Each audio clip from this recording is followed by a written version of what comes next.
Greetings and salutations, friends, and welcome back. We are, after a short break, back on track. Happy to be here with you, friends. No place that I would rather be. As far as my absence, there's a few things I could say about that. The first being, I'll be honest, I thought it was best to take some time off after that last show, which happens to be one of our most controversial and most viewed and most well-attended shows.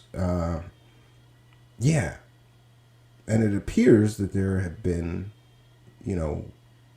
I suppose you would call it blowback from me doing that show. So before we begin tonight's presentation, which is going to be on David Wilcock's newest scammy scam, and I'm calling it a scammy scam. Before we get into that, there's some things that I want to correct or address. First of all, many people made a lot of assumptions about my having this Anjali on the show. Assumptions which are incorrect. And I have been horrified over the past week listening to people put words in my mouth, say things I never said, assert things I never asserted. So let me be the first to correct everyone. First of all, there was several other show hosts that did shows being very critical of me for even hosting her. Next, people attacked me for apologizing to her. And for those unaware, I had previously said that her background was probably fake, her military service was probably made up, I doubt she worked for the DIA, and that her friends that she's discussing in her stories are probably just her imaginary friends. I said those things before I had facts in hand. In other words, I did something I always say you shouldn't do, which I did. I put my mouth in gear before having the facts in hand. So I don't understand people attacking me for apologizing, for correcting myself, both to the person that I was speaking about, because that was wrong, and correcting myself in front of my audience. Attacking me for doing the right thing, the ethical thing, the honest thing, and admitting I was wrong and made a mistake and correcting that mistake, you're essentially saying that I should just lie about people, and then when I get caught, and the truth comes out that what I said was factually inaccurate or a lie, I lied, or I made these facts up that weren't accurate, that I should just not say anything. I'm sorry, but I disagree with that. There was even one show, which, by the way, was a YouTube channel populated by bots. This guy had something like 6,000 subscribers, and yet he does a video about me, and in 48 hours, the video only reached 300 views. There's a reason for that. That's because that guy's subscribers are fake. There's no way on God's green earth, if you have 6,000 subscribers, that you release a video and it only gets 300 views in 2 days. The numbers don't add up. That guy was botted out the wazoo. A quick look at his comments. Great video, great video, great video, great video. Also revealed to me that even the comments on this guy's channel were fake people. Chinese bot farms, Indian bot farms. But in his video, he asserted that I was taking advantage of a mentally ill woman in order to profit. And that was disgusting. Well, I asked this Anjali person if there's a possibility she was schizophrenic or mentally ill on Twitter before the interview. I asked her during the interview if there's a possibility that this is just mental illness. There is no evidence to suggest that she is mentally ill. Now, people may have an opinion that she is. Great. But it's not like this other show host could have called a mental hospital and say, excuse me, was this Anjali person in your mental hospital? Because that would prove that she had mental illness. Because of the HIPAA laws, nobody is going to tell you if somebody was in a mental hospital. Now, we're going on just faith. This Anjali said, no, I'm not mentally ill, don't have a history of mental illness, it's not mental illness. Okay. I guess the next thing that I have to address is all these people, including other show hosts, who are trashing me, saying I said things I never said.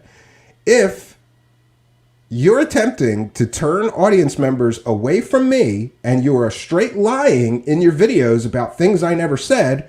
That, of course, is slander, because you are attempting to damage my reputation, and you're using easily proven lies in order to damage my reputation. Now, I'm not going to turn into, Corey Good and start suing people who are saying these things, even though it's my right to do so, because you're straight lying. Listen, lying through your teeth on a public video trying to damage somebody's reputation is very dangerous. First of all, that's against YouTube terms of service. You could lose your whole YouTube channel for doing that. Second of all, there are laws in this country and nobody is above them. You can't go on the internet and just lie about people in order to damage their reputation, or they have legal recourse. Now, the clowns that are lying through their teeth and saying things I never said aren't really worth it to me, But it's just worthy of noting that these are some of the things that happened after this interview. Some of the examples that I could give is that these two idiot show hosts said that I said, because her background is real, I believe her. Never said that. Never said that. I did say her background is real. I said her education is real. Her military service is real and correct. And her work employment history that she provided, to the best of my research capabilities and verification, is real. Never said that I believe her alien stories are real. I said that her background is real. And it should be noted, we have all seen hundreds of people that have come out with these fantastical alien stories, and then we find out they're not who they say they are. Some examples I could give, I don't know, Dan Burrish, right? Fantastical alien story, claims he was working at Area 51. Turns out he was a security guard at a Las Vegas casino while he was supposed to be working at Area 51. Turns out a lot of his education was embellished or not correct. Let's see, Randy Kramer. This guy claims that he's a military veteran and nobody can verify his military service. He claims it's because it's top secret and the military covered it all up because he was a super soldier fighting mantid and reptilian aliens on Mars. Sure. Gee. Bob Lazar. Education completely and totally fake and made up. Employment history impossible to verify. He claims he was a senior staff level physicist at Lawrence Livermore Labs. I'm sorry, they'd be able to tell you that he was a senior staff level physicist, and they won't, and they don't, because Bob Lazar, it turns out, embellished and lied about his entire background. He didn't go to MIT. He didn't go to Caltech. He never worked as a senior staff level physicist, and it burns me up every time somebody calls him former government scientist. There's no evidence or proof that he was ever a scientist. So this Anjali person comes along and, I made these assumptions that she was probably fake too. Turns out her background is real. Now, again, people are saying that I said because she's telling the truth about her background, she's telling the truth about the aliens. Never said that. People are saying that I'm telling people they should believe her because her background is real. No, but I was willing to give her the benefit of the doubt and hear more parts of her story. These two clowns said that my interview was exactly like Jimmy Church's interview. I disagree. Jimmy Church didn't find the mountain. Jimmy Church did not verify her employment history. He did not verify her military service. He did not verify her education. I did all of that. That's called moving the ball forward. Just letting somebody say they were educated here or there, or say they were in the military, or say they worked for the DIA, and not checking on it before the interview, to me, is lazy and stupid, especially given the amount of people in this UFO world of crazy that turn out to be fake. So I checked those things. Also, Jimmy Church did not find her friend Wayne, his mansion, his mountain. I did. So to compare his interview to mine is laughable to me. And in fact, there was a not to toot my own horn, but I will. There was a Twitter poll. 150 people responded, and I think it was 78% I had the better interview. These two people said that I did a softball interview. I'm sorry. I pushed her as hard as I could and asked as hard as questions that I could without being disrespectful, argumentative, or nasty to her. And I had to do that because I promised her that I would be respectful. So I did the best that I could. It's a very difficult situation, and I find myself in an even more difficult situation because now my inbox is flooding with people begging me to tell them where the mountain is. People are making plans to have expeditions to go to the mountain without this Wayne's permission. And first of all, it's private property. You can't just go walking on somebody's private land. That would be criminal. Second of all, I'm in a bad position here because I promised this Anjali person that I would not reveal the name or location of this place until she's had time to do her expedition and provide us the proof that she's promised us. Now, it's almost the end of September. She's promised to go do this expedition by the end of December. That means that we've got 90 days. 90 days. A little over 90 days. 100 days, right? 98, looks like, right? Thereabouts. So we've got to wait 98 days to see if she's going to come through with the proof or not. I'm content to wait that 98 days, but there are literally people emailing me, calling me, begging me, or then also there are people accusing me, saying that I'm in on some kind of scam. People who have known me know that I've dedicated probably, I just saw my anniversary pop up on Facebook. I started my previous show, the Midnight Hour show, 6 years ago. So for 6 years, I've been covering UFOs, and specifically spending a lot of time covering UFO conners, scammers, and people selling horseshit. It doesn't make any sense that I would do that to me. I mean, does it make any sense that I would spend 6 years of my life, right, covering and revealing UFO scams and alien scams to the public, and then suddenly I'm going to take part in a UFO and an alien scam? And by the way, just to be fair, I've given this person the benefit of the doubt. Do I believe her? It's hard to say. I believe that she believes that she had a real experience. But do I believe that she's going to provide the proof of the aliens? I'm unconvinced. Because we've seen things like this before. But what made this story unique to me is, first of all, her background and education and work history are real. Why is somebody that's a highly educated woman who worked for the government and the U.S. military suddenly coming out talking about aliens? And plus her DIA connections. It seems strange to me. Next, like I said, she's a bit of a unicorn because her background is real. Third, I found the mountain. The mountain's real, okay? Now, do I believe there's an alien base inside that mountain? No. Well, I don't know. I don't think so. I believe it's very, very unlikely, right? But what if it's not? It would be the biggest story in the history of humanity. And I guess, a little selfishly, I would want to be a part of that story. I think it's a great story no matter what happens in December. I see Out of Mind here mentioning December will come and go and the crazy fraud lady will fade back into obscurity. That's an excellent possibility of what may happen here. I think that it is fair to give her the 98 days left in her hard deadline. That's another thing. These people, if they're scammers, they're usually smart, and they won't give a hard deadline because that hard deadline will come and go, and they'll look stupid when the proof doesn't materialize. She's given us a hard deadline by the end of the year. Now, do I think it's a possibility that she'll start kicking the can? Yes. Yes, I do. But my agreement is just to keep that location and the name of this gentleman secret until the end of December.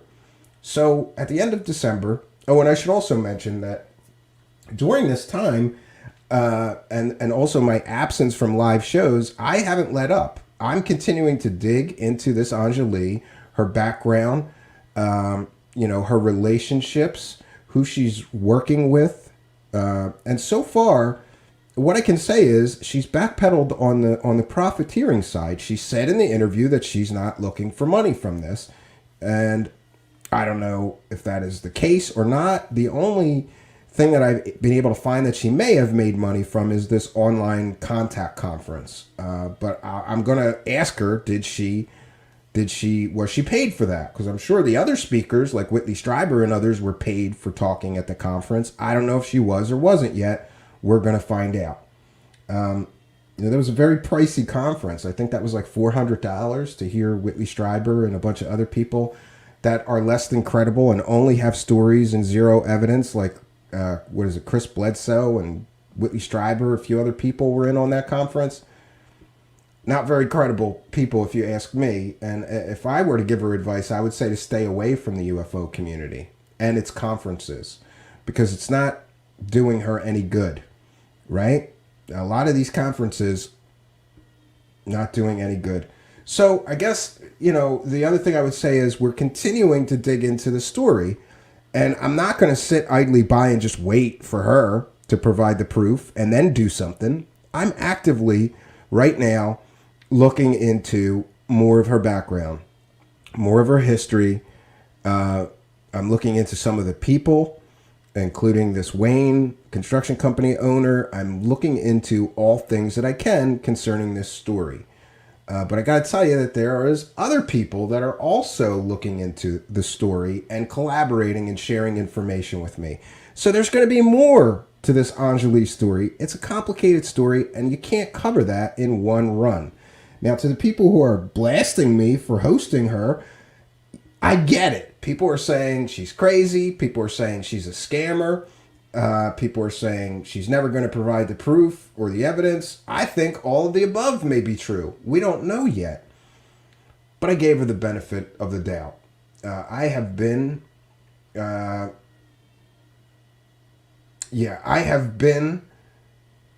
very harsh on some of these people. So I guess when I found somebody who wasn't lying about their background, I was a little bit interested, because regardless of how this story turns out, it's still a crazy story. This woman from the military and the DIA suddenly talking about aliens, meeting aliens in a base. I thought it was a good story. And I guess I can blame people like C.W. Channer, because he kind of woke me up to the fact that you don't have to just watch these stories or listen to them on the internet. You can become a part of the story. And here I did become a part of the story. Now, as far as other show hosts who are trying to turn audience members away from me with lies, people aren't stupid. If you're going to go on your stream and say that I said this, and I said that, and I said this, and I said that, and I didn't say any of that stuff, that's something of a problem, because people are going to listen to the interview and realize that you're full of it and I didn't say any of that stuff. People see through that. And if all you have in your attempt to turn people against me is lies in your arsenal, it's not going to work out so well for you. Yeah, I don't know what we have going on in the chat now. 129, can you not do that? It's a little bit distracting, especially posting the same thing over and over again. Is it 129, 139? And who's Jim Cornette? Great. I guess we're under troll attack. Oh, and that brings me to my next talking. Yeah, I have a point to make about Mikey Horn. Mikey Horn went on GoofOn, and he said all kinds of smack about Cal Korff, about me.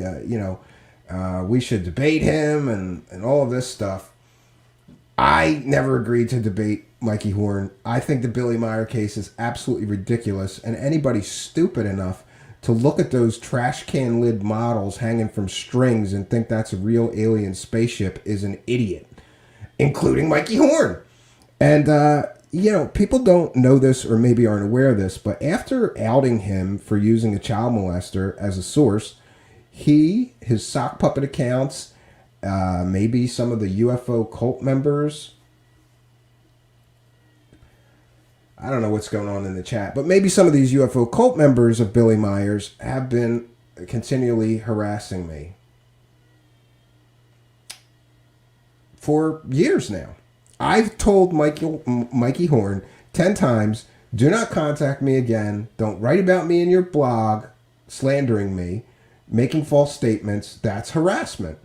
I've at least 10 times I've said through email, don't contact me again. Don't email me. Don't message me. Don't DM me. Don't write about me in your blog. I will consider that a form of harassment. And I'm going to be contacting law enforcement if you continue. He's still sending me emails. He's sending me emails daily, right? So, oh, and I did see the super chats here. We're going to get to them. I apologize. And look, I don't want to start blocking people, but I don't want this Jim Cornette messages to continue because it's filling up the entire chat. So that's probably Mikey Horn. Let me get over to the live chat and just start muting folks. If that's what we got to do because people are acting the fool, then that's what we're going to do. Bear with me, friends. So Mikey Horn is continuing to message me, and I messaged him today and told him, and I'm going to follow through with this. If he messages me one more time, I'm going to contact law enforcement, and I'm going to file a criminal complaint against him, and I'm going to attempt to get a restraining order or whatever it is you got to do, order of protection to keep him from contacting me. It's risen to that level of harassment. Now, let me see, friends. Just bear with me. All right. Now we're going to have to start muting people who are attacking the live chat. Yeah, great.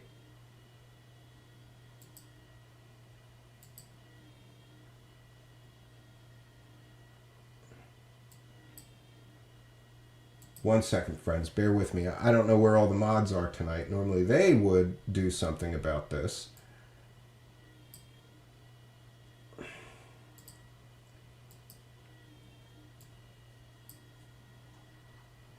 Yeah, and I don't know what kind of person would do that. Like, really? You click on the message, William Pixley, and then you put the user in timeout.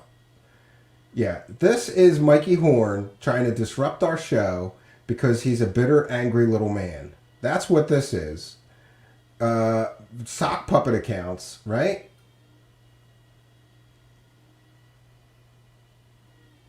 Oh, Jolly Bridge Burner, it doesn't work like that. Well, who is this joker and why is he disrupting our chat? There's how many accounts here? They're all numbered accounts. I'm putting them all in timeout, I guess, because somebody's just continuing to copy and paste something, and this is.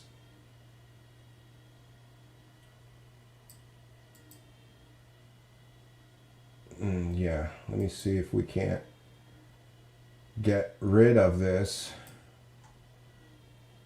person disrupting our chat. I apologize for that, friends.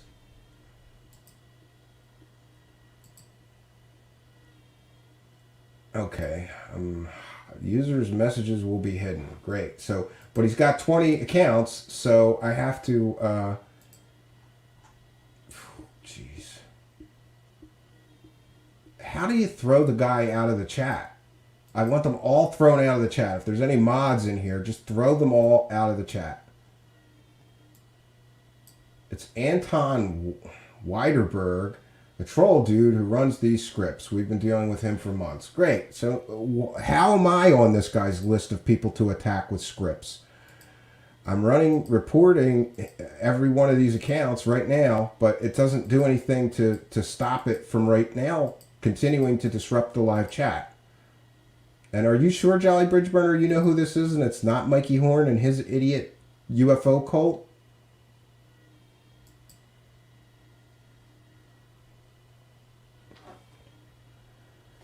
I don't know. This guy's got like 100 accounts, so how am I even supposed to do this? Like, how am I even supposed to get them all in timeout if he's using 20 accounts at once, right? And we're gonna get to the super chats because somebody just sent me 7,000 CRC, whatever that is. I gotta look that up. I've learned not to get excited when you see a big number. Oh, okay. It's $11.20. It's Costa Rican money, so that's good. All right, let me see here if we can't do something about Mr. Spammer, right?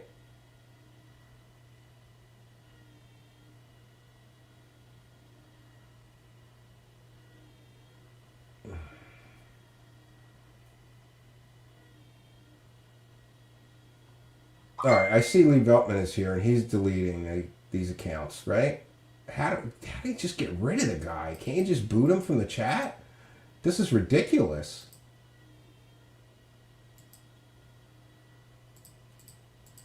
I have never seen this, friends. I have never seen somebody running scripts inside my live chat, disrupting the live chat, copying and pasting. I have never seen that before here. This is a first.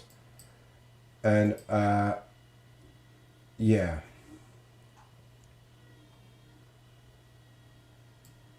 And why don't you leave, you loser? Yeah, I don't even know why this is happening. This is definitely new. This is definitely new.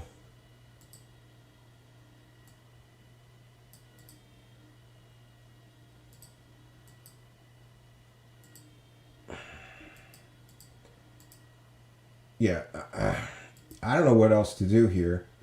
Keep putting every one of these accounts in timeout mods. I'm going to continue with tonight's presentation. That's all I can do. 148 now. Like, how does this guy have this many accounts, right? Jeez, God.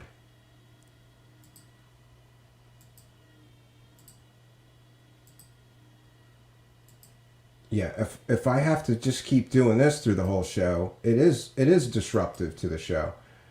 What? It's scripted.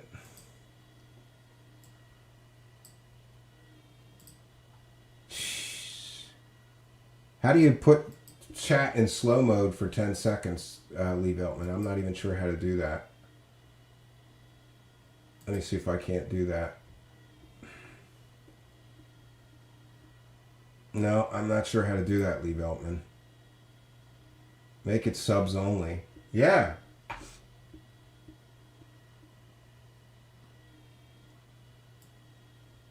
I don't know how to do that either. Yeah, I guess we'll just keep putting these spam accounts in it. Jeez, God, this is annoying.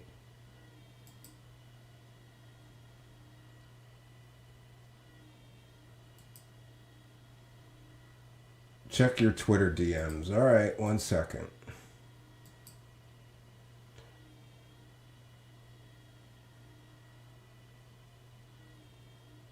Channel settings. Yeah, that's a little hard to do in the middle of a show, Jolly Bridge Burner.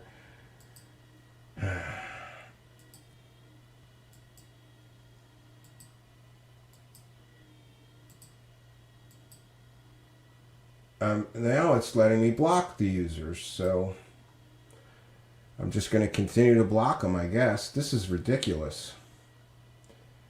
All right, let's try to. This is great. I'm talking about people harassing me like Mikey Horn, and suddenly, for the first time ever, there's somebody running scripts in our live chat, disrupting the live chat. Right? Great. Great. 1 second, friends. Let me see what I can do here. I am going to...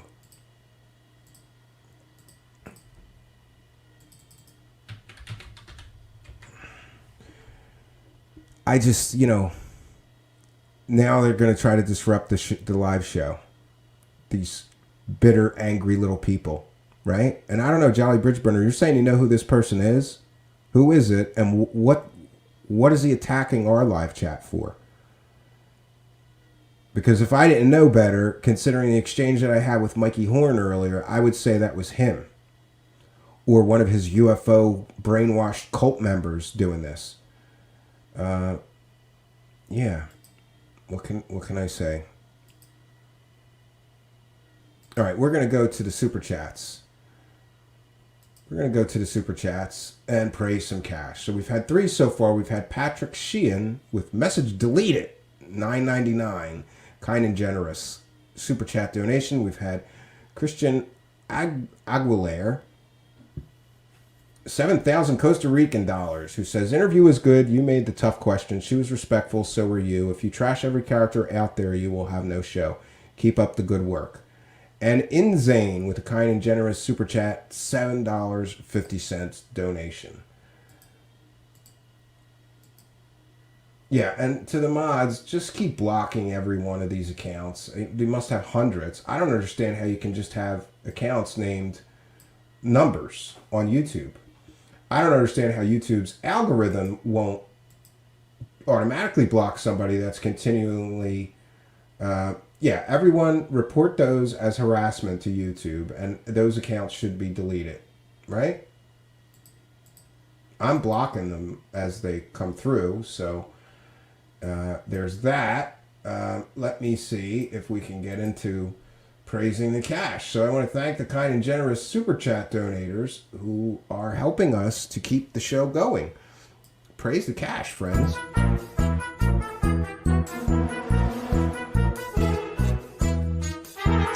You're watching Truth Seekers. Praise the cash, praise the cash.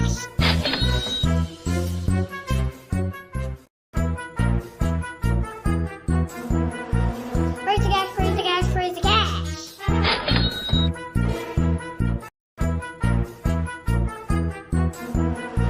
Praise the cash, praise the cash, praise the cash. Thank you for your kindness. Thank you for your generosity. Praise the cash, praise the cash, praise the cash.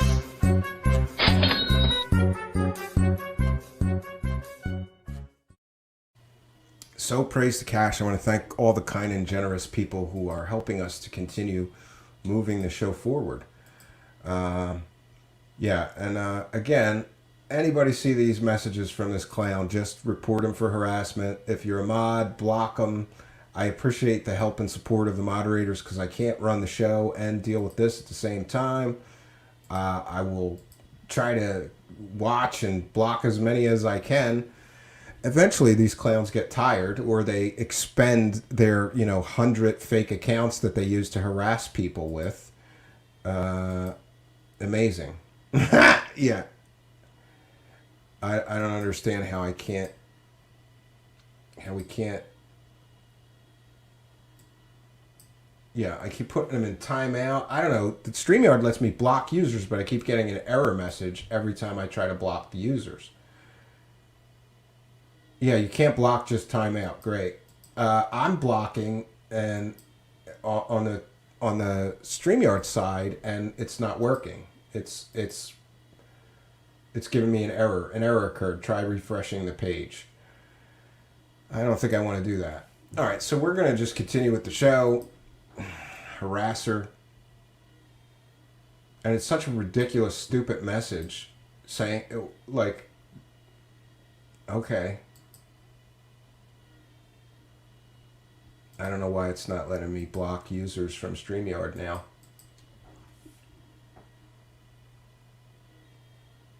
Yeah, JC Denton is asking, why would somebody do this on this type of channel? It's one of my haters. That's what it is. It's somebody trying to disrupt the show. We'll just ignore them. Mods, just keep on. Look at that. What is this garbage? Yeah, we'll put it on the screen. Bok Bish. This is that karma guy. This is that gray karma guy that's always talking about the Jews, Lee Veltman, right? This is Mikey Horn. So congratulations, Mikey Horn, you bitter, angry little man. I'm going to the police tomorrow in your home state, and I am going to file harassment charges against you. And I hope that the police subpoena your internet records and find out that this is you. And if that's the case, I am going to take legal steps. Again, you're not going to harass me. You're not going to threaten me. You're not going to intimidate me. And you're not going to disrupt my show here, you bitter, angry little loser of a man. Let's share some fun stuff from this clown. I didn't even think Mikey Horn was smart enough to run scripts, right? Apparently he is. Triggered by the truth. Truth haters try transparently treacherous trap. Yeah, now, after asking for a debate on Rich Goofon's show, now loser Mikey Horn is saying that we tried to trap him, right?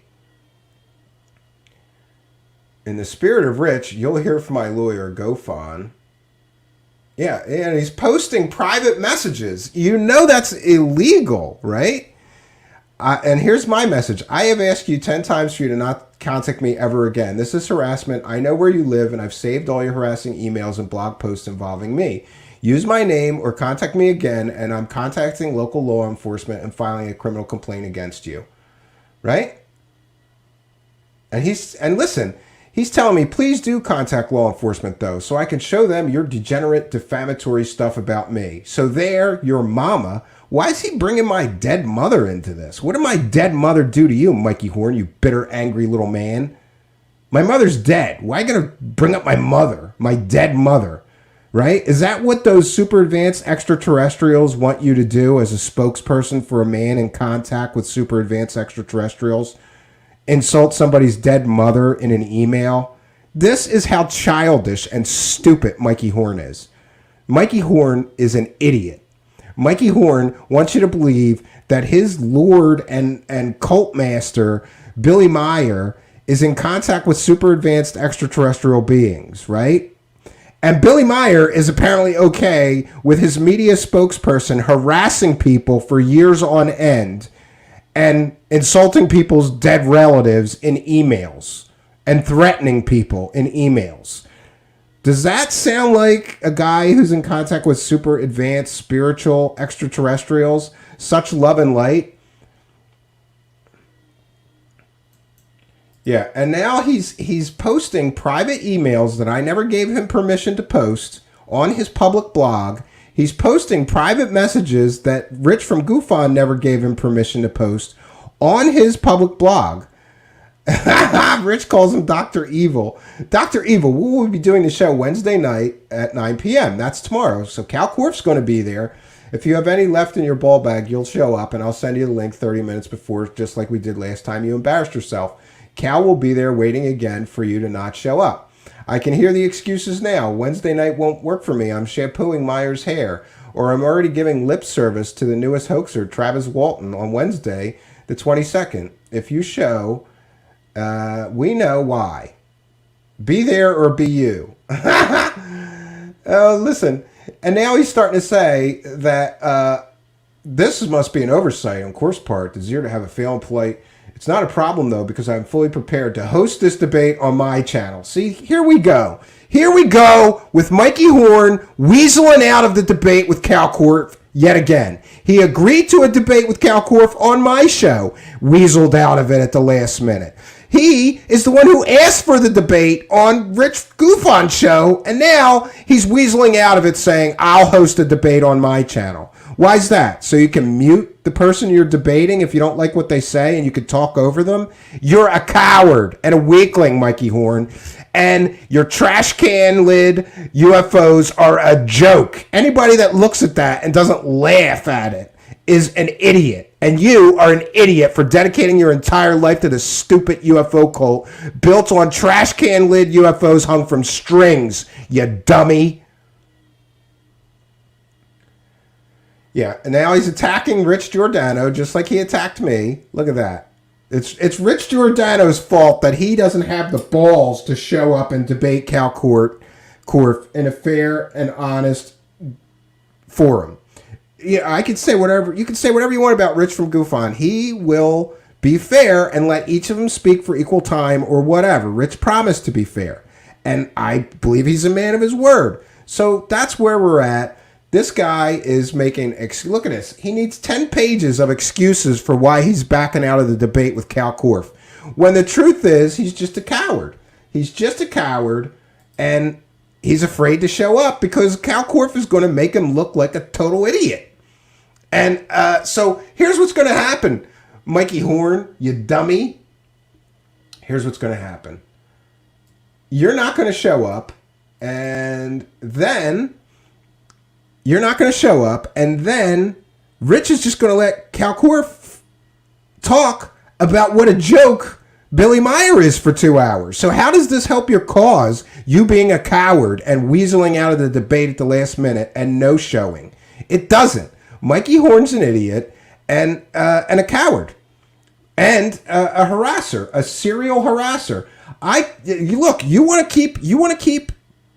to post private emails that I didn't give you permission to post? I guess that means that I'm allowed to post private emails you've sent me. that you haven't given me permission to post. Maybe I'll do that, and I'll show people years worth of harassing, nasty emails that you've sent me. What kind of media representative for anybody sends people threatening messages for years because they don't like that they don't agree with them? An idiot! An idiot! Mikey Horn is an idiot!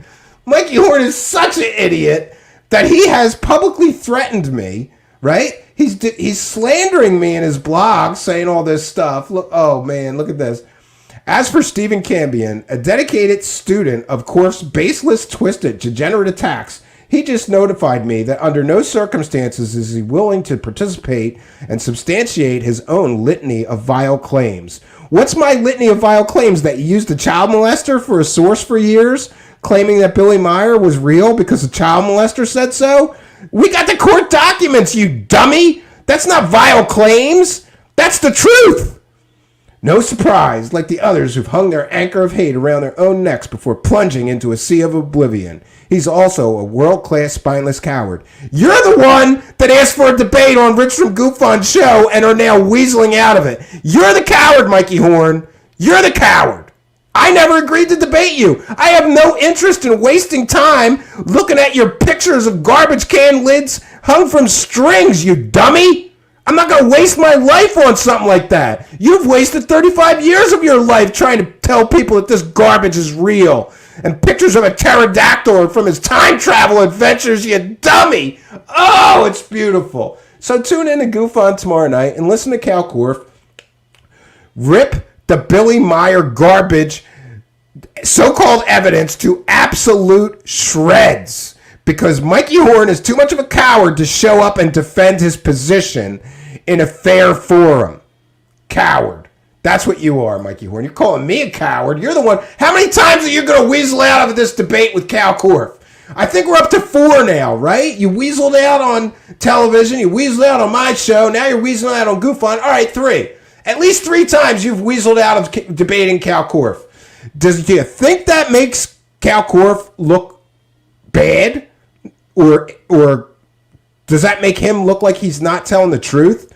When you continually are too cowardly to show up and actually have the debate with him, that you asked for the debate all 3 times, then you no-show because you're a spineless coward, you dummy. All right, and you know what? This isn't even the show. This isn't even like supposed to be tonight's show. So let's get into tonight's show while we continue to deal with this online troll that we can't get rid of, apparently. I don't know. We can put him in timeout, but then he just starts putting these messages in again.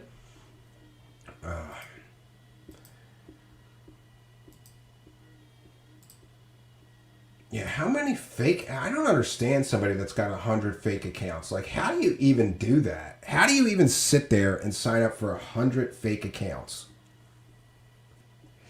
So let's get into tonight's subject, which is David Wilcock's newest scam.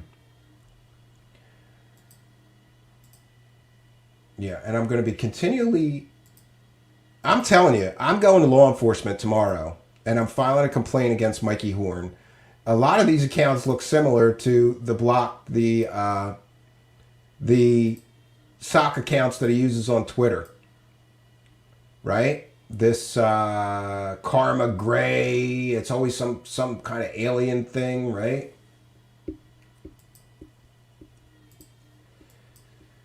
So we're going to share David Wilcock's latest thing. Yeah, exactly. Come on, Goof On, Michael Horn, and be a man. Billy is going to be disappointed that you dropped the ball. Yeah, I'm sorry, and I apologize to the live chat for this disruption tonight. If I find out for sure that this is Mikey Horn, I am going to unleash some lawyers on your dumb ass.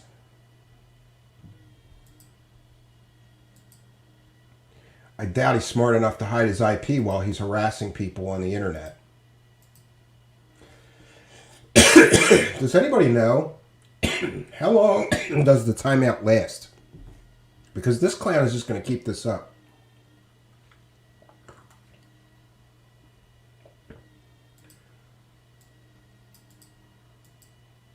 And I don't understand why blocking the user is not working on my end.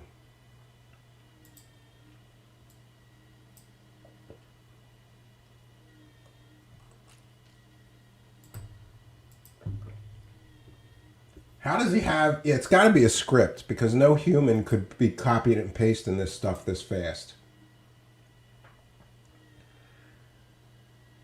Yeah, it is an algorithm or a script. So it's some, and I'm a computer science guy, so let me just tell you that scripts are not hard to write. So it's not a genius, I can tell you that. We call them script kids. And does it work if you put them in timeout multiple times? Just keep doing it, I guess. It's a bot script. Yeah. Yeah, and it's very disruptive, right?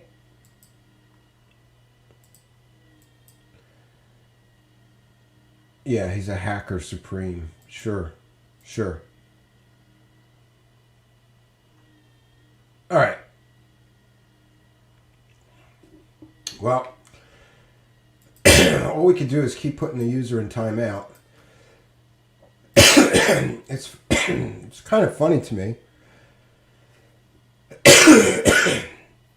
Yeah. It's kind of funny to me that I started tonight's show talking about getting harassed. And then here we are, even our live chat is getting disrupted by harassers, right?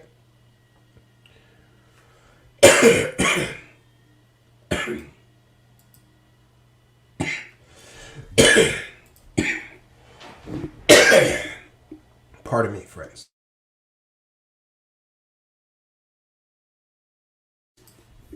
All right. So, on with the show. But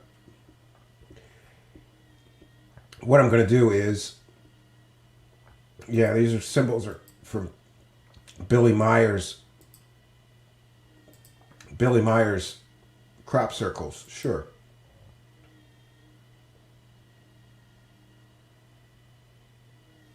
Pragmatic says chats are poison anyway. All right. Let's just move on with the show. Tonight we're going to be covering this David Wilcock latest scam. Yeah, that girl Jessica. I have vapes right here. Look, I have some. That girl Jessica is telling me to quit smoking and start vaping. I have some vapes. Not the same. I'm trying, and I will continue to try. It's on my list here of things that I'm going to try to do. Yeah, and for those that don't know, you can hire somebody in India to write these scripts and harass people online very inexpensively. A lot more inexpensively than you would believe, honestly. So, David Wilcock's latest scam is that he's going to sell you the secrets of anti-gravity and free energy. And he's showing people that he bought a warehouse. Or a hangar, he's calling it, and he's going to be making hover cars. Sure he is. The guy who told us that we're all going to get superpowers, right? He told us that we were going to get superpowers, and we were going to get those superpowers in 2012. But imagine that, we haven't seen any superpowers. Here's a guy who also told us that if you buy his course, you'll learn how to ascend, but not one person has ascended yet. Right? Not one person has ascended from David Wilcock's ascension classes. But now he's going to teach us, now he is going to teach us anti-gravity and the secrets of anti-gravity and free energy. Right?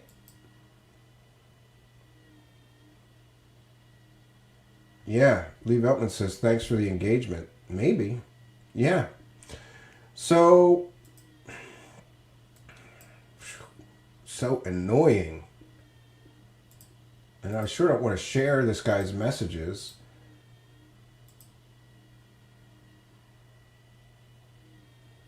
And I don't understand, if I keep putting him in timeout, why he keeps coming back. It's like whack-a-mole here. All right, let's share this. I'm going to share my screen. We're going to cite fair use. We're covering David Wilcock's. Oh, and it could be David Wilcock for all I know, right? Wanting to disrupt the show because he doesn't want people to know the truth about his latest scam. Could be.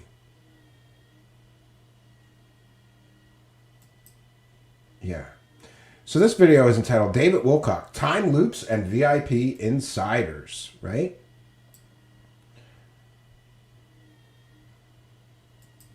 One second, friends. I'm going to get my fair use banner. We're going to change our background here, too. Get my fair use banner. Because this is fair use. This is transformative work. We're going to be sharing this video, but we're educating the public and critiquing the video that is being shared. This is covered under fair use and is allowable by law. Once in a while, some of these clowns try to falsely copyright strike me. We have lawyer letters standing by. This is fair use. We'll be stopping the video and discussing it. And we're using the video to educate the public, which is certainly allowable under fair use. It's live now. Okay. It didn't go, so now's the 5 seconds. Hi there. I'm your buddy. I'm your deadbeat dad. I'm David Wilcock. How is that funny? Why is that a joke to open with? First of all, but okay, he's a deadbeat dad. I might not actually be your deadbeat dad. That was more of a figure of speech. But anyway, here I am. We have a great show for you coming up called The Disclosure. And this is our real debut of our anti-gravity and free energy company. And this is not a hoax. We're actually moving forward to do these technologies, get them out to the public. And so I'm here today just to remind you, because not everybody checks their email. He's so proud of these camera angles, right? Jesus. And why does he need to specify this is not a hoax? Is it because he's been involved in so many hoaxes before, right? He's supposed to say, well, this one's not a hoax. We're really building a hovercar. Sure you are, David Wilcock. Every day, not everybody checks anything every day. So I just wanted to let you know, first of all, the sales performance that we've had on this course has been phenomenal. So thank all of you who have stepped up. We're doing about 200% better than any other course we've ever had in history. So I really want to thank you. That dropping a money bomb on us like this really helps us do an incredible amount of good. Dropping a money bomb on us like this really helps us do an incredible amount of good. And I just want to ask David Wilcock, what incredible amount of good have you done from all the other previous courses? You've done nothing but enrich yourself, make yourself rich, buy yourself $1 million mansions and $100,000 cars, even though you're telling people that they're giving money for charity, right? And there's no accountability. When you buy a course from David Wilcock, does that money go to his charity or does that money go to his for-profit business? Because now we're going to see that the lines are very gray. Because later in this video, he mentions that he's been putting all the money from his online courses into this business. That doesn't make any sense because previously he said that the money is all going to his charity, which he is using to help humanity. So does that mean that he's illegally funneling money from charitable donations into a for-profit company? For humanity. So what we're going to have coming up for you is an amazing 6-week course, which is partly intended to help us crowdfund the actual initiative to bring out anti-gravity and free energy. Now he has the balls to mention crowdfunding. Just so everyone is aware, David Wilcock was caught dead to rights selling a PayPal donation scam for Pete Peterson. He was caught dead to rights promoting, I'm sorry, that was a GoFundMe crowdfunding scam. And I will say on the record that the Pete Peterson GoFundMe was a scam. Every word in the text body used asking people for money was a lie. Next, there was the PayPal donation scam by Emery Smith. He said in a 5-page blog post that Emery Smith was under attack from the deep state and ended up in the hospital and they killed his dog and they crashed his car and all this stuff happened. Turns out Emery Smith is a falling down drunk alcoholic and was in the hospital for alcohol poisoning, not for a deep state attack. And he promoted both of those scams on Jimmy Church's show. To the best of my recollection, And Jimmy Church has never even acknowledged or apologized to the UFO community or anybody who donated to those two scams. But previous to those two scams, David Wilcock ran another crowdfunding scam called Conversions Pictures LLC, in which he collected crowdfunding in $10,000 chunks. In other words, to be an investor in his new film company, Convergence Pictures LLC, you had to donate at least $10,000. I don't know how much David Wilcock collected. He won't answer any questions about how much money he collected for Convergence Pictures LLC. But one thing I do know is that David Wilcock never produced any products for Convergence Pictures LLC, and he never refunded all the investors' money. So what are we up to? Is that 3 scams now that we're up to? Oh, plus the David Wilcock Spiritual Foundation scam, in which he has been collecting charitable donations for 3 years, and he has I'm assuming he won't release 2 years of the 990 forms explaining how much money was raised and where the money went. In fact, if he goes one more year without making those filings, they're going to cancel his charitable donation status for lack of filing. But much like Billy Carson, he might just keep the money and allow his charity to go away. Maybe he'll start a new one when he decides on a new scam charity to start. But this is a for-profit company where he claims that he's going to change the world with free energy devices and hover cars. That's right. David Wilcock is going to manufacture hover cars. Sure he is. So we're going to be releasing a 5-week course where I'm interviewing a new insider who I've actually known for 12 years. And we're giving him the name Ben for now. You'll find his real name when the course starts. Why can't he release his real name? In the text body trying to sell the course, David Wilcock is claiming that this person is an aviation CEO and has been for 10 years. But he also mentions Pete Peterson in that same post. And for those that don't know, Pete Peterson is now dead. He's been milking a dead source for years now. Pete Peterson was a complete and total fraud. His background was fake. His education was fake. His military service was fake. He claimed he won awards from the Russian government, the Order of Lenin Award. That was fake. He claimed all kinds of things. That's the level of his vetting skills.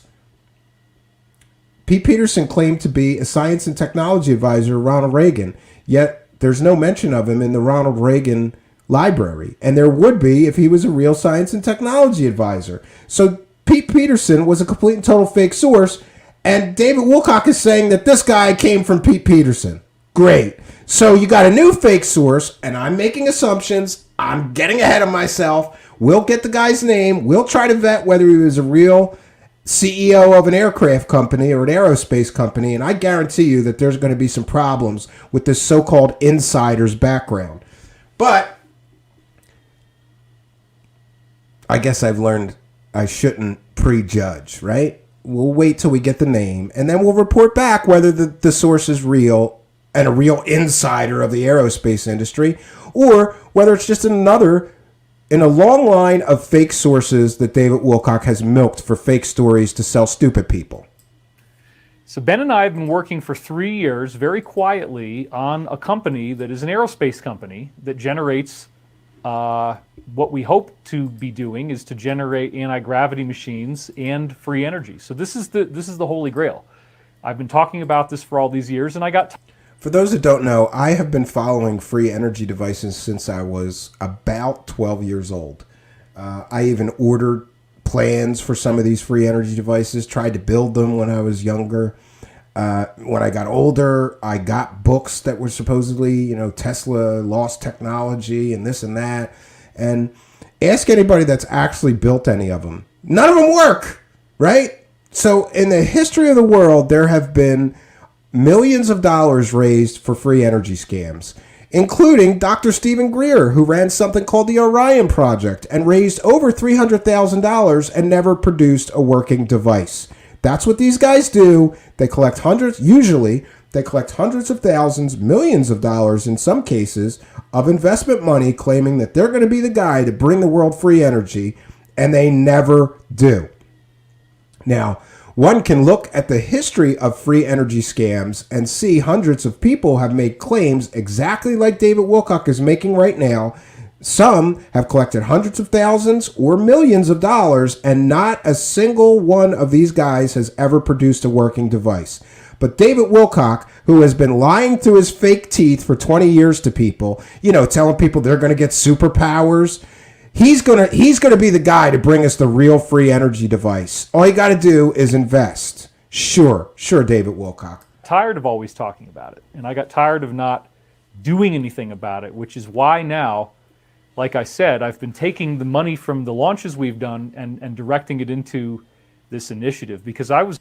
Yeah, and I'm confused because before you said you were taking the money that you were collecting for the courses and it was going to be going into your charity. And people could donate to you and you wouldn't have to pay taxes on that money so that you could help the world. What have you done with all the money that you've been collecting for this charity for 3 years, David Wilcock? Now you're telling us that you're playing... What are you? You're playing Elon Musk now? You're gonna start a hovercar company? And that's a good point. Friends, if this technology was real and about to be real, don't you think real people like Elon Musk would be building hovercars and free energy devices? I do. So maybe, just maybe, the fact that no credible, real science guys or tech billionaires are making hovercars or free energy devices may give us some clue into the chances that David Wilcock is going to pull this off. Or is this going to be another big money grab in a long line of David Wilcock money grabs where he's going to take all this money from the public and live off of it, live his millionaire's lifestyle? This man owns $1 million home. He rents another $1 million home. He's driving around at conferences. I don't know if it's a rental car, but in a $100,000 plus car, right? What is he doing for charity? What are you doing for charity, David Wilcock? Show me some homeless people you fed. Show me some starving children in Africa that you dug wells for or something. No, just take the money and buy $1 million lifestyle things with it. Great. You're such a spiritual master. And I just want to mention, too, that in this last 3-hour plus stream, I didn't cover it. Thank God CW Channer covered it, so I didn't have to. But in that stream, he said he made fun of having a life of chopping wood and carrying water because he's destined for greater things. Friends, go to a Tibetan monastery and ask the monks there if chopping wood and carrying water has value. Right? This guy's supposed to be an ascendant spiritual master, and he's making fun of people who spend their lives in service to others, chopping wood and carrying water. I happen to have a cabin in the middle of the woods. We don't have a well. I have to fill these 12-gallon totes of water, right? And drag them all to the cabin. I have to carry every drop of water we used there. And I have to chop all the wood there. There's definitely some value in chopping wood, because I'm providing heat for free to the home, the cabin there. And there's definitely value in carrying water. My whole family benefits from my willingness to carry water.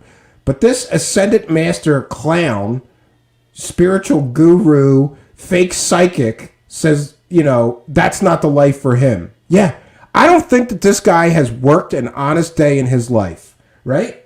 And this is very shallow of me to say, but I truly feel this. If I had my way, David Wilcock would get sent to a work prison, where they have to hammer on rocks all day or, clean the side of the road. That's my wish for David Wilcock, that he finally gets arrested for all these scams he's been running for years and gets sent to a prison where he's forced to work every day. Was not sure if we were ever going to get this technology otherwise.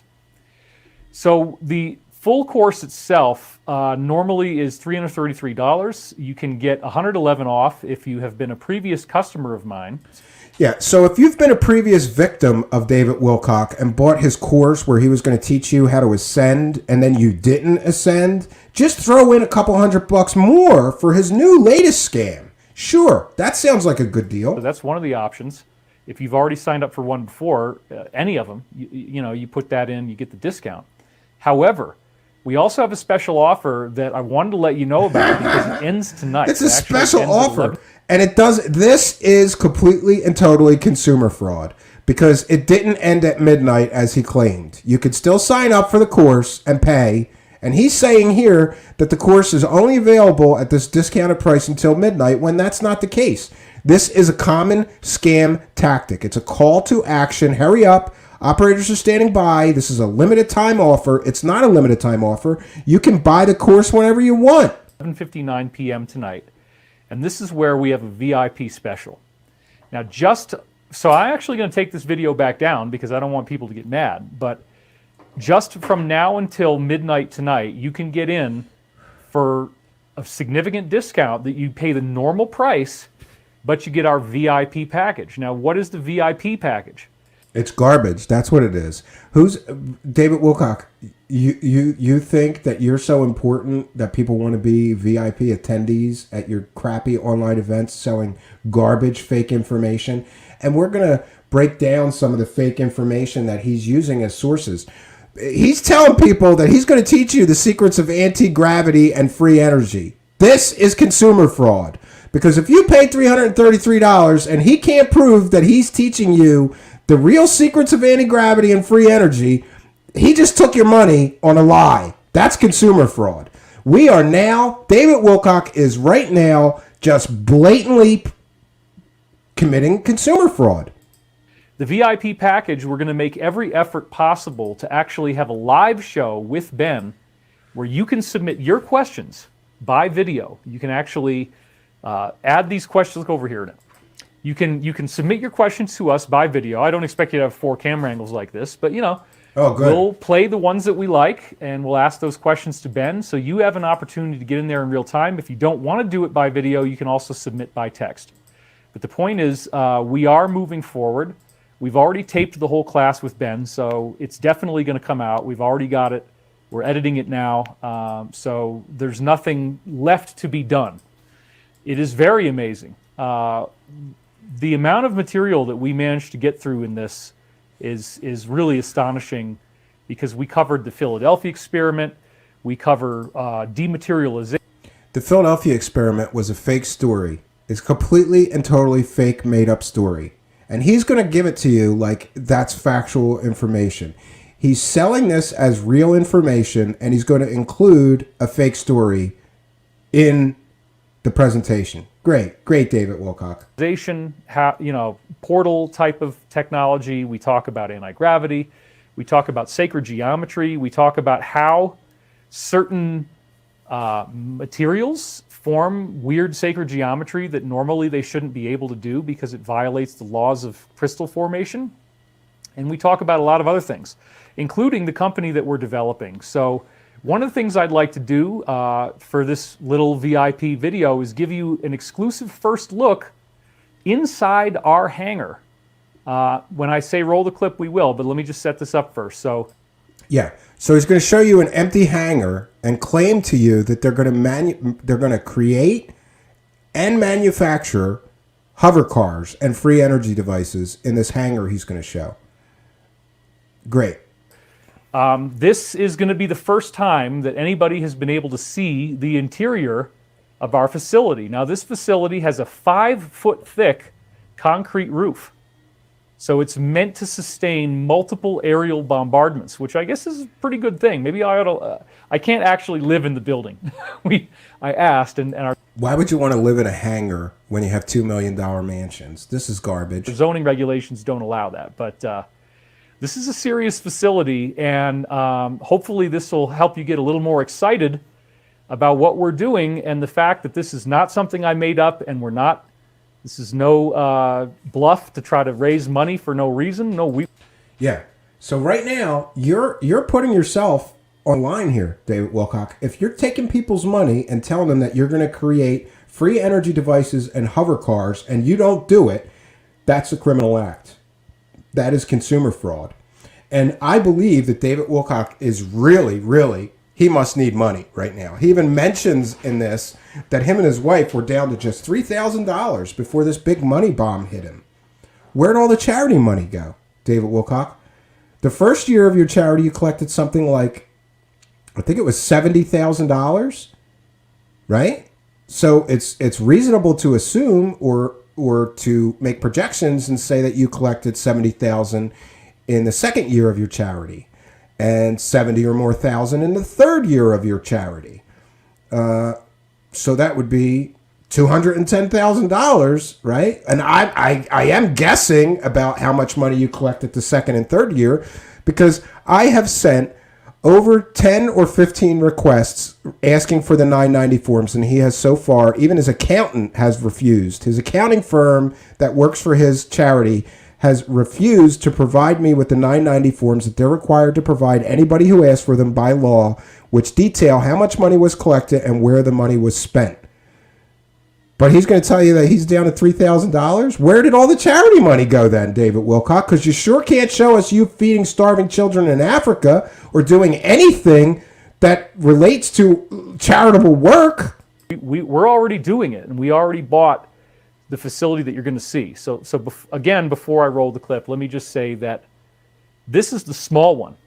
So what you're seeing right now is, what you're about to see is the main hangar within the smaller facility that we acquired last year. We're now also acquiring a larger facility. So without further ado... So he took money that he collected. Did he take money that he collected for a charity and buy rich boy toys like hangars or, aircraft development facilities with it? That's a valid question, David Wilcock. Did you funnel money from people donating to your charity into this now for-profit company that you're going to continue to try to raise money on the basis of this? If you'd like to see how the future is going to roll out and what we're actually doing, go ahead and roll the clip. He's so proud of himself. Look at that big fake smile with those big fake teeth. He's so proud. He bought himself an aircraft hangar, friends. Hey, this is David Wilcock, and I am here in our undisclosed location, which is codenamed Snapper. And this is the future, folks. This is where we're going to be prototyping your hovercar that we would like to have ready for commercial development at an affordable price in the not too distant future, hopefully within 4 years, and a working prototype within 1 year. Did you hear him? He's telling potential investors that he's going to have a working prototype from nothing in a year. The same clown who mentioned that he was 3D printing anti-gravity engines with his brand new 3D printer he just bought. Friends, look, I may be wrong, but I got a 3D printer. I don't think that you could just 3D print an anti-gravity engine. Now, I'll admit that that's informed speculation on my part, having been somewhat of a 3D printing hobbyist for years and also interested in anti-gravity. I haven't seen any anti-gravity files on the internet that you could just print an anti-gravity engine. But David Wilcock would have you believe a few short months ago, when he got a 3D printer, was telling people that he was developing prototype anti-gravity engines with his new 3D printing system. Sure. Now he's telling you that they're going to develop a prototype within 1 year and you should invest in his new for-profit hovercar company. That's a real problem. That's a real problem for you, David Wilcock. You are given a hard deadline. Never a good idea when you're running a scam. As you can see, I was not lying to you when I said that this is all happening. This is a obviously real facility with a cement reinforced roof, and it's a very nice hangar. It's a nice hangar, but it's empty, David Wilcock. Show us the anti-gravity engine. Show us where your prototype is that you're claiming you're going to have ready in a year. David Wilcock, come on, bro. You bought an empty hangar, and this is somehow proof that you're going to develop a hover car?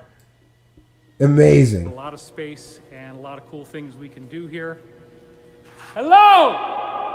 You can hear it's got some incredible echo. So we are very excited about how this is moving forward, and we will be hoping to sell you hover cars very soon. Oh, sorry, friends. 1 second. It's funny. This is a pitch. He's running a pitch for a course that he wants you to buy and soliciting investors for his hovercar company. And while he's doing that, his video is monetized. Great. Let me just share this once again, friends.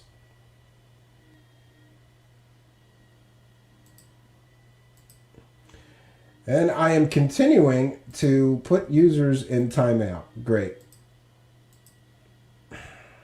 Let me share the video once again.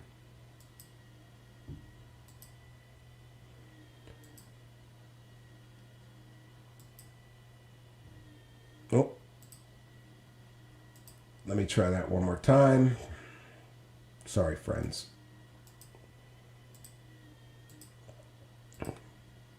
Let's get back to this garbage of a video.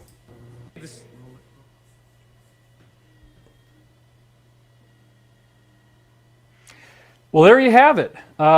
Some of you were saying, wow, cool. So thank you. I just ran over and was reading some of your comments. So yeah, this is definitely not a joke. No, it is a joke. Because the likelihood of an idiot like you, who has been promising people superpowers and telling them that you're psychic for 20 years, when all of your psychic predictions fail horribly, the likelihood of you developing a real working hover car, I'd say, is pretty low and laughable. It is a joke, David Wilcock. If I had tried to go in and do something like that in a facility we didn't own, it's called trespassing, and that's a crime. So this is... Yeah, so is consumer fraud, David Wilcock. And you standing there with a straight face telling people to invest in your company because you're going to develop hover cars and anti-gravity. That's criminal, David Wilcock. This is real. You don't get unauthorized access to military facilities. This is our facility. We own this. Okay, we actually paid for the whole thing, and we got a great deal because one of the things that we're going to be doing is creating thousands and thousands of jobs. And another key point of the way that we're running this company is that we're going to use, and if you're not in America, I apologize, but America's been getting a lot of negative business competition these last few years. And so what we're going to be doing is using as much as possible when we manufacture in the U.S., all American parts from American manufacturers creating American jobs. So our goal is going to be that we're not outsourcing these jobs, that we're keeping them in the country. Yeah, great. First of all, David Wilcock, you're an idiot because you cannot not buy foreign parts for any technology device. Go ask anybody that. I have a tiny technology company, and I know, for example, I can't manufacture a computer board in the United States. I can't manufacture even a computer chip in the United States. I mean, maybe I could, but it's 5 times more expensive than it is in China and Malaysia and other, I'd say, the Asian Silicon Valleys. You can't. No car, even cars made in the United States, are filled with foreign parts. But he's going to claim here that all the parts in his hover car are going to be made in the United States. That is a stupid statement. And only somebody that doesn't know anything about technology at all would say that. I got a computer science background. There's no way that he's developing any technologically advanced product and making it in the United States with all American parts. Zero chance of that ever happening. Country, and we're buying parts made in America by American workers. So that's a very important part of our plan as well. Yeah, it sounds good, but it's not practical, or it's not even probable that he'll be able to build anything in the United States from all American parts and all American products. Garbage. This is garbage. It's designed to make people feel good so that they throw money and invest. Now, if we have a foreign subsidiary and they wish to start making larger numbers of our aircraft for their own Air Force, one of the packages we're offering... I thought it was a hover car. Now it's an aircraft, and foreign governments are going to want to buy his aircraft he's developing. Is it a hover car or is it an aircraft? What are you developing exactly? He can't even keep it straight. He's 8 minutes in and already contradicting himself. Offering people is that they could, build their own facility in their country, but even still, all the parts that they're getting from us are going to be made in America. And you can't do that. I mean, there may be some other parts that they get that are not made in America, but we're going to make every effort to try to keep as much of the business here as we can. And certainly all the stuff that we do in America is going to be 100% American, if at all possible. So this is a very exciting time in our history. The time loop that I just had is still causing my mind to reel. There's a lot more to it than what I've already shared, but what we've already seen is everything that's going on right now was predicted. Everything that's going Yeah, none of this was predicted, David Wilcock. You connect dots that aren't there, move things around. Oh, these numbers and this other separate event that have nothing to do with one another prove that my predictions are true. Really? Why didn't you? Why is there no record of these predictions from 1980 and 1999 that you can produce? No clear-cut prophecies that have come true from you. Because you, David Wilcock, are the world's worst psychic. You have a batting average of 0. You have deleted whole websites full of fake predictions that never came true. You told us that we would all get superpowers and light bodies in 2012, and none of that happened. going on right now was known about at least in 1999, and again in 1981 the law of one was pretty darn close, as I showed you in a previous video. Yeah, the law of one, a channeled work that's supposed to come from Ra. Sure. And you channeled Ra before, right? We're going to do a whole show on that. That's some funny shit. So it's a very intense time. To be honest with you, it's a very intense time.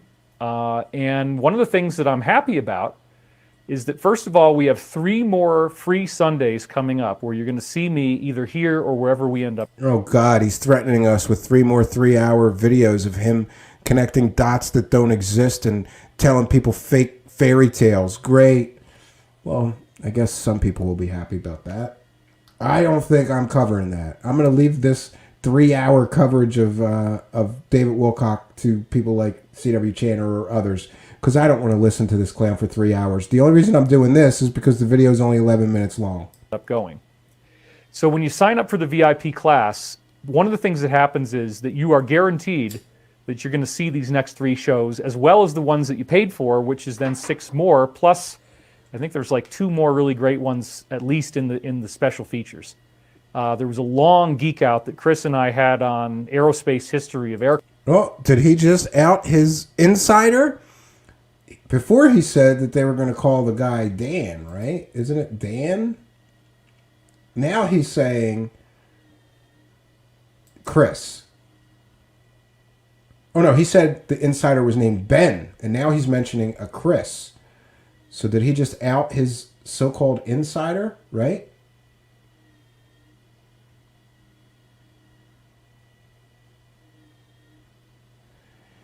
And we're getting some information about our chat annoying troll. His channel, he does this to multiple channels, usually in the truther pocket, hitting many of the people around. I've seen him do this very thing, 5 live chats today alone. He's hit Lee in my streams a bunch of times, but since I've started doing the above, I've not had any issues. Until every couple of months he changes one part of the script and the account name. So great, thanks Jolly Bridge Burners telling me how I can correct this, but unfortunately I can't do it right now. We're going to have to attend to this online troll crap after the show. Yeah, must be a script, because this guy has got 100 different accounts attacking our live chat right now. Great. That's a first for us. We've never had this level of disruption in our live chat, so I apologize to our aircraft, which is kind of a separate topic, but we'll throw that one in there for you. We're going to do a guided meditation on this music studio. You see the screen right here behind me. This is my music computer. Okay, so we're going to compose a unique soundtrack, and Elizabeth and I are going to do a meditation for you. And then, of course, the content is absolutely amazing.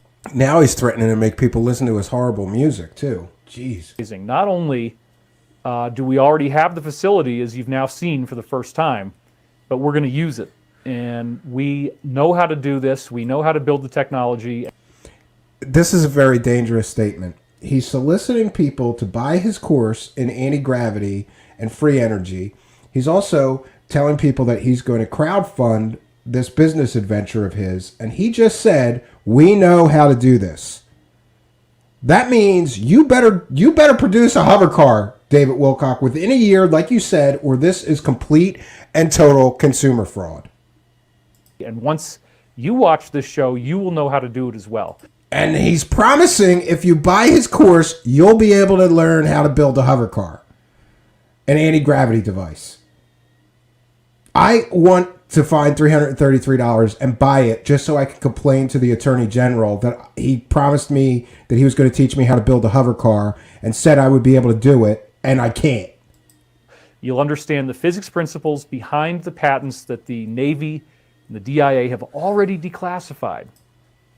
He's citing these Salvador Pius or whatever patents, which, by the way, are garbage. There's no working prototypes. Just because it's a patent doesn't mean the device works, David Wilcock, you dummy. And real scientists have looked at those patents and said it's basically garbage. But you're going to start a whole company based on garbage patents that are never proven to be real and have no working prototypes attached to them, and you're going to solicit donations for it? Great. You're going to solicit investor money? You're going to crowdfund based on fake patents?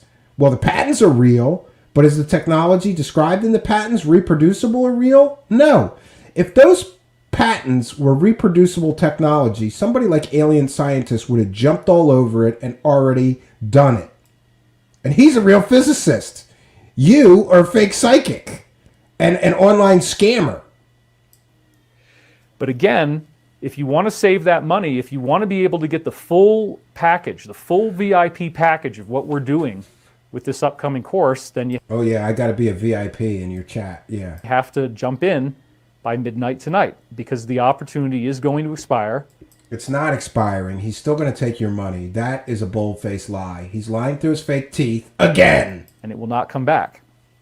Next Sunday, I'm going to be sharing with you more from the time loop. I would have liked to have done more of it today, but there's just so many things going on in our lives. And again, your response has been absolutely phenomenal. So based on how many of you have taken an interest in this, I would say it's a hit. And so thank you very, very much. Thank you for all those of you who have already signed up. My wife and I actually were down to our last $3,000 before we started this course. So it was a pretty dire situation. You know, the way that it got timed was, it just happened to work out that we had just enough time to make this happen. So him and his wife were down to $3,000. What happened to the tens of thousands of dollars of charitable donations? Where did all that money go, David Wilcock? How on earth were you down to just $3,000? But lucky for you, just in time before you ran out of free money, you started a new online scam course where you're claiming that you're going to teach people the secrets of anti-gravity and free energy for $333. I have not... let's just finish this out, and then I'll do a quick wrap up here. So thank you very much. I am David Wilcock, and sign up now at the VIP link to get your exclusive offer, claim your discount, and become one of our own insiders, where you get to be invited to the extra VIP party at the end and have the chance to have your questions personally answered and aired in this video that will become part of history if we do end up doing the Wright brothers of anti-gravity. It's going to become part of history, all right? It's going to become part of online scam history. And David Wilcock, if you take money from people claiming you're going to teach them how to build a hover car or the secrets of anti-gravity and you don't deliver, that is consumer fraud. So sign up now at thedisclosure.com/VIP, and I will see you on the other side with your videos that you get to watch once you've actually signed up. Thanks for watching, and we'll see you on Sunday. Great. Great. So we're going to stop that. 1 second, friends. I am going to look this up. Thedisclosure.com/VIP. I bet you that website sent him back. Yeah. So here is the perfect example of what a liar David Wilcock is. He said that it was a limited time offer and it would be over at midnight. That you can only sign up for the course until midnight. That would be when we started the show, right? Okay. So I don't understand. How is it that he's saying this is a limited time offer and it ends at midnight, but we can register right now for this offer, right? Now he's saying it closes in 1 hour and 27 minutes. Okay, so maybe he meant midnight Western time, which would be 3 a.m., I guess. We're going to keep checking in to see if this is true or if he's going to continue to take people's money. I believe that he has done this before, and it's always him saying this is a limited offer, and if you don't sign up in time, you won't be able to. But then you could just sign up right until the day of the course or the hour before the course goes. You are seeing this page because this is an opportunity for my first responders only, the insiders in my community. I have urgent and exciting news. After 12 years, one of my original and most well-informed insiders, Ben, has decided to come forward. Yeah, great. The United States Navy and Air Force have both declassified information related to advanced exotic technology. This knowledge has already been handed down to us, such as in 144 this is garbage. It seems that very few, if anyone, has attempted to make sense out of the various disclosures in these documents, such as the concept of amorphous metals and their possible relation to ET-oriented crash wreckage. Now, Ben is bringing his full expertise from the inside world to shed breathtaking light on these and many other subjects, such as exotic propulsion and clean energy. We take an academic, credible approach to our investigation. David Wilcock, there is nothing credible about you. And look at this marketing speak. I don't need to tell you that this is urgent because I know you can feel what's going on in the world. You'll receive an exclusive 2-hour insider VIP event with Ben and me. Ben's true identity will be revealed to you for the first during the course experience, and together we will answer your questions live. This is a direct live session with Ben is only being offered to you, an insider in my community. Listen, this is such garbage. You got to be an insider to his community. Space is limited. Once our capacity has been reached, this insider invitation will be taken down. No, it won't. He's going to take every dollar he can from this scam. Come on. This is garbage. But let's do something. I'm going to have to share that again and share the audio because I'm not sure if that's a different video. And I do see a few super chats that I missed, so we'll get to those in just a moment. Please bear with me, friends. A 6-week experience. All right, here we go. Hi, I'm David Wilcock, and I'd like to offer you an exclusive opportunity to enjoy even more of my breathtaking upcoming 5-week course, The Disclosure. In fact, what we're offering you now is a VIP upgrade, where if you buy this in the next 48 hours at Oh, this is like a bad infomercial. no extra charge, you will get the VIP package, which will allow you to submit your questions live, and I will attempt to answer as many of them as... Yeah, that's great. So he takes super chats during these 3-hour stream fests and never answers any of the questions in the super chat.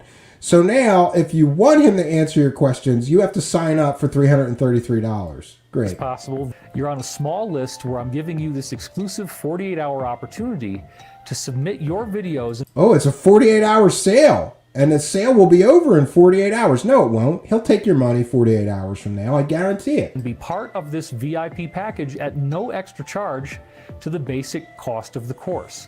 This is only going to be open for the next 48 hours, and I hope to see you there. Click on the link below to get started. What garbage.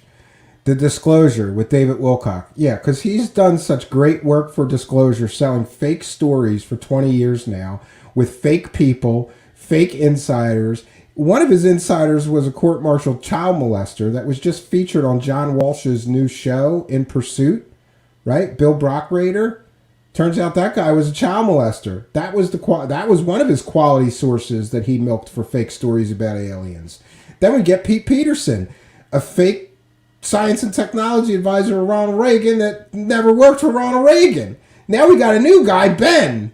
But you can only get his... Somebody better send me this guy's name, because I'm not paying $333 to fact check whether this source is real or fake. Now, I can predict that the guy is probably a fraud, because David Wilcock has not yet had one credible source that I can recall in 20 years. Every one of his sources is problematic at best. But register today. Operators are standing by. Friends, he's telling everybody you're gonna be able to produce an anti-gravity aircraft if you take this course. I don't know how David Wilcock can do this and stay out.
Greetings and salutations, friends, and welcome back to Truth Seekers. Tonight, we're going on the dark side. Welcome.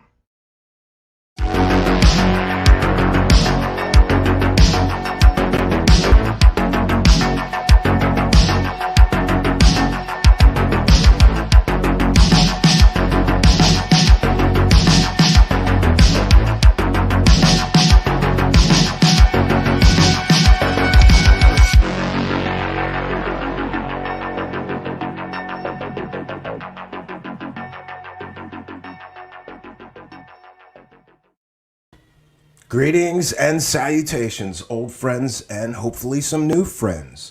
Welcome back to Truth Seekers.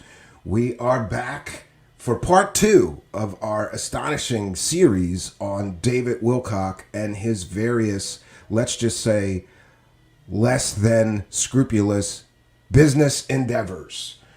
Yesterday, we began our coverage over David Wilcock's newest claims that he's going to have a hovercar prototype ready within a year, and you should buy his course on Antigravity, and also invest in his hovercar and free energy company. But before anybody parts with their hard-earned money, I thought it was especially important that we present a history of some of the less than ethical things that David Wilcock has been involved in. And there are many to choose from. So many, in fact, and we have covered so many of these various, I'm calling them scams. I believe that is a fair assessment of some of his business dealings, calling them scams. There were so many that we have covered previously, and I realized that what we really needed to do is collect all of the data and the proof of these unethical business adventures of David Wilcock over the years into one exciting presentation. And I'm happy to say that thanks to the kindness and the generosity and the support of Spooky, please do buy her a coffee. There's a link in the About section of our video for helping out. Spooky helped me all day with this presentation to create these slides. And Jonaside, we've got slides for you tonight. What an exciting night. We finally get the slides that Jonaside has been asking for. So David Wilcock has been involved in so many things that I would call scams, or things that appear to be scams, using fake sources, GoFundMe scams, PayPal donation scams, all of which the internet never forgets. Now, it's important that I point out that a lot of this information is being slowly purged from the internets. David Wilcock is deleting all of his Facebook posts concerning the Pete Peterson GoFundMe scam. His posts promoting that GoFundMe have been deleted from Facebook and are unrecoverable as they were not crawled by Wayback Machine.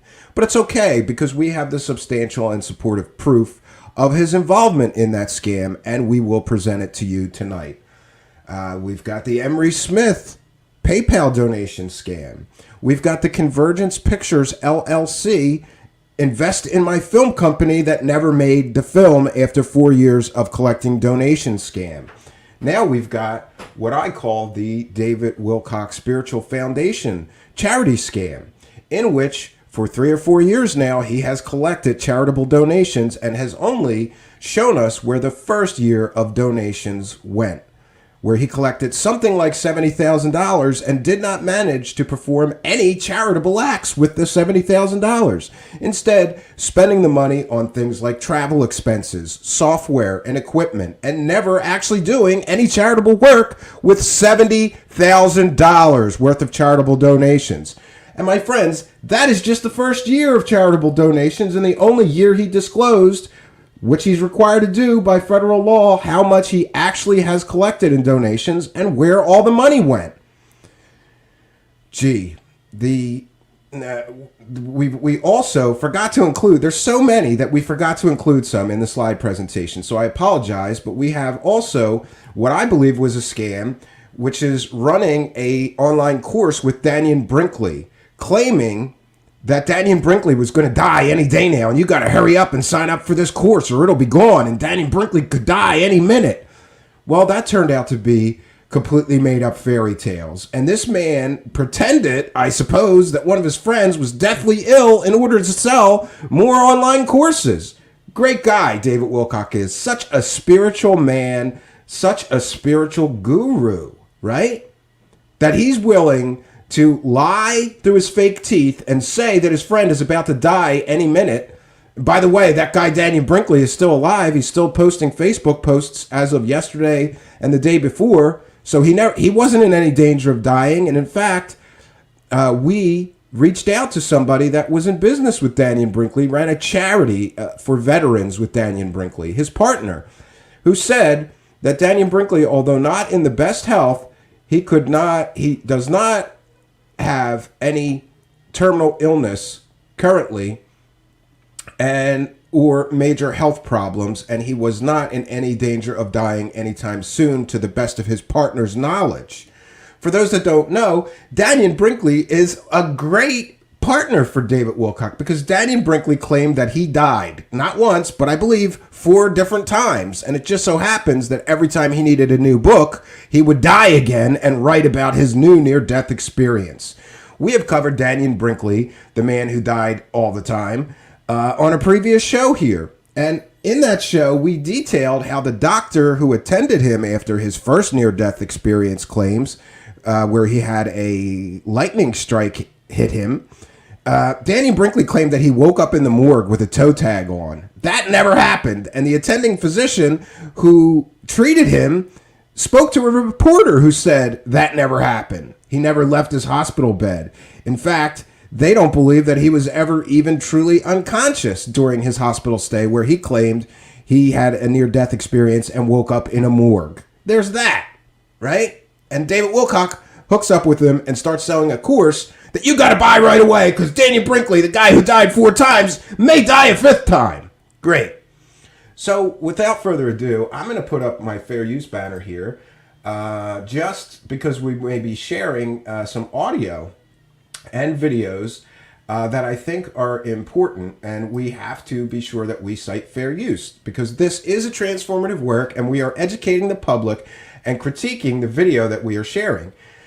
So this is certainly covered under fair use and allowable by law. We will be critiquing the video, discussing the contents with our live chat, and educating the public with it. This is the textbook definition of fair use. We vigorously defend our right to use these clips in the spirit of fair use, and lawyer letters are standing by for those stupid enough to falsely copyright or privacy strike me for the use of their materials. A lot of these guys don't like it when you use their own clips to show what liars they are, and they try to falsely strike you or, you know, whatever. We have lawyer letters standing by. So far, I've won every frivolous or false copyright strike where we use something under fair use. I think we're up to 13 now. So we've got good lawyer letters standing by if anybody wants to waste their time falsely copyright or privacy striking me for the use of these said materials. Now, we are going to begin our presentation with an edited video. I edited several clips from a video where David Wilcock was discussing time travel and its relevance today. Because in this video, he talks about his hovercar company. This is several months ago. But I thought it very relevant. And why is that? That is because in this very video, David Wilcock says that the people he's working on these hovercars with are associates of Pete Peterson. But there's a huge problem with that. Pete Peterson is a complete and total fraud, and we've got the slides to prove it tonight.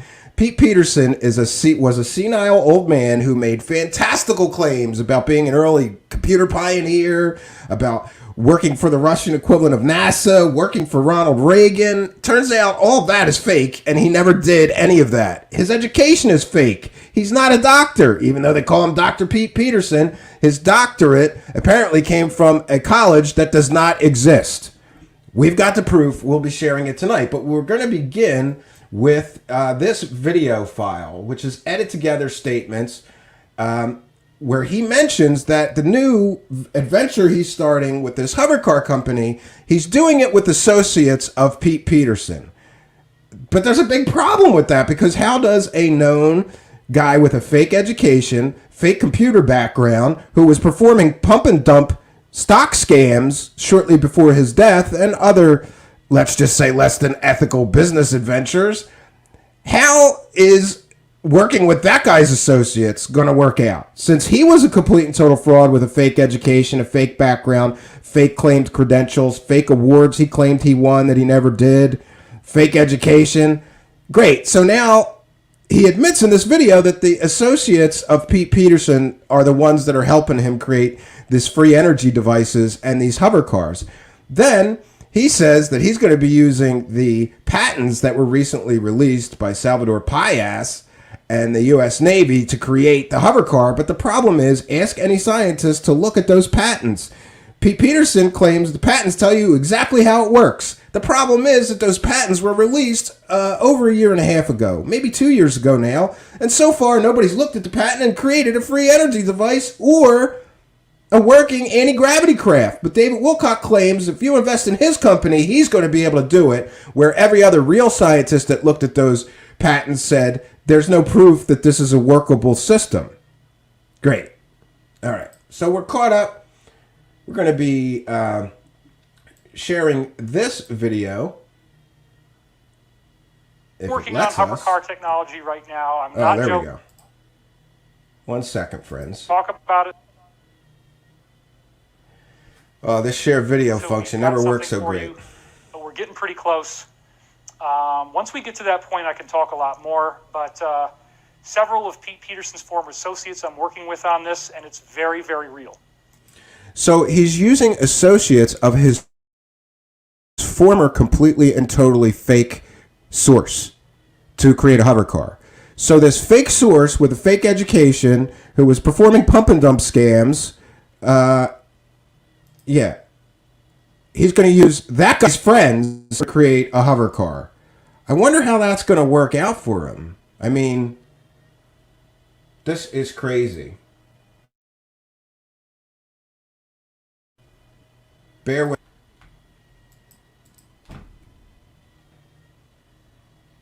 One second.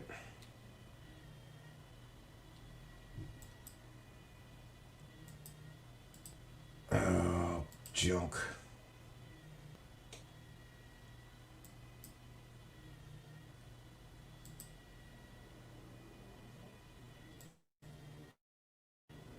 Friends. We are having StreamYard issues here. And that's not good. 1 second. Let me see if I can't get this to go.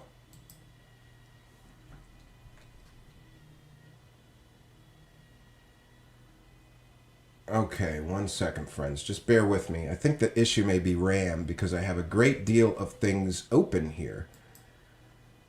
Yeah.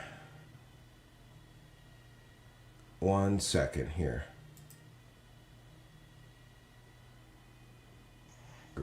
We expect that once we get financed, hopefully, that we'll have an operational working prototype within 1 year, and that we could go into mass production within 4 years, where you will have a hover car in your garage at an affordable price. And, the company that I'm working with is one of about 5 that I've been briefed on that are all working on.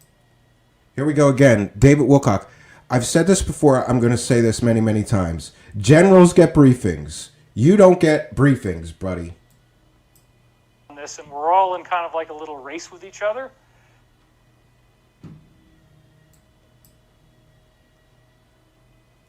Yeah, I'm sorry for these issues. Boy, I was locked and loaded and ready to go. And now here we go. Justin Kropa is here asking for slides. Yes, I'm trying to oblige you here. Just bear with me, friends. Get ready to end this stream and start over. But I don't want to do that because I have all of my tabs and all of the things I need to share is right here, ready to go. Just stand by, friends.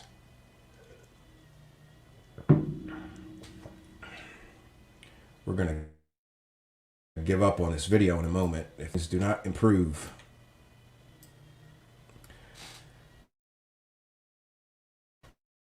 And it appears tonight, besides mine, you should want to check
Yeah, I apologize for that, friends. We're having major technical issues here, which is kind of funny to me. So we're going to forego the video that we're playing. The video that we're playing, the important part of the video is just to establish that he's saying that all of this information and technology to build the hover cars and the free energy devices are coming from associates of Pete Peterson, who we can prove is a complete and total fraud. And we're going to do that right now. 1 second, friends. Let me share my browser tab. And thanks to Spooky, this slide presentation is called David Wilcock and the Saga of Scams. So here we go. Now, it's important to realize that this entire hovercar and free energy scam is built on Pete Peterson. You may ask yourself, who is Pete Peterson? Well, here's some claims and some evidence about Pete Peterson.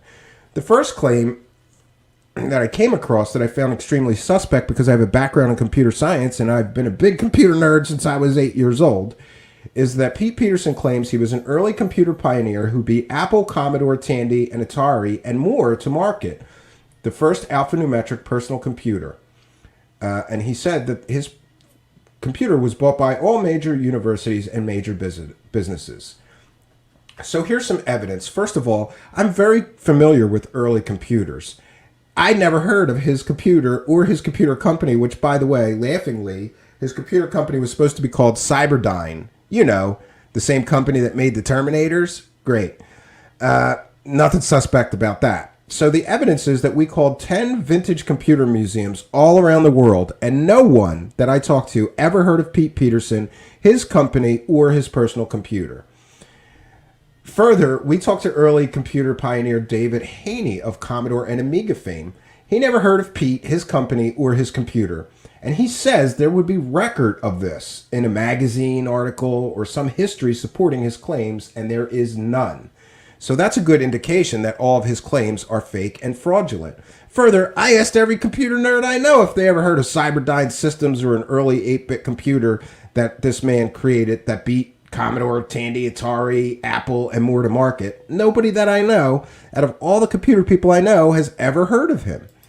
Now we get to the next claim of Pete Peterson. Pete Peterson claimed, in David Wilcock's book, Pete Peterson claimed, invented, and by the way, David Wilcock has been making money off of this fake source for years and years and years. He did a Gaia TV show with him. He wrote a book about this guy's fake stories. He got paid at conferences to talk and tell stories about this guy. All of this guy's background, education, and claimed work history are completely and totally fake. Here's another claim. He claims he invented a revolutionary central processor that had 40 cores and was 50 times faster than any available CPU. Now, what's the evidence? The evidence is that no evidence of this fictional CPU was ever mentioned in any magazine, website that covers technology, or computers anywhere. There is no mention of this man or his claimed inventions anywhere on the internet, except in a pump and dump scam that we found, where he was hired on by a computer company, a technology company, and they pumped his big fake background in order, I believe, to inflate the stock price. And then after the stock price went through the roof, the stocks were all sold off by the principals of the company. This is my opinion. And then the company went out of business. It is a fact that they pumped this man, this fake technology guru, early computer pioneer that never was, to investors, claiming that he would revolutionize their company. Then the company went out of business shortly after hiring him and highly publicizing his hire as being game-changing for their company. This claim of 40 core processor 50 times faster than anything is likely another fake claim, because had he really beat Intel and AMD and Apple with CPU or silicon like that, he would be a billionaire. But instead, he died penniless and broke. This is the Media G3 pump and dump scam. Media G3 welcomes Dr. Pete Peterson, except there's a problem there. He was not a real doctor. His education and his claimed doctorate degrees are all fake. Yeah. A leading developer of broadband wireless products and services, pleased to announce the appointment of Dr. Pete Peterson to the company's board of directors. Now, again, this is PR for investors. This was put out in order to get investors to invest in their company based on their hiring of this early computer pioneer that was never an early computer pioneer. In fact, he never did any of the things that he says on his resume that he did. We checked into all of it. This, my friends, is what is commonly known as a pump and dump scam. So David Wilcock is starting a new hovercar company based on friends of this guy who was involved in a pump and dump scam, who has a fake education and a completely and totally made up resume full of fake accomplishments that he never did. Great. It's looking real good for David Wilcock's hovercar company, working with friends of this fraud to create a hovercar. Sure, and soliciting donations with friends of this guy who was previously involved in this pump and dump scam. Next claim of Pete Peterson. This is great. Claimed degrees in electronics, philosophy, and physics from Golden State University, now known as Stanford University. Golden State University is a California university, has nothing to do with Stanford University. And the evidence we found is that we checked with Stanford University, and there's no record of Pete Peterson at Stanford at all. His educational claims are all fake. Also checked Golden State University. No record of Pete or Gary Peterson. It should be noted that his legal name was Gary Pete Peterson. Checked under both names, his education is completely and totally fake. So him being a doctor, completely and totally fake, made up claim. And David Wilcock always called him Dr. Peterson, right? Well, not always. He usually called him Pete, but sometimes he referred to him as Dr. Pete Peterson. When it was convenient to sell whatever garbage David Wilcock was selling, he said this guy was a doctor. No, he's not. Nobody can prove he's a doctor. Now, here is the Pete Peterson GoFundMe scam, which David Wilcock heavily promoted on his social media. Here's a claim. Pete comes from a long line of inventors, including his grandfather, who was Tesla's right-hand engineer at the Colorado laboratory, known as Mr. Do by President Ronald Reagan. He is one of the top scientists, technology problem solvers, and is widely considered as the single most valuable and prolific inventor whose inventions remain highly classified. This is lies right in the text body of the GoFundMe. By the way, the GoFundMe made all kinds of claims about this man's home being invaded by deep state operatives who are destroying everything he owns and throwing him in dumpsters and rolling over them with bulldozers. Turns out that was a foreclosure, a legal foreclosure. Had nothing at all to do with the deep state or this man being a whistleblower. He's not a whistleblower. He's another in a long line of frauds that David Wilcock has used to sell fake stories about aliens. Now, here we go. The GoFundMe scam, and this has been... Jimmy Church tried to scrub this episode from the internet because Jimmy Church doesn't want you to know that he let David Wilcock promote an outright GoFundMe scam on his show. In that show, David Wilcock claimed death threats by phone and in writing, blackmail efforts for over $1 million, possible attempted murderer by sabotaging his car brakes, anonymous calls to Child Protective Services saying Corey Good are in imminent danger. He created this narrative of some kind of deep state attack so that he could garner sympathy and get people to donate to his buddies. He claimed armed policemen were protecting the crime, with the homeowner guaranteed 90 days in jail if he comes within a mile of the operation. That's fake. We talked to the local police officers who told me it was a run-of-the-mill foreclosure on a home. And we've got the foreclosure documents that I can share and show you. I will link to them in the description of this video shortly after broadcast. And you too can read the foreclosure documents and find out that this so-called deep state attack that David Wilcock was pumping and asking for PayPal donations for, the text body in the GoFundMe is all lies. It's a normal foreclosure. David Wilcock says, there are just some of the actions we are calling the Dark Alliance. Enough is enough.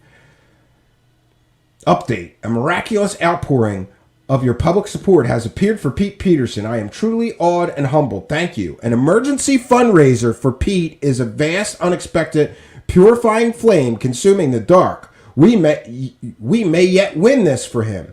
No. At the time that David Wilcock started soliciting PayPal donations, the foreclosure was already finished.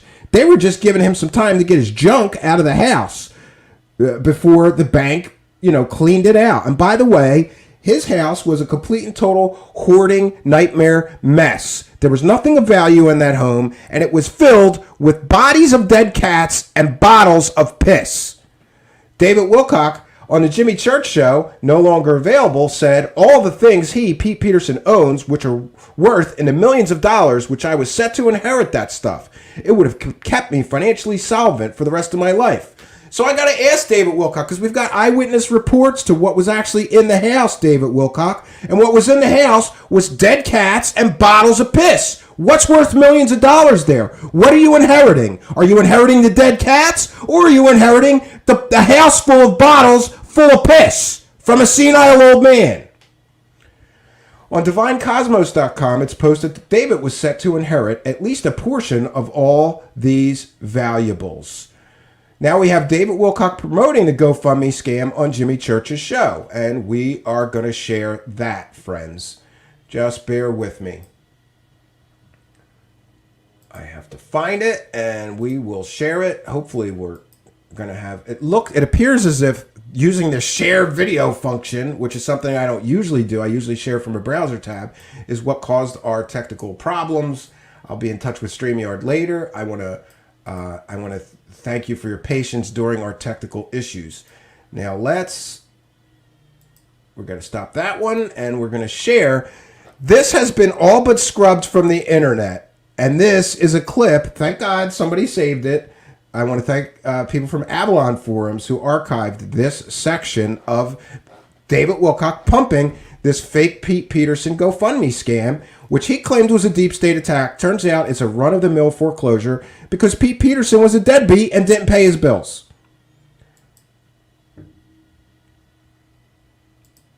All right, 1 second, friends. All right, and we have it. Jimmy Church, you tried to destroy the evidence that you allowed, at the very least, David Wilcock to pump a completely and totally fake story and then solicit GoFundMe donations for his buddy to the tune of $60,000.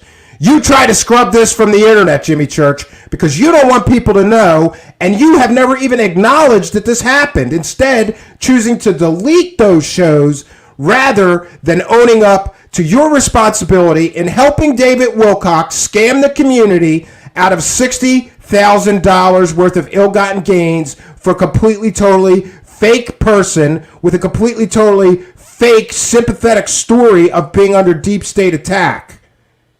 I think it's important that we not forget Jimmy Church's role in this, and we demand an apology for his part in this. On Saturday, the day after my brakes go out on my car, which certainly could be attempted murder, it was right after the car went down the mountain. Later, he said it was his wife's car, not his. Great. He can't even keep his fake story straight. I get this call from Pete Peterson saying that there are armed policemen surrounding his house, and they're taking everything he owns and throwing it into dumpsters. And when one of the neighbors came up and said, "What are you guys doing?" one of the cops told him that they've already got the hole dug in the dump. They've already dug it out with bulldozers, and that when they get this stuff, they're going to throw it in there, drive over it with bulldozers, and then fill it in. I talked to the local police. There was no bulldozers or dumpsters ever at... there was one dumpster at the scene after the bank got tired of waiting for Pete Peterson to clean out the dead bodies of cats and bottles of piss and various other hoardy nightmare garbage that the house was filled floor to ceiling some rooms with. But there was no bulldozers. The police did not tell neighbors that they were doing this. This is a completely and totally fake, made-up story. Pull it in. Yeah. And Pete Peterson, only 2 weeks ago, there was two rounds of episodes of him on Cosmic Disclosure where he's revealing information that... So David Wilcock suggests in this scam that because Pete Peterson went on Cosmic Disclosure and talked about aliens, the government was attacking him and destroying his property for it. Completely, totally ridiculous, improbable, not even possible. You know, there are laws. You can't just invade somebody's home, throw everything they own into dumpsters, and roll over it with bulldozers. By the way, I talked to a woman who was curious and lived near Pete Peterson's home, who went out there and talked to the people that were cleaning out the foreclosed home, and that's where we got the information about all the dead cats and bottles of piss. That totally validates everything Corey's been saying. Now, I have the... This is David Wilcock logic. One fake source with a made-up fake education, with fake military. No, I'm sorry, I'm not clear on whether his military service may have been correct, but all of his educational claims are fake. He claimed to work for the Russian equivalent of NASA. That was fake. He claimed to win the Order of Lenin. That was fake. So a fake source verifies that everything Corey Good, another fraud, has been saying for 20 years, 5 years, is true. Sure. One fake source confirming another fake source's fake stories is not proof, David Wilcock. That's weak. I'm pulling it up now, so when I have it ready, I'll let you know. But I have the message that Pete Peterson left you. And if it's okay with you, David, I will actually... Yeah, you can absolutely play it. It's a 1-minute clip, and it's very relevant. This is what I heard when I called up my voicemail, and after I heard this, I saved it, and I called him, and this is when we talked for an hour, and I got the download on what was going on. But I also saved the voicemail, and so today I recorded it so that you guys can hear what it actually sounds like when something this real happens to somebody, and he leaves a voicemail in 60 seconds, tells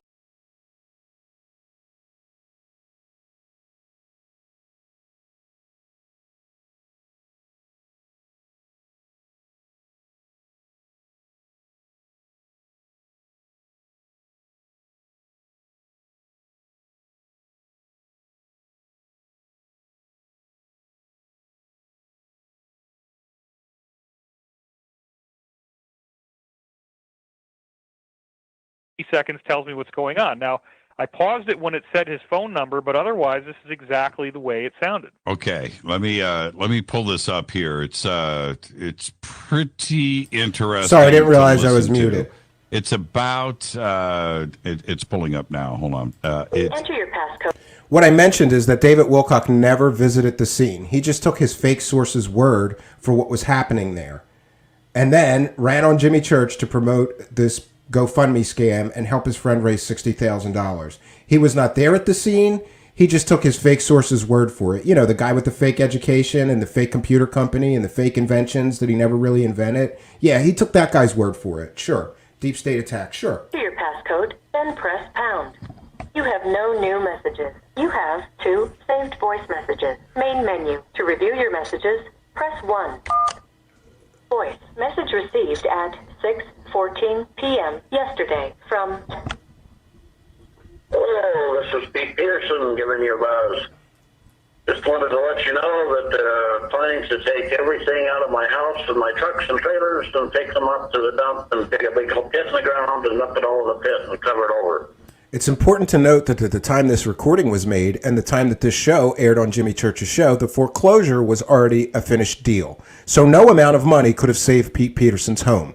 That, my friends, is the basis of a consumer fraud involving GoFundMe. To say, donate to this GoFundMe so we could save Pete Peterson's house when the foreclosure had already taken place and nothing on God's green earth, no amount of money could have saved Pete Peterson's home. And cover it over. It was already foreclosed on. And that includes the ashes of my wife and my mother and all my radios. This is a claim that Pete Peterson said. He said that they were going to throw the ashes of his wife and his mother in a dumpster and run it over with bulldozers. I talked to local police. They were unaware of any urns in the property at the time of the foreclosure, but certainly said they would never destroy someone's urns of a dead loved one. That's just not something they would do. Equipment, all my tools and all the stuff that I was had stored there and so forth. Totally against the law, but fully after committing many crimes by the sheriff and stuff. So anyway, we live in America, USSA. End of message. To repeat this message. So there we have it, friends. This is a short clip There's a longer version. If anybody has the full version of David Wilcock's appearance on Jimmy Church promoting this scam, please archive it. Send me a Google Drive link. That would be very, very helpful. Now we're going to continue with our slide presentation, courtesy of the kind help and assistance of Spooky. 1 second, friends. Let's get back to the slide presentation. I'm new with these, so you'll have to bear with me. All right, so we're up to we've covered the Pete Peterson scam, and also, you know what? I'm going to share one more thing before we go to back to the slides. So bear with me as I find this stuff is getting harder and harder to find. So another reason I wanted to do this show tonight is to archive this stuff so that it would always be available for people who want to know more about the less than scrupulous business practices here of David Wilcock. Here is the original GoFundMe. $55,000 raised, right? Whistleblower Pete Peterson. But we've got to go back to read the text of the scam. This was created August 17th, 2017, but I assure you that everything in the text body of this donation scam was completely and totally factually inaccurate. They said that his home, you could donate to help save his home. His home was already foreclosed on. They said there was millions of dollars in equipment and scientific gear there. No, witnesses there said that the house was filled with trash. So the entire text body of the GoFundMe based on lies, friends. That is the textbook definition of consumer fraud involving a GoFundMe scam. You can't write lies in the GoFundMe scam text body and then collect $60,000 and keep it.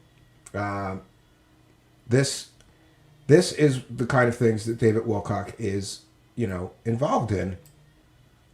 Let's get back to our slide presentation. David Wilcock and the Saga of Scams. This is our Google slide presentation. So that's the first of many, many scams that David Wilcock has been involved in, where he's asking the public for money for completely and totally fake, made-up garbage, right? And then we have the Pete Peterson foreclosure documents, which I can share.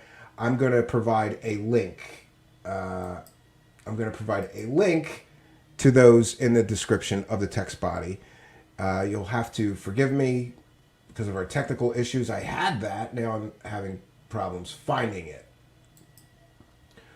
1 second. Now, Pete Peterson, as far as the GoFundMe scam, he didn't live in that house for well over a year because they'd already foreclosed on it. He had a separate apartment that he pays for out of his pension.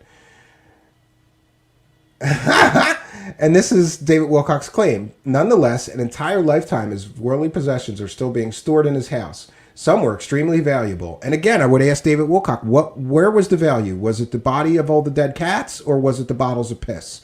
Or was it the newspapers, trash, magazines piled floor to ceiling in some rooms?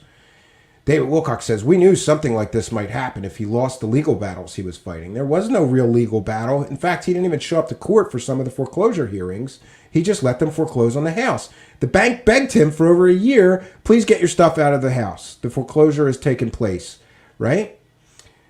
He says he had effectively caught them in lies again and again, committing unbelievable acts of fraud repeatedly. So David Wilcock is accusing the local police, the local banks, the local judge, the local prosecutors, the local, public defenders. Everybody in Pete Peterson's local legal system is performing this conspiracy against Pete Peterson. Sure.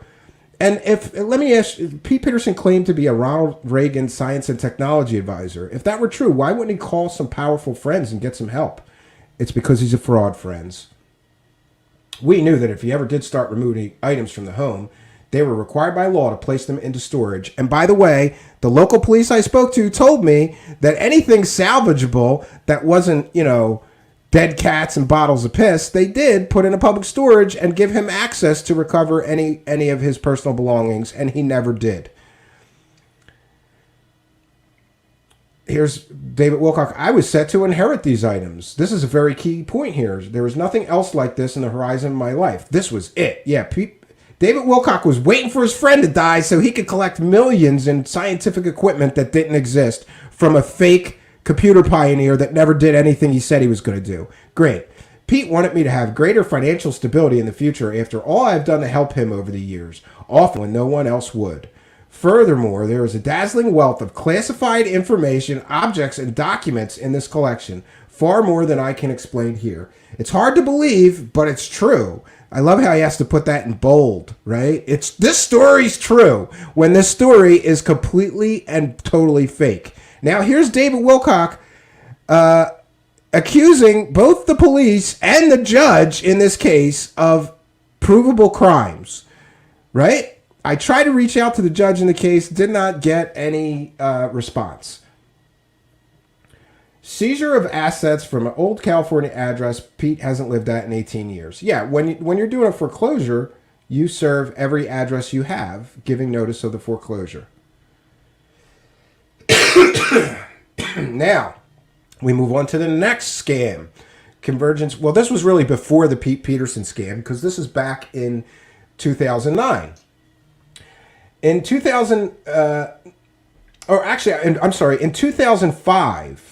This post is from 2009, but in 2005, David Wilcock announced the formation of Convergence Pictures LLC and was soliciting donations, but you had to donate at least $10,000 chunks. So for 4 years, David Wilcock collected donations and investments from people to create a film called Convergence with a company called Convergence Pictures LLC. But after collecting money from investors for some 4 years, he never, ever produced a film. And I'd just like to ask David Wilcock, you're running a hovercar company now, and you're going to ask for donations. Can we get a full list and breakdown of where all the investment money and donations that you apparently lived off of for 4 years and never made a film with, where did all that money go, David Wilcock? Here's him pumping this investment scam on his own website. Convergence is on the brink of signing a major A-plus caliber screenwriter, but we can use your help. In the meantime, listen to David on a radio show. Major new developments with Convergence. As you may know, I've been developing the Convergence film with my partner, Billy Blake, for over 4 years now. We've seen highs and lows and roughly 10 complete script rewrites, several of which I've done myself after a massive study of the art of screenwriting and included detailed research in the best books available, over 15 in total. So he took everybody's money and he bought 15 books on screenwriting and tried to write a script for 4 years, and he never completed the film. Here he says the film has already transformed substantially, starting out as a documentary and evolving into a dramatic thriller that takes the feel of a Da Vinci Code storyline, but weaves in the most incredible scientific data I've put together. We do feel very confident that this is the best way to reach a mass audience with the knowledge we have to share. Come on, friends. This is crazy. The fact that this guy collected money for a film project for 4 years and he just kept the money, never explained where the money went, never explained what happened to the film. He just kept 4 years worth of collecting investors' money. Though we are not going to public. Yeah, and then he's pumping this investment scam saying that I've alluded to the fact that a major heavyweight talent may be about to join us within this very month. Though we are not going to publicly reveal his identity at this stage, he loves anonymous sources because he could just make this stuff up and claim that this stuff is happening. He's been caught time and time again with fake made up sources, stupid names for people. Like he watched Toy Story one night and decided he had a new source named Woody and a new source named Buzz. I'm not making this up. This is all real. And he says, we're not going to publicly reveal his identity at this stage. We can now tell you that we're on the brink of signing a highly in-demand contemporary A-list screenwriter who has worked with Spielberg and other Academy Award-winning directors whose names are instantly recognizable. Most importantly, we literally could have not have asked for a better writer in terms of the films he has done. As if it was the universe sent us the single best person for the job. Well, great. So he pumps this investment scam saying that we've got this A-list screenwriter, but I'm not going to name him, and he's the perfect guy for the job, but we never finished the project. Yeah, and this anonymous film screenwriter that's an A-list celebrity he's claiming, he believes in what we are doing. Great. He believes in what you're doing. And I have one more thing to share on this Convergence Pictures LLC. Yeah,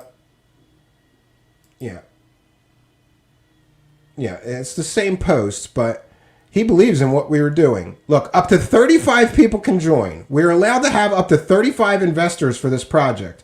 Anything above that is going to be considered fraud by the SEC, which is why we can't raise money in small increments where people send in $500 and the like.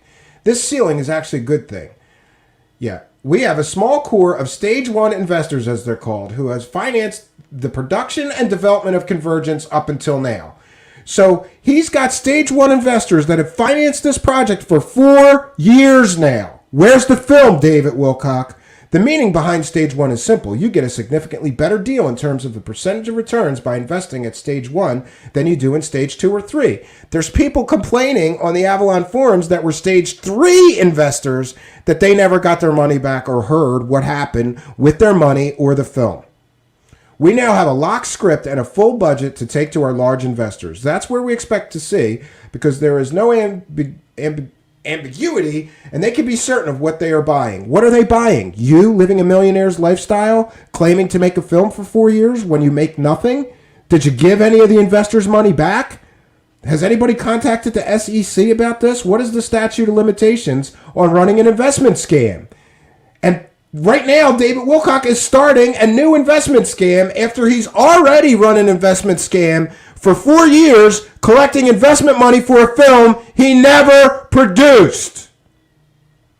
Some lawyers actually have howled at us for what we are doing because the extra bonus percentages of our stage 1 investors receive will come directly out of our own portion of the revenue stream. What a great deal. The minimum buy-in is reduced to $10,000. So in order to invest in his film company, you just got to give him $10,000 for the next 2 weeks. It's a limited time offer. More on that later. As you may know, if you're a long-time or in-depth reader of the site, the last 2 years our minimum buy-in has been $50,000. So for a while he was telling people, no, in order to invest in my company, you have to give me $50,000. Then he lowered it to $10,000 for a film that he would never produce. How very generous of you. And listen to this. If you have an underperforming investment or can jump in and be involved, we will be eternally grateful to you. Yeah, he's going to be eternally grateful to you for giving him free money, because him and his partner never produced anything. They didn't produce 30 seconds of a film. After collecting investment funds, 3 rounds of them for 4+ years, maybe 5 years. I'm not sure how long this went on. Listen, he feels very confident that this is going to work, and it is one of several substantial developments that have suddenly burst into view at the same time. Yeah, he's working so hard, he's trying to work past the point of illness. Here, find out more. If you're curious and would like to know more, email my partner, Billy Blake, directly. From there, you'll get his phone number and set up a time to talk where we can answer any questions you have, which will include full disclosure of the writer's identity for serious contenders. We would love to have you join the team. What's the team, David Wilcock? The team is you and your buddy collecting money for 4 years and never producing anything. This never came to fruition. He never produced a film. He collected money for 4 or 5 years, 3 rounds of investment capital, and then never produced a film. To me, that's clear-cut investment scam. But what do I know? I'm not a law enforcement officer. So let's go back to our slides now, friends. And again, we're citing fair use as we're sharing portions of David Wilcock's... Oh, okay. I apologize. We did have a slide for the rest of the stuff, but we read it from his website. It's okay. And here's Convergence Pictures, LLC. The 2 principals are David Wilcock from Milton, Kentucky, and William Blake from Malibu, California. Limited liability company filed on November 14th, 2005. Right now, it is listed as inactive or out of business. So, collects investor money for 4 or 5 years, 3 rounds of investment capital, never ever produces a film, and the company goes belly up. Could this be a look into just what may happen with David Wilcock's new Invest in My Hovercar company scam? I have a feeling that history repeats itself. And if he was able to collect money for 4 or 5 years and never explain where the money went, and more on that, because he's done the same thing with his Wilcock Foundation. The David Wilcock Spiritual Healing and Empowerment Foundation. We've covered this previously. He once listed all these charities on the Wilcock Foundation website that he said his charity supported. Well, there was an elephant one, a sloth one. We called all those charities. None of them ever received a dime from the Wilcock Foundation. The person at the Elephant Foundation said, no, they kind of mean support, like they did an interview with me to help us get direct donations, but they've never directly donated.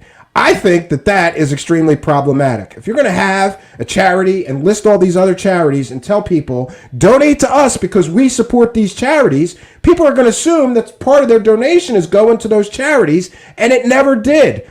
In fact, the Wilcock Foundation collected $70,000 in their first year. And what did they do with all the money? They spent it on travel expenses, software and equipment, and rent on a very expensive $1 million office or home, but they never showed any charitable works that they accomplished with $70,000. Now, why is this important? This is important because this fits David Wilcock's pattern perfectly.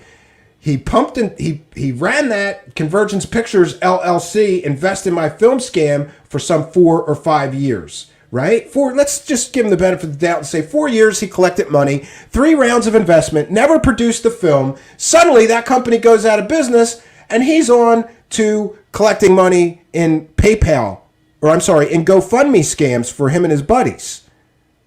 When that is finished, he starts a charity, a 501c3, and then only files his first year 990 form, which you're required to do by law every year. And this, my friends, is interesting because I have been pressuring him and his accounting firm listed on his charity's website as the accounting firm for quite some time. And I have been asking for the 990 forms. For those that don't know, the 990 forms are the forms that you are required by the IRS to fill out every year. It shows the public how much money you collected and what you spent all the money on. He's had his charity for 3 years now, going on 4, and has only filed one 990 form, which we described. He collects $70,000, didn't do any charity with any of that, just set up an office, bought a lot of equipment and software, a lot of travel and meal expenses, right? So I guess he's eating super fancy dinners because there was thousands and thousands of dollars worth of travel and entertainment expenses. So with your charitable donations, he's traveling and entertaining himself, but he's not doing any charitable work with the $70,000 we know he collected in the first year. Now, this is where it gets interesting. I have been pressuring him and his accountants. I've sent 10 requests, at least, asking for the 990 form so that the public can know how much money he collected in 2019 and what he did with the money for his spiritual charity. How much money he collected in 2020 and what he did with all that money for his spiritual charity him and his wife run. They have ignored all my requests. It is federal law that they have to give the 990 form to anyone who requests it within 30 days. I've checked every week with the IRS.gov website. He has not filed his last 2 years of 990 forms with the IRS. I believe he is in violation of federal law for not doing so, and is also in danger of losing his charitable status. If you don't file 3 of those in a row, they automatically pull your 501c3 license and you can no longer take charitable donations. But here's what's interesting. After refusing to give me the 990 forms, as he is required to do by federal law, 10 requests, he won't tell me or anyone who asks for it where all the money went and what they spent it on. Now, he's right now starting a new business, for-profit business, where he's soliciting people for donations and funding. And what happens right before he starts the new business soliciting donations and investors from the public? Well, he's been pumping this Wilcock Foundation for the past 3 years. Now it appears that the donation links are broken. The site can't be reached. Look at that. Interesting. And the donate button We can't complete your donation. This organization's account is inactive. Why is that? And isn't it a little suspect that right as he starts a new business soliciting donations and investment from the general public, his old money source that he's been pumping for 3 years suddenly stops taking donations, charitable donations? It's as if he runs the course with these send me free money things for years, and as soon as they're no longer working, he starts a new send me free money scam. I'm calling these things scams. Until I'm proven otherwise, I feel confident in my analysis. Why would you suddenly stop taking donations for your charitable organization? Why would you refuse to offer to the public, as you're required to by federal law, the proof of how much money you are collecting for your charity and what you are spending the money on? Now, let's go back to our slide presentation because we're not done. We are not done with the saga of David Wilcock scams, friends. It's just there's so much. So now his spiritual healing and empowerment, I think that's going belly up. Just like Convergence Pictures went belly up before this. He's no longer taking those donations because now he wants investors to invest in his hovercar and free energy company. Here is his 2018 filing, and we can see, look at this. Look what he spent. He collected $70,000. He refuses to release the filings for 2019 and 2020. What did he spend $70,000 he collected on? Well, look at this. $10,000 in telephone expenses? Or is that supplies? Yeah, that's supplies. He spent $10,000 on supplies. He spent $5,600 roughly on software. Research and development. He spent $1,975. Wow. Meals and entertainment. He spent $4,000 of your charitable donations on meals and entertainment. Friends, I don't know about you. I don't have rich tastes, but how many times do you think you could eat at a decent chain restaurant? Like, let's just slum it and even say Applebee's with $4,000. I don't know. When I go, the four of us, me, my wife, and the kids, it's like, $60. That's an awful lot of meals and entertainment. $4,000. What is he eating for $4,000? Oh, and you paid his internet bills too. He bought computer supplies to the tune of $759.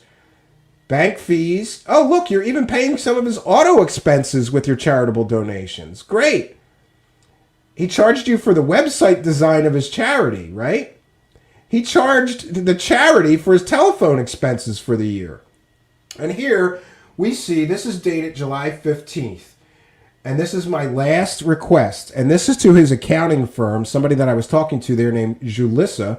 I said, this is my second request with your business, that's his accounting firm, for the 990 forms for Wilcock Spiritual Healing Foundation, which your company represents. My last request was made more than a month ago, June 8th. I still have not received these forms from you.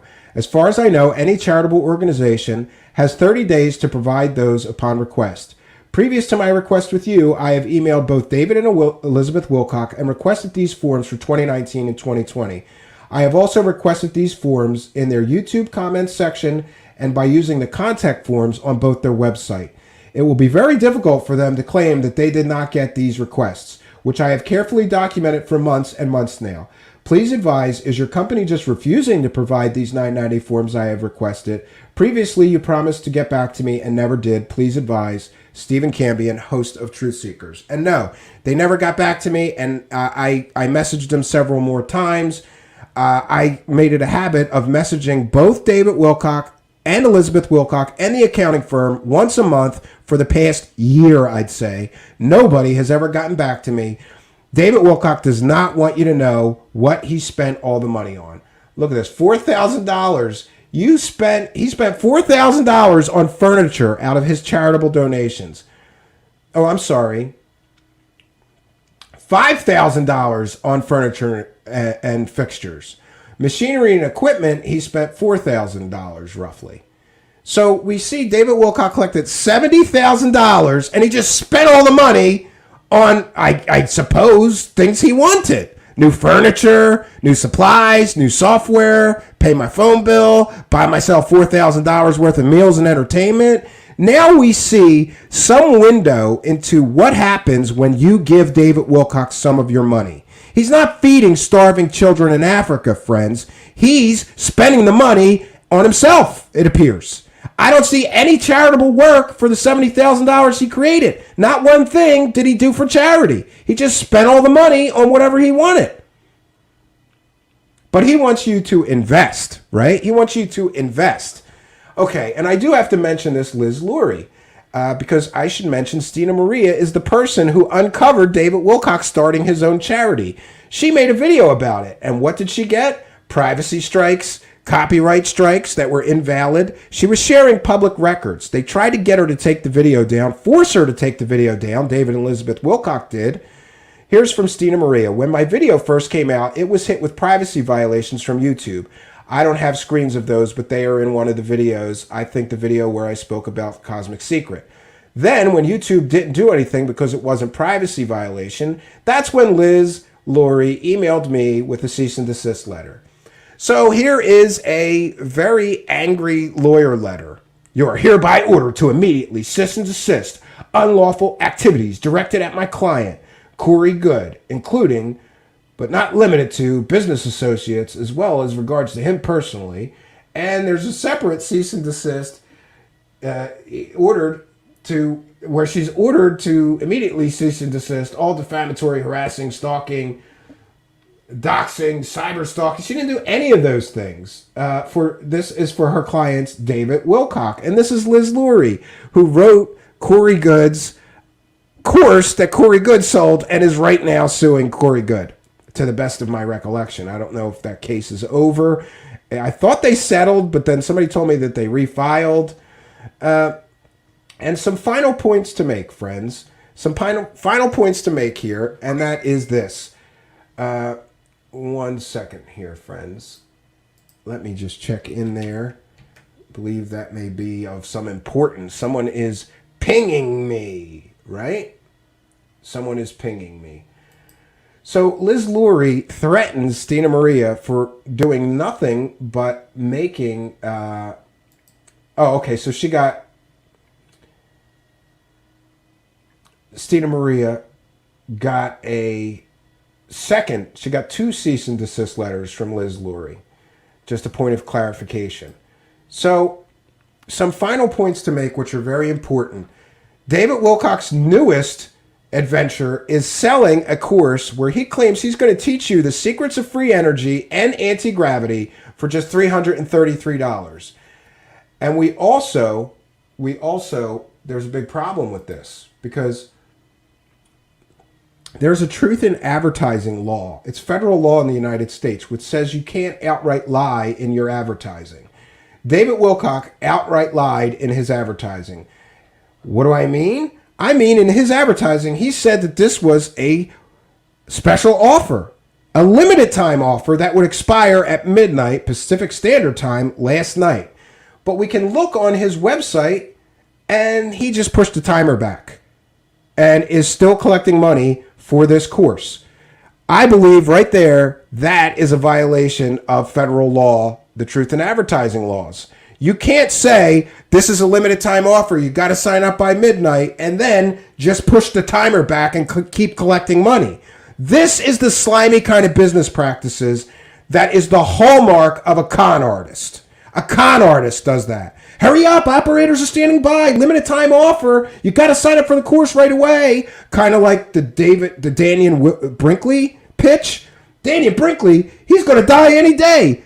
Limited time offer. You got to hurry up and sign up for my course. He tries to create a sense of urgency so people hurry up and part with their money faster because they think that it's some kind of limited time thing. It's not limited time. He's going to keep taking money for this right up to the minute before the course begins. And that alone, friends, having stood there in front of a camera and lied to his fake teeth, saying this is a limited time offer, is a lie and is therefore against the federal laws surrounding truth in advertising. That alone is illegal. But let's look, friends, and consider the history of the saga of scams that David Wilcock has been involved in for the past 10 plus years now and ask ourselves this very important question. What are the chances that people who invest with David Wilcock's new adventure to create hovercars and free energy devices in his secret hangar are going to get their money's worth, are going to be happy with their investment? What are the chances that David Wilcock, having failed as a fake psychic, having failed as Edgar Casey reincarnated, some would say having failed as an author, because by multiple reports, David Wilcock buys his own books in bulk to get himself higher on the bestseller list. Having failed at being a television show host, having failed at running a film company, having failed at running a charity or doing any charity for the perhaps hundreds of thousands of dollars he collected for his charity. He was a failure at running a charity. What are the odds, friends? Having failed so much, he's a failure and a reprehensible human being for running a GoFundMe scam. Oh, and we have one final. I almost forgot. See? The David Wilcock and the saga of scams, there's so many scams that you forget some. You forget some, friends. There's just too many scams, and you end up forgetting some.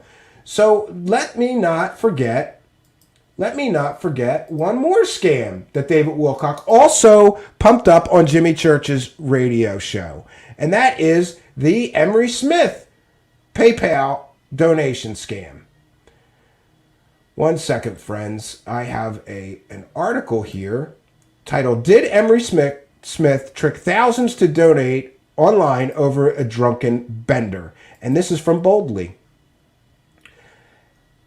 An insider has revealed the backstory behind this photograph, which was allegedly used as part of a scheme to raise between $50,000 and $70,000 for Emery Smith, who it was claimed was the victim of a deep state attack by the Men in Black. Yes, you read that right. On December 29th, 2017, David Wilcock, a controversial speaker and author into the New Age and ufology field, posted what would end up being a 7,000-word blog post, which would generate almost 6 million views, detailing an amazing story of a shadowy deep state operatives who were obviously trying to take out Emery Smith and even kidnapped his dog. And this is from David Wilcock. Emery Smith is in the emergency room for the second time now in the last 2 days. The sudden health collapse occurred right after 3 black SUVs drove up and ran off with his beloved dog, Raven. And what we found out is no, Emery Smith was drunk and let his dog out, and the dog went on the highway and got killed. He has a flu, high fever, and shortness of breath. Please read this new article immediately. We are calling for your prayers and, of course, your donations. And here is the blog post. It's still available now, and so is the PayPal donation link. ET Autopsy Insider Emery Smith hit with massive attack after coming forward. Do you see this narrative of him being under attack or having some kind of vast importance in the conspiracy world, and the government is always attacking him and his insiders? His insiders are frauds. Check out the Emery Smith coverage that we did previously to this, where his fiance comes out and tells the complete and total truth that he is just a falling down drunk. And he is not any kind of a, truth teller. He's not on missions. It's all fake. According to Wilcock, Smith was a former Black Ops program insider who worked for secret biological facilities deep in the New Mexico desert and personally autopsied about 3,000 different types of humanoid extraterrestrials. Sure he did. Even Emery Smith refutes that claim. He said it was 3,000 different tissue samples. Yeah.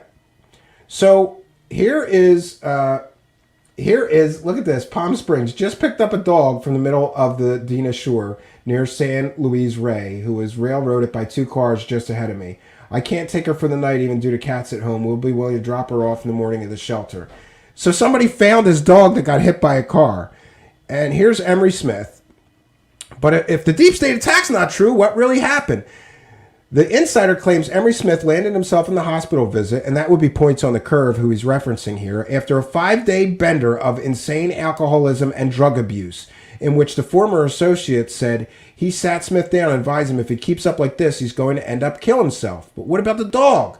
As the insider describes it, Smith was drunk again, and he let the dog out at his car park not far from his home. He claims his wife was actually the one who then found the dog through the local Facebook group, which the screenshot Wilcock had posted to his blog. But all of this is just one anecdote covered in this insider's first video, Points on the Curve. And thank God we saved some of that Points on the Curve, because his videos he took all his videos down. It essentially debunks most of Wilcock's 7,000 words on this blog post, including Tales of Smith, when Wilcock was referring to him as unmasked source named Paul, who had similar run-ins with the deep state, including the killing of another of his dogs, crashing his car, and even breaking into his home and leaving a solitary armor-piercing bullet on his counter as a warning.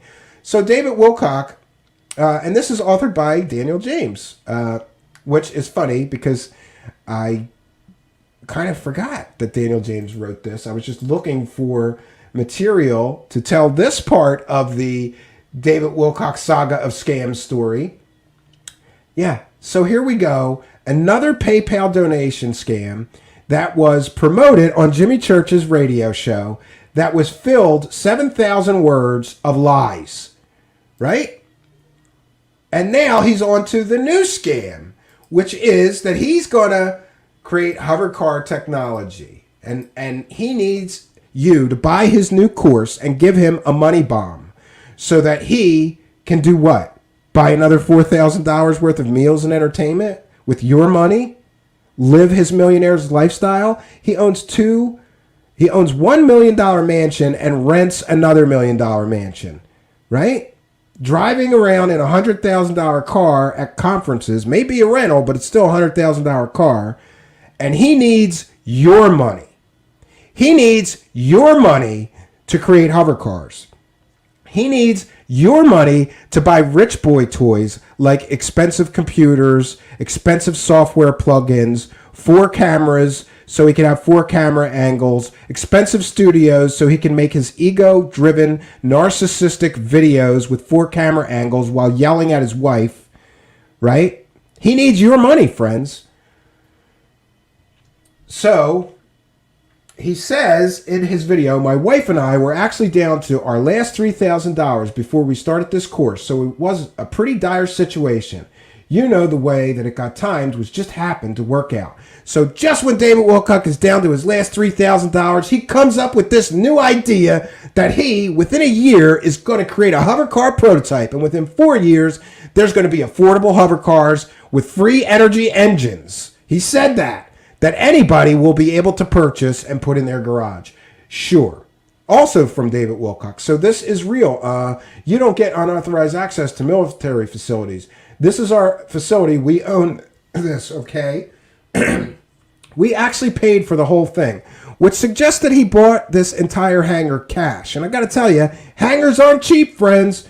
Where did the money come from for him to purchase a hangar like that cash? And can we see the records of the purchase so that we know at least that part of your hovercar free energy plans are true and real and you actually do own this place? He goes on to state in his video that one of the things we're going to be doing is creating thousands and thousands of jobs. Again, he's pulling on people's heartstrings. Invest in my company. He states unequivocally in his video that if you buy his course, you too will know the secrets of anti-gravity and free energy. And I submit to you, friends, that if any single individual spends $333 for the course and they are then not able to build a hovercar like he's promising you'll know how to do, then this, my friends, is just another in a long line of consumer fraud activity from David Wilcock. Now we have one final slide to share here. Who is Ben? Ben is his mysterious source that he says came from Pete Peterson. And in his video, he says, because I am working on a hovercar technology right now, I'm not joking. I am not going to talk about it until we've got something for you. Well, he's got nothing to show us but an empty hangar, and he's collecting investor money and soliciting people to buy a $333 course so that he can teach you the secrets of anti-gravity and free energy. But hey, we're getting pretty close. Once we get to that point, I can talk a lot more. But several of Pete Peterson's former associates I am working with on this, and it's very real. This is David Wilcock's September 17th video. And I ask you, friends, if Pete Peterson is a complete and total proven fraud, How does he have associates? And what are the odds that his associates are not complete and total proven frauds like him? David Wilcock wants you to buy his course based on his anonymous source that he's not going to reveal until you buy his course. Some people have suggested that this source is David Adair, but I don't think even David Wilcock would go to that level of scaminess. But you never know, friends. He goes on to say, you won't want to miss this. Together, Ben and I will appear side by side, sharing new insights about ETs, the technology that is available for us to use right now, and how and why we are being called to meet and combat what could be considered pure evil at this time. I don't need to tell you that this is urgent because I know you can feel what's going on in the world right now. It all sounds very similar to the many ancient prophecies I have been sharing with you for well over 2 decades now. Yeah, the world's worst psychic who's batting 0. He can't show me one clear-cut thing he predicted that actually happened. But I, friends, can show you thousands of prophecies and predictions he made that he failed miserably at. Most notably, he recently predicted that Donald Trump would win the election in a landslide. Previous to the election, he predicted that. That turned out to be fake.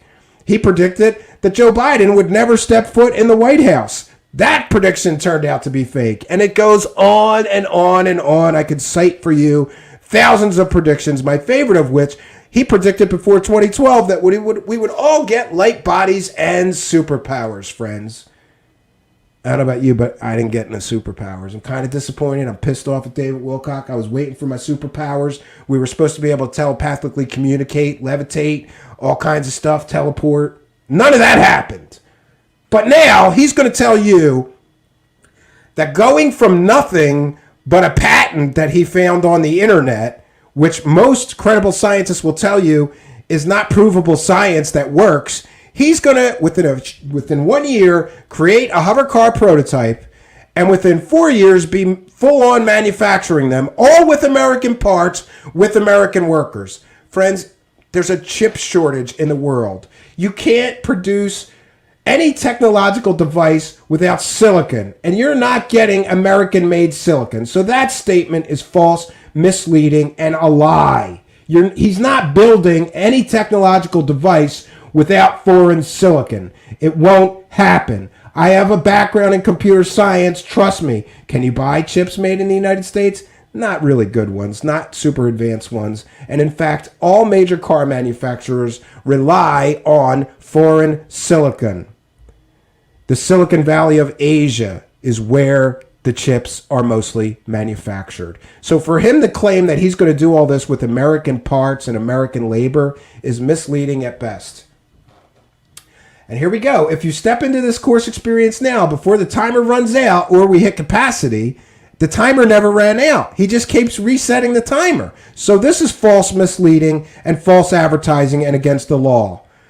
Because there is no timer running out. You just keep resetting the timer, David Wilcock. But he claims you'll receive an exclusive 2-hour to Insider VIP with Ben and me. Ben's true identity will be revealed to you first during the course experience, and together we will answer all your questions live. The direct live session with Ben is only being offered to you, an insider to my community. Look at this marketing garbage. And listen, the offer will expire today, September 22nd, 11:59 Pacific time. But then he puts a note. Sale was extended by request. After this, it will expire. Friends, you can check the website right now. The offer hasn't expired. He just keeps on moving the timer. Let me see if I can find it, friends. Yeah, and that alone, friends, is false advertising and against the law. You can't say this is a limited time offer and then just move the goalpost. You can't do that.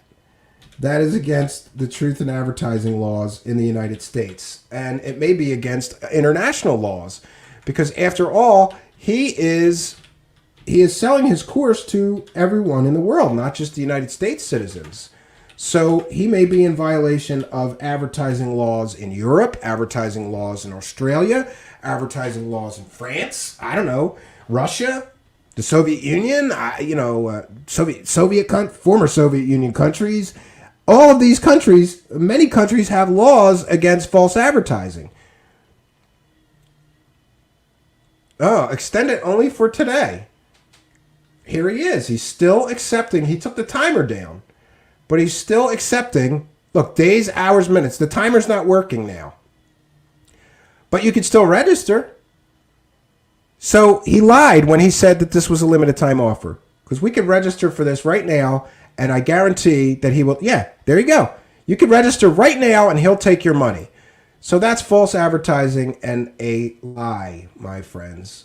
A outright lie right on his public website, which is not very bright of him. Because it's a public website. This is accessible by the public and also by law enforcement.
Greetings and salutations, and welcome back, old friends and new. Tonight on Truth Seekers, we're going to be finally wrapping up the saga of David Wilcock, free energy, and hovercars. That's right, your favorite ancient alien star. Well, maybe your favorite, not mine. After, let's see, being a failure as a fake psychic, being a failure as a fake Edgar Casey reincarnated, being a failure as a nonprofit spiritual guru, being a failure as an ancient alien theorist, because I don't believe he's ever proven any of that is true, real, or accurate. Let's see. Being a failure as a UFO researcher, because all he brings us is fake people with fake backgrounds or fake educations, fake accomplishments that he never even bothers to check into. Now his newest adventure, he's going to tell you, a fake letter of the alphabet, a failure at being the letter of the alphabet guru, because that all turned out to be garbage.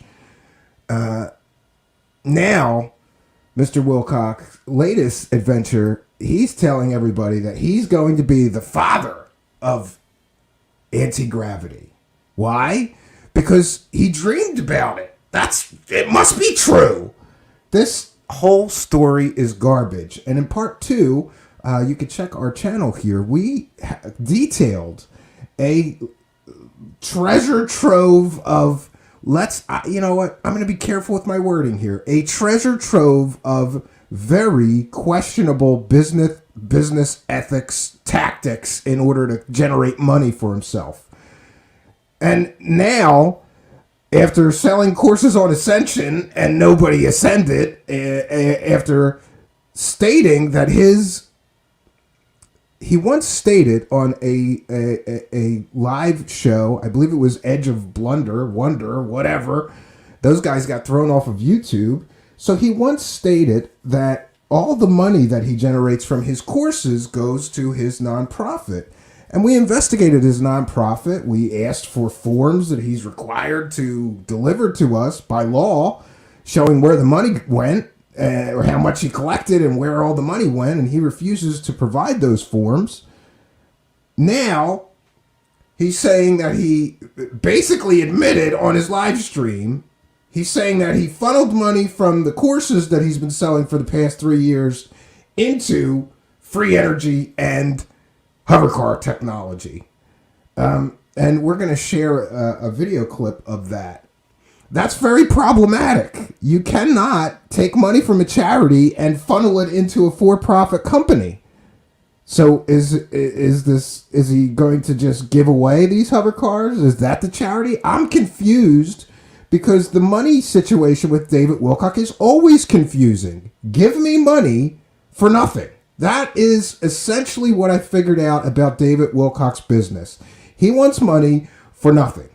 For fake information in courses, or let's just say, the information that he provides is spewed. It's like sewn together patchwork of garbage that you could get anywhere on the internet for free. But he stitches together a bunch of garbage. Law of One, let's throw in some Antarctic aliens under the ice, right? It's crazy.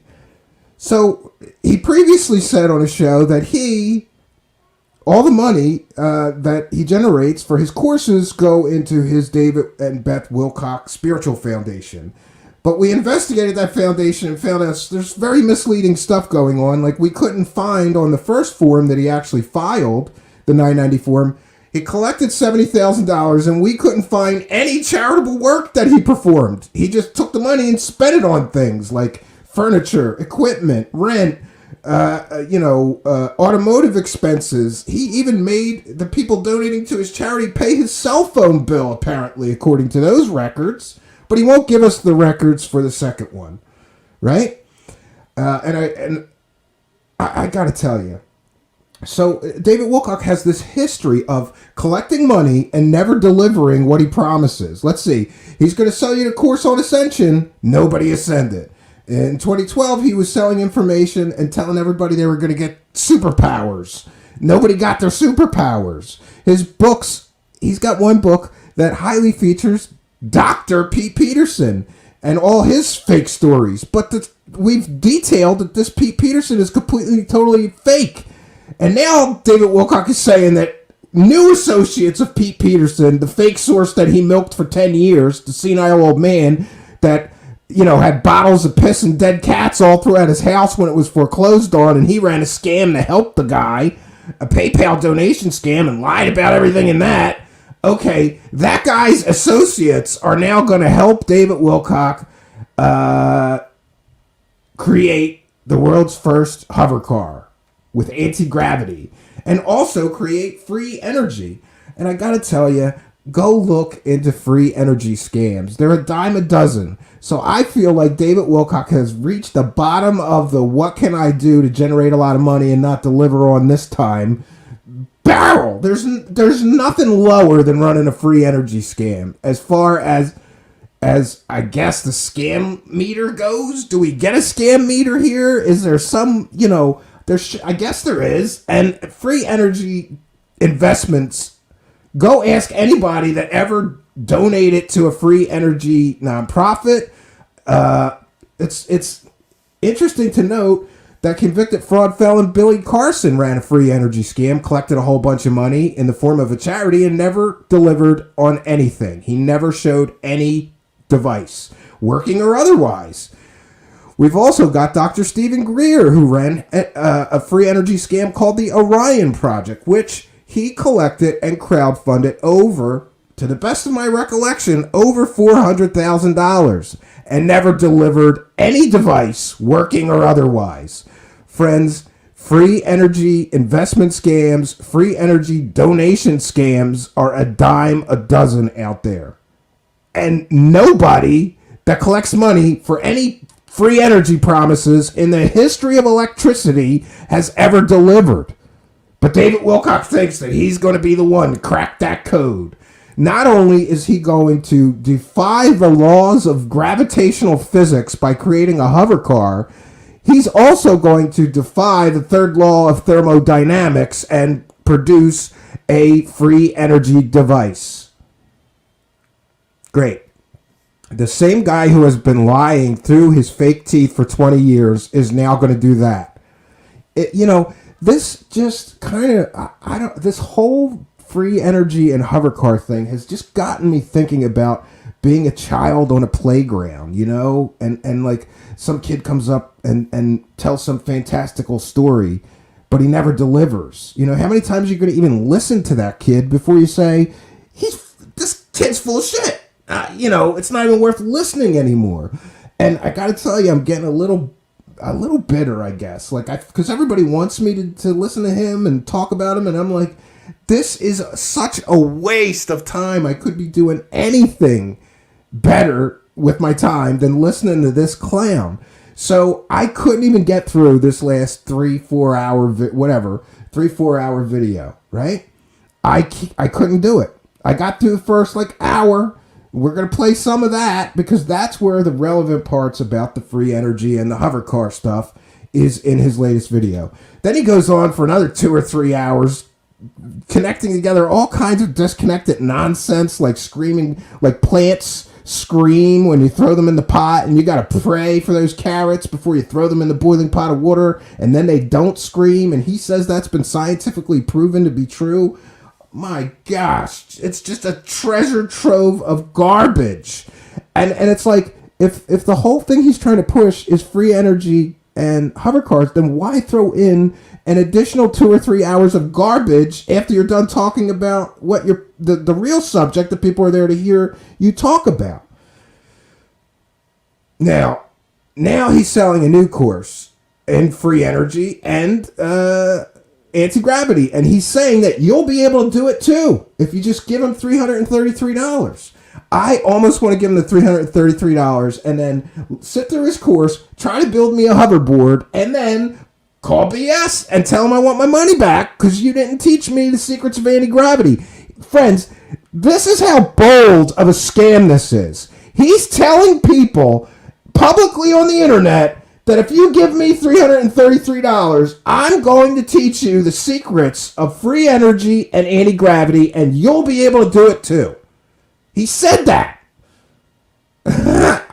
I don't know how he thinks law enforcement wouldn't find fault with those type of promises for a course. What are the odds that I'm going to pay him $333, learn the secrets of anti-gravity and free energy, and be able to do it too? What are the odds, friends? Many people on Twitter are encouraging me to report him for his lack of response to my request for his 990 forms. And honestly, the last play I have left in the saga of David Wilcock's what I call the fake charity, because he's never shown any charitable act that he's done with any of the money that he collected. Not one thing. Not one starving mouth fed, not one well dug in Africa, not one donation to another charity to try to do some good in the world. Apparently, he just spent all the money on whatever he wanted, and now he doesn't want to show us all, as he is legally required to do so, what he spent all that charity's money on that he's been collecting for, 3 or 4 years now. Now he's going to move on and collect money so that you can invest in his company that's going to build hover cars and provide free energy. Sure, but this is where we're at. Now, I found, I'm going to put my fair use banner up here. I found a video from some time ago, almost a year ago, where he was discussing his plans for free energy. And there's a few nuggets in there that I thought were important. So we're going to cite fair use. This is a transformative work, and we are educating the public. And we'll be critiquing the video we're sharing and discussing it with our live chat. This is covered under fair use and certainly allowable by law. We have lawyer letters standing by for anyone foolish enough to falsely copyright or privacy strike us or anything. Some of these guys do not like you using their own videos to show what liars they are. But we have the right to do that under fair use. So, and this is certainly a transformative work as well. 1 second, friends. Let's find this. Okay, so this is David Wilcock on a video from some time ago talking about his plans for free energy and hover cars. Let's get into it, friends.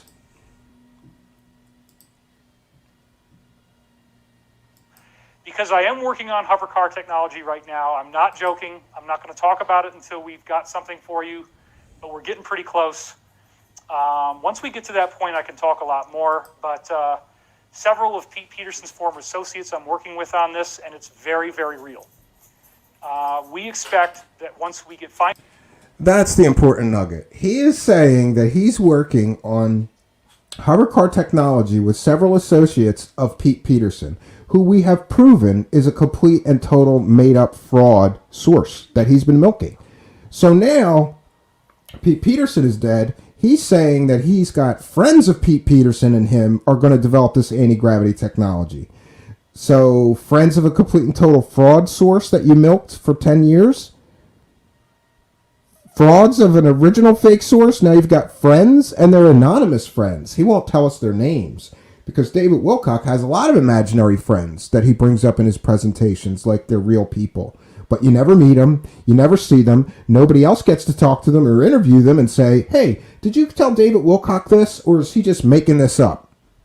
Finance, hopefully, that we'll have an operational working prototype within 1 year, and that we could go into mass production within 4 years, where you will have a hover car in your garage at an affordable price. And, the company that I'm working with is one of about 5 that I've been briefed on. There he goes again. He's getting briefings. Friends, I've said this so many times. Generals get briefings. Senators get briefings. Congressmen get briefings, right? Some guy that was on Ancient Aliens is not getting briefings from aerospace pioneer companies. That are all working on this, and we're all in kind of like a little race with each other of who's going to do it first. As I've talked about in other videos, I'm not going to run through all of it again. There have been these declassified patents filed by a man apparently named Salvatore Pius. And these patents that he's talking about, go ask any physicist to look at them and tell you, is this real and workable technology, or is this garbage? Because I've had physicists, I've reached out to them, I've sent them the patents, every scientist that I've talked to about these patents come back and say, this looks like garbage to me. This is not workable technology. This is not what it appears to be. And they don't understand why a patent was even issued. And I just want to caution David Wilcock, if he's truly this dumb to believe that any patent that is filed is real and workable and the technology works and is real, there are thousands, tens of thousands of prototypes given to people for technology that never really existed and never will. He's basing this whole company off of these patents that he thinks are real, workable, real working technology. Go ask a scientist, a real scientist, not one of his like fake imaginary friends, to look at those patents and tell you, is this real?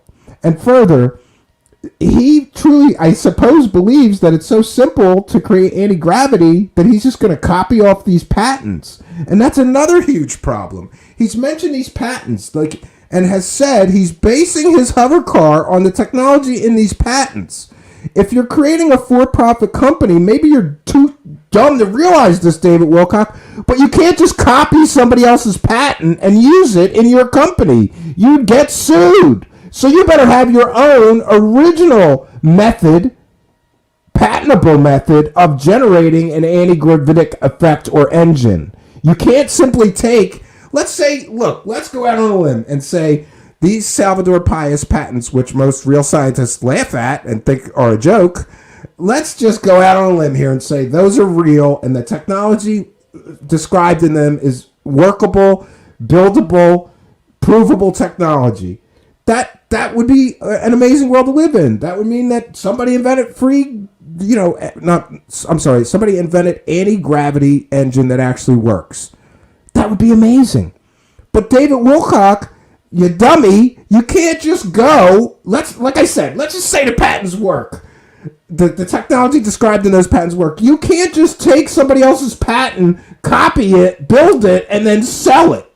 That's illegal. And you're basing your whole company off of that, from what I've heard. He keeps mentioning these patents and saying, they're showing us how to do it, and we're going to do it. Great. And they are for a device called the Hawk, H-A-U-C, Hybrid Air Underwater Craft. And it's basically a flying black triangle, and the patent describes exactly how to build it and says that it is anti-gravitic. And in the other videos I've done, we have compelling evidence that they've already built these. They know how they work. One of the designs that we have, I have schematics of it. The wings fold up like this so you can get it into the garage, because you do actually need some wings for like these ionic type of propulsion systems. The an ionic propulsion system and the technology described in these Salvador Pais patents that he's saying he's basing the technology off of are two entirely different things. I really am starting to worry that David Wilcock himself is getting scammed. Like maybe somebody is taking advantage of him and telling him that this stuff works and just keep dumping money into this project and we'll get it to work for you, David. That's a possibility. And by the way, this is the theory. Somebody sent me a timestamp. I purposely didn't listen to whatever CW channel were saying about this whole situation because I'm covering it. I didn't want to be influenced, but somebody sent me a timestamp and I did listen to it, a short timestamp. And CW Channer, he believes in his analysis that this man is being taken advantage of. He's being taken on a ride, and he's a mark. Given it how gullible he is when people come up to him and tell him fake alien stories, and he just believes everybody, it's well within the realm of possibility that somebody got to him, told him, yeah, we could build this. Just put millions of bucks into the company, David. We'll get it working. And they are scamming him. And he is in turn scamming the public, right? He's taking money from his courses and funnel it into this project that will never work. Mark my words. He's never going to produce any working technology. I'm going out, listen, I will risk my whatever reputation. He's never going to produce a working prototype or workable anti-gravity technology. That's my opinion, and I'm entitled to it. You're shooting an ion cannon out the back. You have the anti-gravity, but you need thrust. So the wings kind of allow you to be what they call a flux. The ion generator out the back would be the thrust. He doesn't understand even the basic principles of anything to do with, electric propulsion. There is a such thing as an ion engine. They use them in satellites, but they provide very, very little thrust. And they are not really usable in Earth's gravity. They're usable outside of Earth's gravity, because even though they generate tiny, tiny bits of thrust, it's enough in a zero-G environment. So he's already basically just BSing that he knows how to build this thing. He doesn't even understand the basics of the components that he's describing are going to make up this hovercar. Mr. Researcher doesn't know anything about ion engines. He said ion cannon. That's not going to do anything for you as far as propulsion, David. Look up ion engine. Flux liner. You're riding the gravitational flux instead of an airliner that uses air.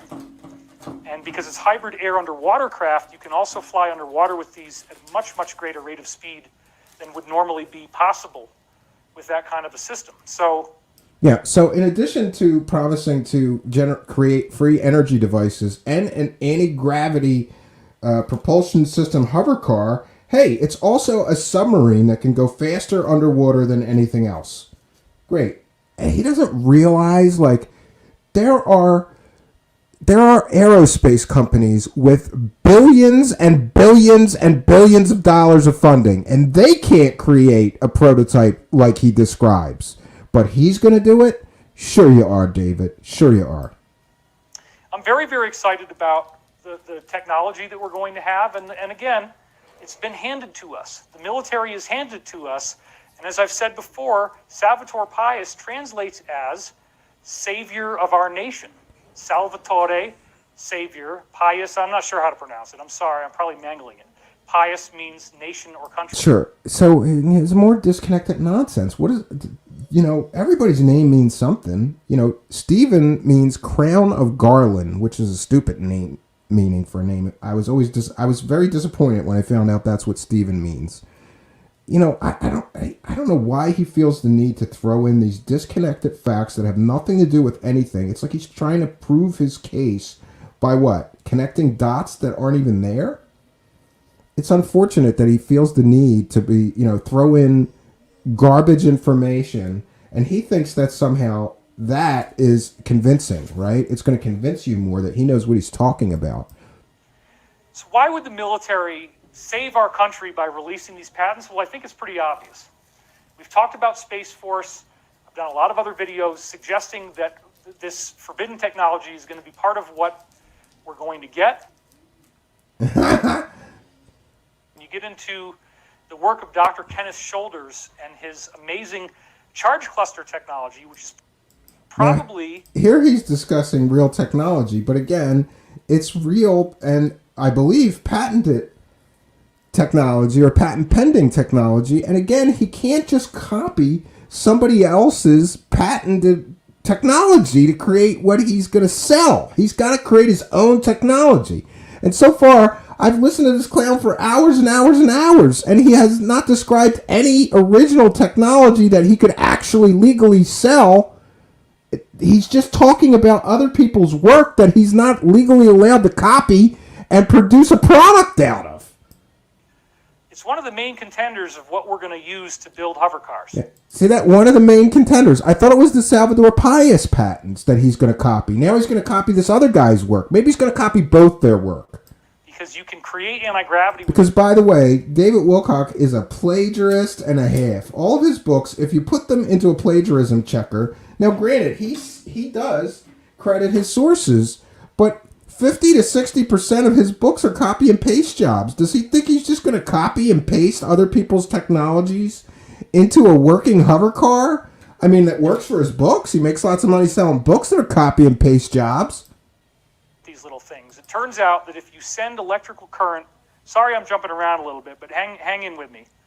If you send electrical current down a needle, and it comes off the point of the needle, you get this little ball of energy. And the ball of energy has all these very strange properties that shouldn't happen. It has way more electrostatic charge than it normally would. So it's got much, much greater energy in a much smaller package than it normally would, and it repels gravity. Plus, if you generate these charge clusters and you pass them through radioactive material, you deradiate the material. So when we start using charge cluster technology, we get free energy, because these things, if you generate a whole bunch of them, you get a lot of free energy out of it, more than it seems to take to generate, which is really true. No, it's not been proven. That's just the nature of how charge clusters form. They attract more energy than it takes to make them. And then they emanate that energy. So they generate energy, they generate a gravitational pull that you can either push or pull with it. And they also are, again, deradiating radioactive material and passing through the material. So as I've talked about in other videos, I'm not going to run through all of it again. There have been these declassified patents filed by a man apparently named Salvatore Pais. And Salvatore Pais also patented a compact fusion reactor that's all these little needles that whirl around, which is how you make charge clusters, okay? And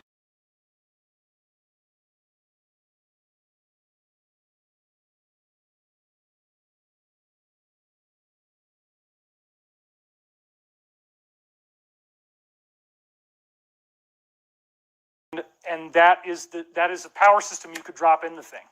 The other thing I talked about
Oh, I was muted. I got it. Sorry. Thank you.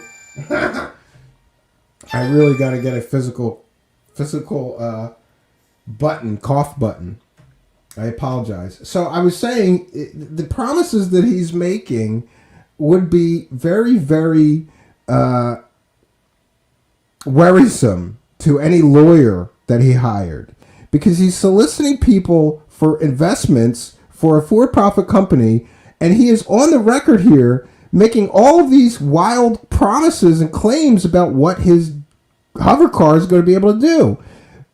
It's going to have an anti-gravitic engine. It's going to have an ion cannon out the back.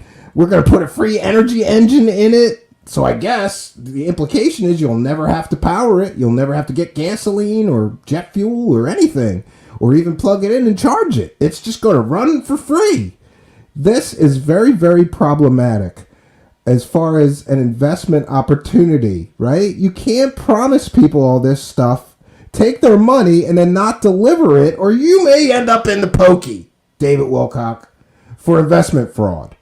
Now, I'm not a lawyer or a law enforcement officer, but I did ask a few about some of your claims and the implications here, and most of them agree with me that this is very dangerous for you to be doing while soliciting donations for a for-profit company that you say is going to generate this product that you're promising. All right, back to the video, friends. before is that the Hawk craft is like a peanut. So there's a nut inside and then a shell on the outside, and that hollow area between the interior hull and the exterior hull, there's all these little needles where they can generate the charge clusters. So you generate them and then you steer them, and by first generating them, you then point them where you want to go, and that's how you get anti-gravity. So because I am working on hovercar technology right now, I'm not joking. I'm not going to talk about it until we've got something for you, but we're getting pretty close. Once we get to that point, I can talk a lot more, but several of Pete Peterson's former associates I'm working with on this, and it's very, very real. Do you notice he had to stop and say it's very, very real? We expect that once we get financed, hopefully, that we'll have an operational working prototype within 1 year, and that we could go into mass production within 4 years, where you will have a hover car in your garage at an affordable price.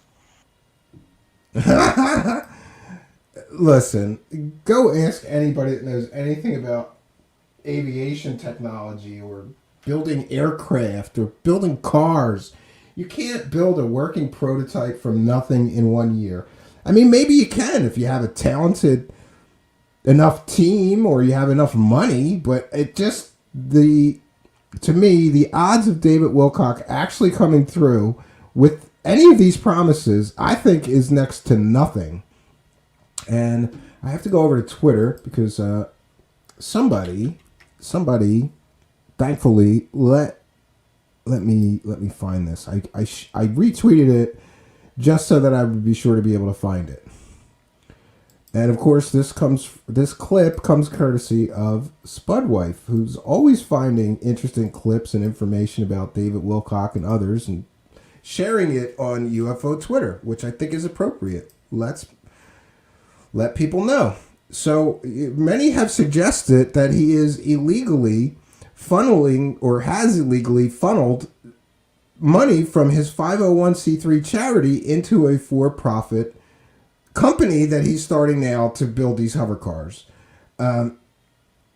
Many people are saying that. That's what I'm hearing. I haven't said that, but yes, I did. I did say that. I said it appears that he may be, but here we have substantial and supportive proof that that is exactly what happened, because here's what he says. He says that's what he did. Remembering that previously on Edge of Wonder, he told everybody that all the money from his courses goes to his 501c3 and then he doesn't have to pay taxes. He actually said that. It goes to my 501c3, so then I don't even have to pay taxes on it. Great.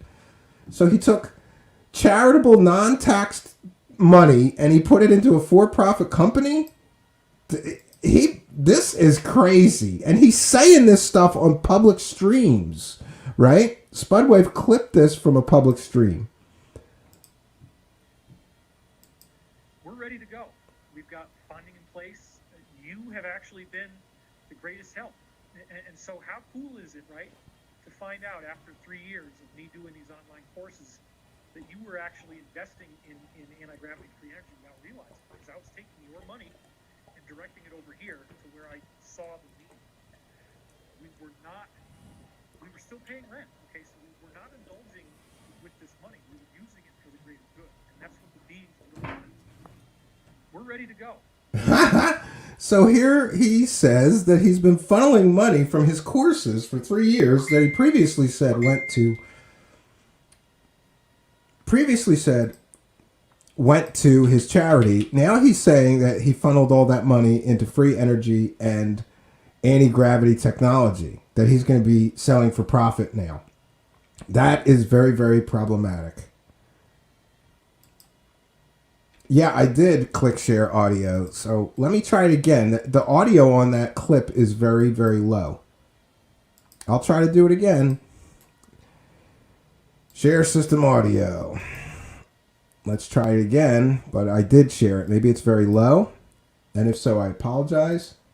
Let me see if I can't. All right, here we go. We're ready to go. We've got funding in place. You have actually been the greatest help. And so how cool is it, right, to find out after 3 years of me doing these online courses that you were actually investing in anti-gravity free energy without realizing, because I was taking your money and directing it over here to where I saw the need. We were still paying rent. Okay, so we were not indulging with this money. We were using it for the greater good, and that's what the beings would have wanted. Yeah, the aliens, that's what they wanted. The beings wanted him to take all the money from his courses for the past 3 years and funnel it into a for-profit company that's going to create hover cars. This is certainly problematic, friends. And just give me a second here. I'm going to share one more thing, and we're going to wrap up this and this whole series, because in this latest 3-4 hour stream, some of the things that he does are almost comical. He talks about he was at an event and I never got to meet Donald Trump, but maybe I will someday. And it's something else. But then he gets into basically saying, look at all of these prototypes that I'm developing on my 3D printer. And then he shows us a bunch of, it looks like, I swear to God, when I saw this, I thought, this is like my G.I. Joe toys when I was a kid. He's 3D printing G.I. Joe toy airplanes and saying that they're prototypes. And it's a model, David Wilcock. That's not a prototype, but okay. It's so comical. It's awesome. I am going to share. We're going to cite fair use again. This is a transformative work. We're educating the public, critiquing the video, and we'll be discussing the contents of the video with our live chat. Just give me one moment here, friends. Get this set. And again, look, 4.5 hours. And others have said this, most notably, I believe, C.W. Channer has said that he does these 4.5 hour streams on purpose because he's trying to stop people like C.W. Channer or me or anybody else very critical of his crazy wackadoo claims from sitting there. Like, he knows we don't want to sit there for 4.5 hours and listen to him talk. Nobody does. And it has been suggested, and I believe it has been substantially proven that he uses bots galore. So nobody wants to listen to this guy talk for 4.5 hours, but he's so arrogant that he thinks people do. Then he buys views with a bot farm. Great. Debate, I actually went to a particular hotel, and here we go. Yeah. So there I am. Love and light, a spiritual guru that's a big Trump supporter. Sure. I'm in my room, and I got my slippers, and there's the Washington Monument in the background. And another interesting thing was that we got to watch this is the lobby of the Trump International Hotel in Washington, D.C., and that's one of my board members and colleagues in the chair in front of me there. And we're all dressed up in suits and ties, of course. That's what you have to do to be in a place like this. So here on the television screens, we were actually watching the second debate with JB, which is the one where he did really well and really trounced him. So that was a very, very amazing experience to be there in that hotel with that crowd and the way that they felt, obviously, and then how well 45 performed in the debate was really awesome. Now, I've never met 45. We've kind of gotten close a couple times. It didn't quite happen. Oh, but what? Your buddy Pete Peterson got calls from him all the time. Why didn't he just introduce you to your hero? But it is my hope in the future that the U.S. will develop at least some of these products, because it would be a shame for it only to be going overseas, right? If we're trying to create American jobs, build American. Yeah, this is another thing. He's so dumb that he thinks that the United States government would allow him. Let's just go out on a limb here and say that he really does develop anti-gravity aircraft technology. He's so dumb that he thinks the United States government is just going to let him sell that technology to any country he wants to, any foreign country he wants to. That's not how this works, David Wilcock. That's not how any of this works, bro. Products. Another place I went on this same trip with Ben, of course, was to the Air and Space Museum at the Smithsonian, also in Washington, D.C. And I didn't really... and he keeps saying Ben throughout this. That's his anonymous source. And you're only allowed to know the source, who the source is, if you buy his course.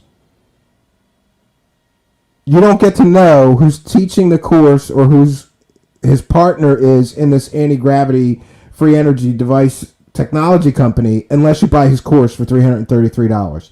That doesn't sound shady at all, does it? I think it does. The thing I liked the most, of course, was the SR-71 Blackbird, and then for sentimental reasons, I loved seeing the space shuttle. And the space shuttle is massive. I mean, it was really, really big. So the picture, again, cutting back here, this SR-71 has particular needs. It's a high-speed aircraft, and so you have to have very long engines. So we have now upgraded the SR-71 to its next generation. And remember, in aerospace, in order to do engineering... He is an aerospace expert now, and he is going to improve upon the most iconic spy plane, the fastest plane that ever flew. But he is such an expert that he is going to upgrade it and give us the next generation of the SR-71 Blackbird. Wow, I had no idea that David Wilcock was an engineer, let alone an aeronautical engineer. And he's such a skilled aeronautical engineer that he has the skill set to upgrade an airplane that the United States government put, millions and millions and hundreds of millions of dollars of research and development into. But he's going to improve on it because he's an expert. It can cost like $2 billion a prototype. Engineering is incredibly expensive, and the main reason is because a lot of people don't know what they're doing. But he does. Sure you do, David Wilcock. You know better than experts that went to school for this for 20 years, or people that have been in the aeronautics industry. And did you hear? He just proved himself a liar and contradicts himself. He just said it could cost like $1 billion to create a prototype. Does he have $1 billion? But he's going to create all these prototypes. Wait, we'll see. It gets good when it gets to the 3D printed G.I. Joe airplane toys. Oh, it's awesome. So when Ben and I were walking around in the National Air and Space Museum, he was showing me all these airplanes that had little fins put on them, or little extra things that were bolted on that kind of created like a windbreaker. And it turns out that people don't really know how to make airplanes very well, and so a lot of times the airplane that ends up being the one that everybody uses isn't actually built in the right shape. They have to add these little fins on it to correct for the aerodynamic problems that create drag and lack of aerodynamics. Now, I just want to say that my father was a huge fan of aviation history and airplanes, and we had books galore growing up about airplanes, and I don't know what he's talking about here. Most of the time, they wind tunnel test airplanes, prototypes before they go into manufacturing or production. You don't make, whole runs of an airplane and then just start bolting extra parts on it to fix the aerodynamics. That's done in the design phase, David Wilcock. So you don't know anything about aviation or building airplanes, but you're an expert on everything. One thing I've noticed about David Wilcock is no matter what he's talking about, he talks from an air of arrogance and he talks down about everybody else. Do you ever notice that? Like, scientists, they don't understand. These are too advanced concepts, but I'm going to teach them to you. Sure you are. So what we have with Ben's own products is multiple actual working prototypes. We've done all the engineering. It's already in SolidWorks. Now, again, he contradicts himself here. He says they have multiple working prototypes, and then he says they're done in SolidWorks, which is a 3D design CAD program.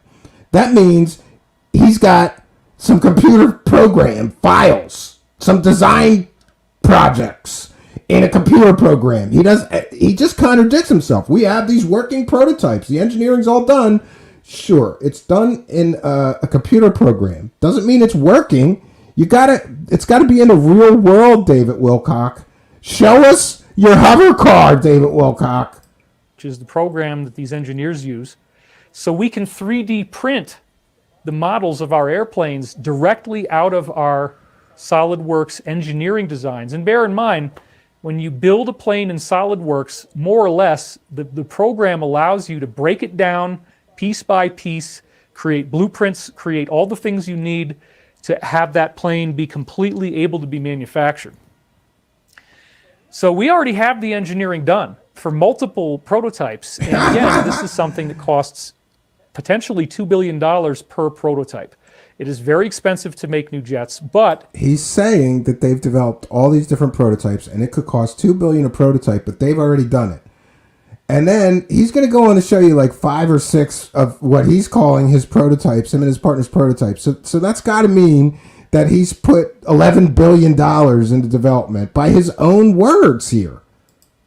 From all the people who I've spoken to on the inside, it's a commonly held belief that Ben is the premier aircraft or spacecraft designer on Earth today. This is complete and total bull. First of all, what guy that's that good would work with David Wilcock? What guy that's at the top of his game in spaceship designing would say, you know what I'm going to do? I'm going to start a company with that Ancient Aliens guy, right? That's not problematic or anything, and I'm going to let him be the public face of it, and I'm just going to sit here and design the spaceships, but he's going to get us all the money and tell everybody about it. Sure. And the preeminent spacecraft designer has to be an anonymous source, and you only get to know his real name, and I suppose we'll be able to look up his his background and his education and his real, whether he actually has any accomplishments, whether he's actually built any spaceships, after you give David Wilcock the $333. So I wanted to show you some of the stuff that we've actually already done. I want to show you, first of all, a 3D printed version of space-capable craft. Printed version of a craft that we designed that's the follow-up to the SR-71 that will actually travel through space, if we so desire, with gravitational propulsion. I was very proud of myself. This was the first time I've been able to get the 3D printer to make one of these. And you'll notice that, of course, the bulkheads are almost as long as the fuselage. Now, wait a minute, David. That looks kind of evil. That looks like the devil's pitchfork. What the hell are you all doing here? Hold on. Okay, let's go back to the SR-71 real quick so you can see. I mean, you can't really see it in this picture, but the engines are very, very long. So if you want to get a high-speed aircraft, back to the camera, if you want to get a high-speed aircraft, the only way that you can really do this is to make the engines really, really long. So going back to the slide now. This is such garbage. Listen to his logic. He's saying that his aircraft are going to have an anti-gravitic propulsion system, but then he's applying rules that he's claiming apply to regular jet aircraft.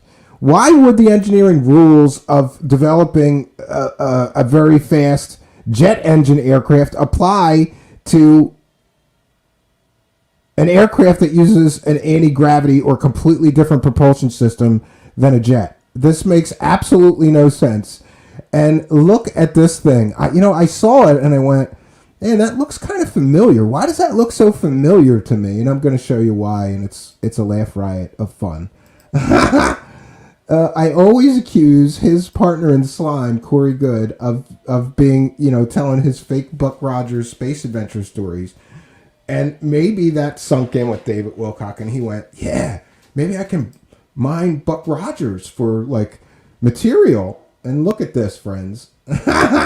This is Buck Rogers' space fighter. Look at it. It looks an awful lot like David Wilcock's spaceship, doesn't it? Or maybe it's just me. I don't know. That's something that occurred to me, though. All right, we're gonna go back to we'll go back to the video here.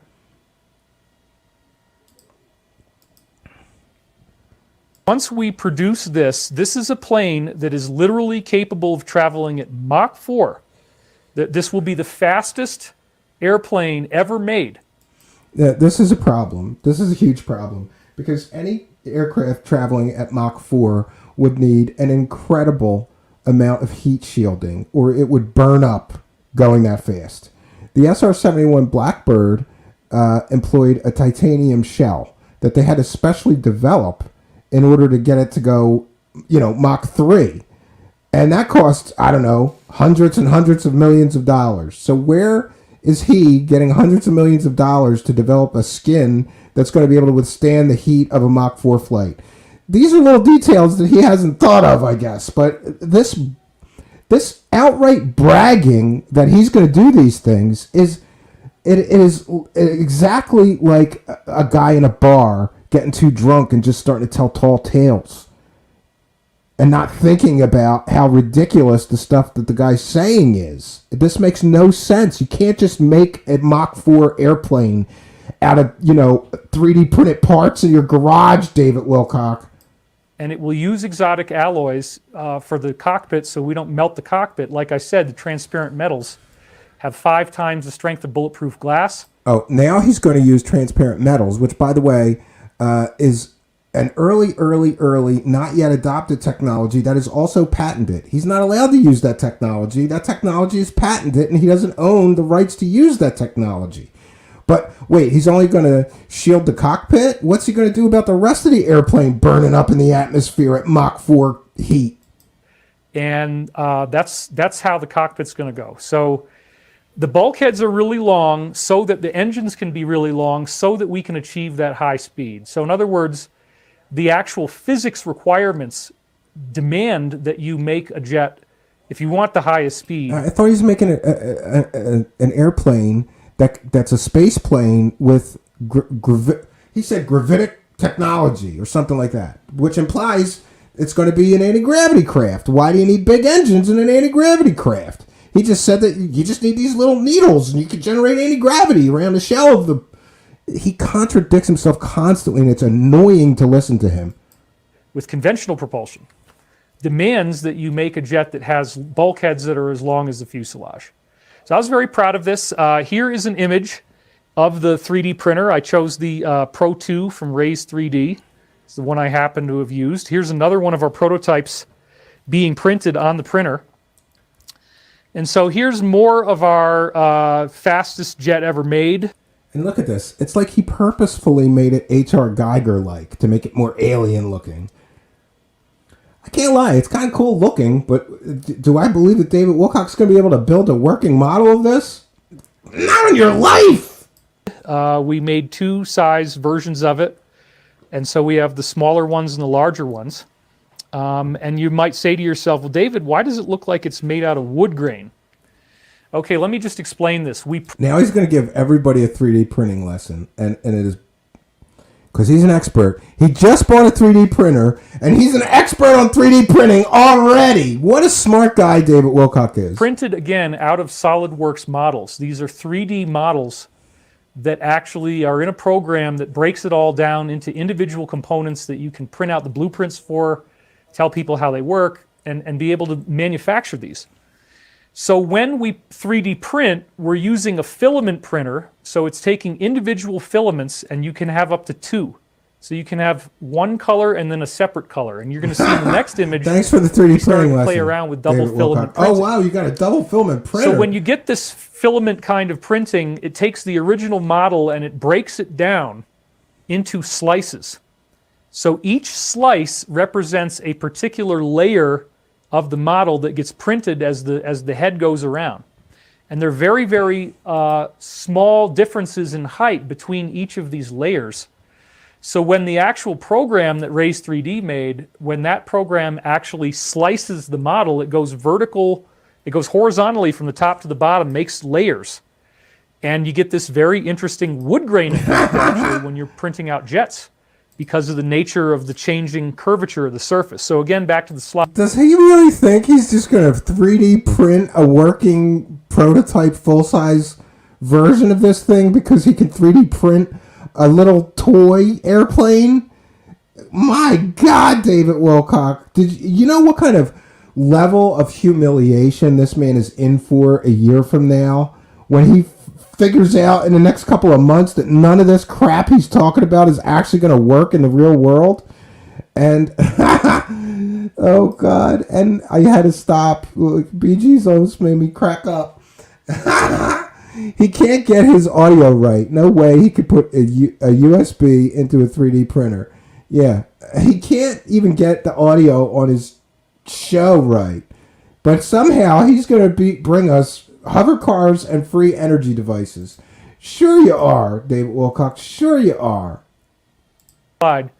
You can see that bizarre wood grain effect that we got here. Next, this is a close air support jet. We have some very significant interest in these. Actually, this is probably the product that is the most urgently needed. Now, what is this for? Close air support means that you don't care about how much fuel you're going to burn. You just need to get that sucker into the air, and you need to be fighting as quickly as possible.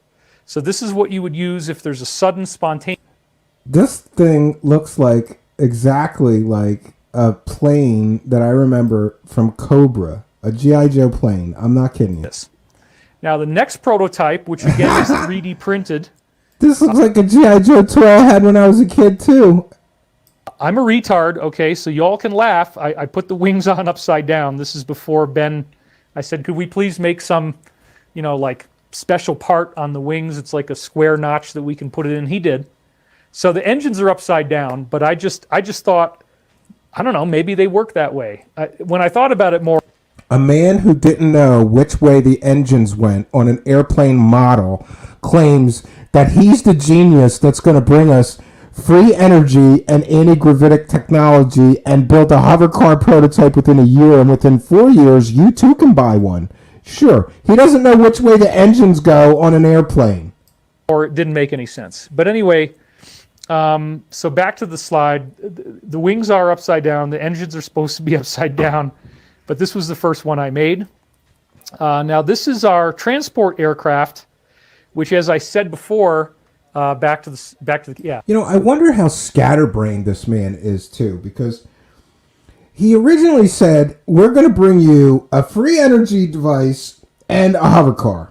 And now, as he gets further into laying out his plans for his groundbreaking aerospace technology company, he's building like 7 different prototypes for airplanes. But are they airplanes, or are they going to use the anti-gravity? Like, he doesn't even explain that. They just look like airplanes to me. This aircraft is the one that can fight fires. It can hold up to 300% more fire retardant than other types of airplanes. And we are right now working on patenting, and have actually just filed patents for a vertical takeoff and landing version of this. So imagine what could happen. Well, if it was anti-gravity, wouldn't it be easy to do that? I don't understand anything this man is talking about. He's talking in circles. His plans make no sense. He's scatterbrained, telling you about... Listen, producing any one of these aircraft, from nothing to prototype to manufacture, would cost tens or hundreds of millions of dollars and require a team of hundreds of people. But he's going to do all of this and bring us hovercars and free energy. And all you got to do is buy his course for $333, and he's going to fund it all. Sure. Happen if you have a plane like this, and it can come right over the water, and it can drop down, scoop up the water, and then come back up and go right back out to fight that fire again. This is the kind of awesome benefit that we have when we use this type of... Yeah, there's aerospace companies that have been building airplanes specifically for the purpose of fighting forest fires and helicopters and all of that. And this guy, who's never built an airplane in his life, he's going to beat all those companies, and his airplane that fights fires can hold 300% more cargo in the form of fire retardant. It's just so much better. It's going to be able to go down in the water and scoop it up, do all these things that the big aerospace companies have not been able to accomplish. Do you see? I just can't get this guy. Like, is it arrogance, stupidity, or a 50-50 mixture of both that makes him so arrogant that he thinks that he's going to be able to accomplish all of these amazing things? Of technology. And then here, what we have is a printed fleet. Look at my toy planes. Look at my airplanes. My kid has a bunch of plastic toy airplanes like this.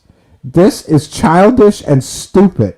And any serious venture capitalist or investor looking at this would laugh at this man. Look at this. It's absolutely ridiculous. Look, I printed a whole bunch of plastic toy planes. That means I could build them in real life. No, it doesn't, David Wilcock. It means that you're hanging around your mansion making G.I. Joe toys, or something that looks just like G.I. Joe toys I had when I was a kid, David Wilcock. This is crazy. Invest now, friends. Boy, I wish I had a few $1 million to give to David Wilcock so he can accomplish all these amazing things. He's going to take these 3D printed G.I. Joe toys and make them a reality. Sure he is. Fleet of 2 different sizes of our close air support airplane. And so The small ones were taking me about 4.5 hours. The large ones, I think, were about 7 hours. And so for months this summer, I just kept the machine running the whole time. But going back to the slide yet again, there was an incredible synchronicity that happened. And so I need to kind of set this up for you. Oh yeah. See, there's a synchronicity. That's all the proof you need that I'm going to bring you hovercar technology and create all these airplanes that are going to be better than, aerospace companies that have been in business 100 years airplanes. This is crazy. So when I first got the 3D printing machine, Ben actually, it just converged that he came over to the house in Arizona, and because that's part of where I am now. Take note of that. I think someone, what was it, Ari Stone, was trying to serve him legal papers for her lawsuit. He is in Arizona now. He must have a new mansion because he's got a mansion in Colorado and a mansion in California.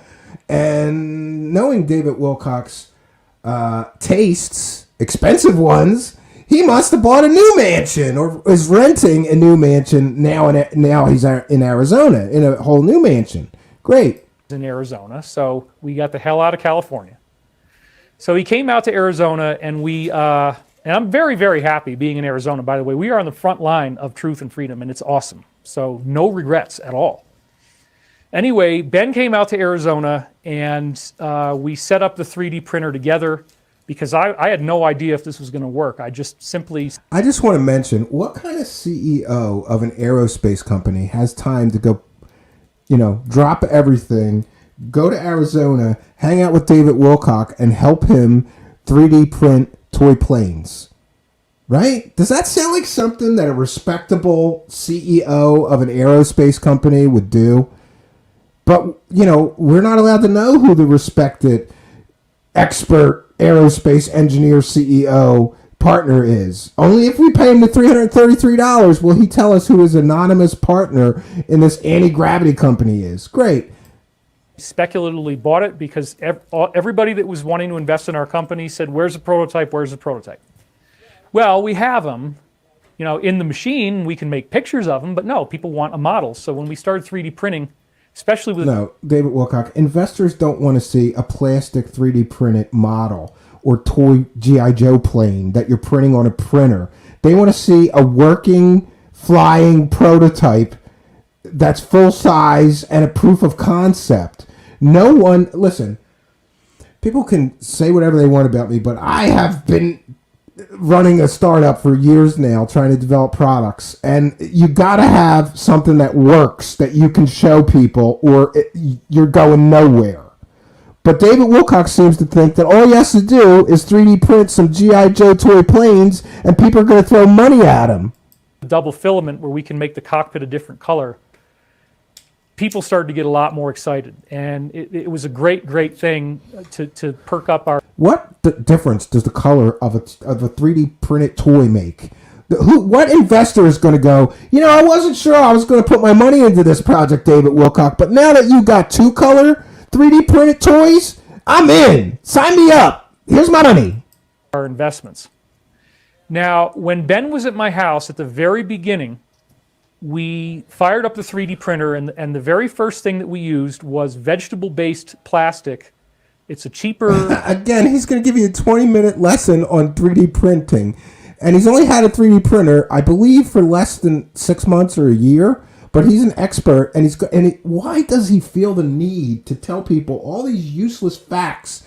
This is why his streams are 4 hours long. Nobody cares about your 3D printer, David Wilcock. Show us the hovercar. Plastic, and it's white. So the first thing we did was to 3D print a test image of whatever the machine lets you do. And so it had this round coin that actually was really cool. It had very good detail, and there's a spinning thing inside the coin, and somehow you print it, and then when you take the coin off, you can pop it, and the coin spins inside the bigger coin. There's a little coin inside the bigger coin, and it spins. The whole thing's round. The second thing that we printed, also on the white... So he has to tell you all about how he printed the demo that came with his 3D printer. Great. Plastic was our first attempt at making a jet, which failed. And then the third attempt that I made at 3D printing was with the smaller size of our spaceship, as I showed you with the two large bulkheads that goes Mach 4. Okay, so I had a coin. And that's another thing. How can he say that thing goes Mach 4 when he doesn't have a working one that can prove it can go Mach 4? He just thinks it can go Mach 4. Just saying something doesn't make it, fact, David Wilcock.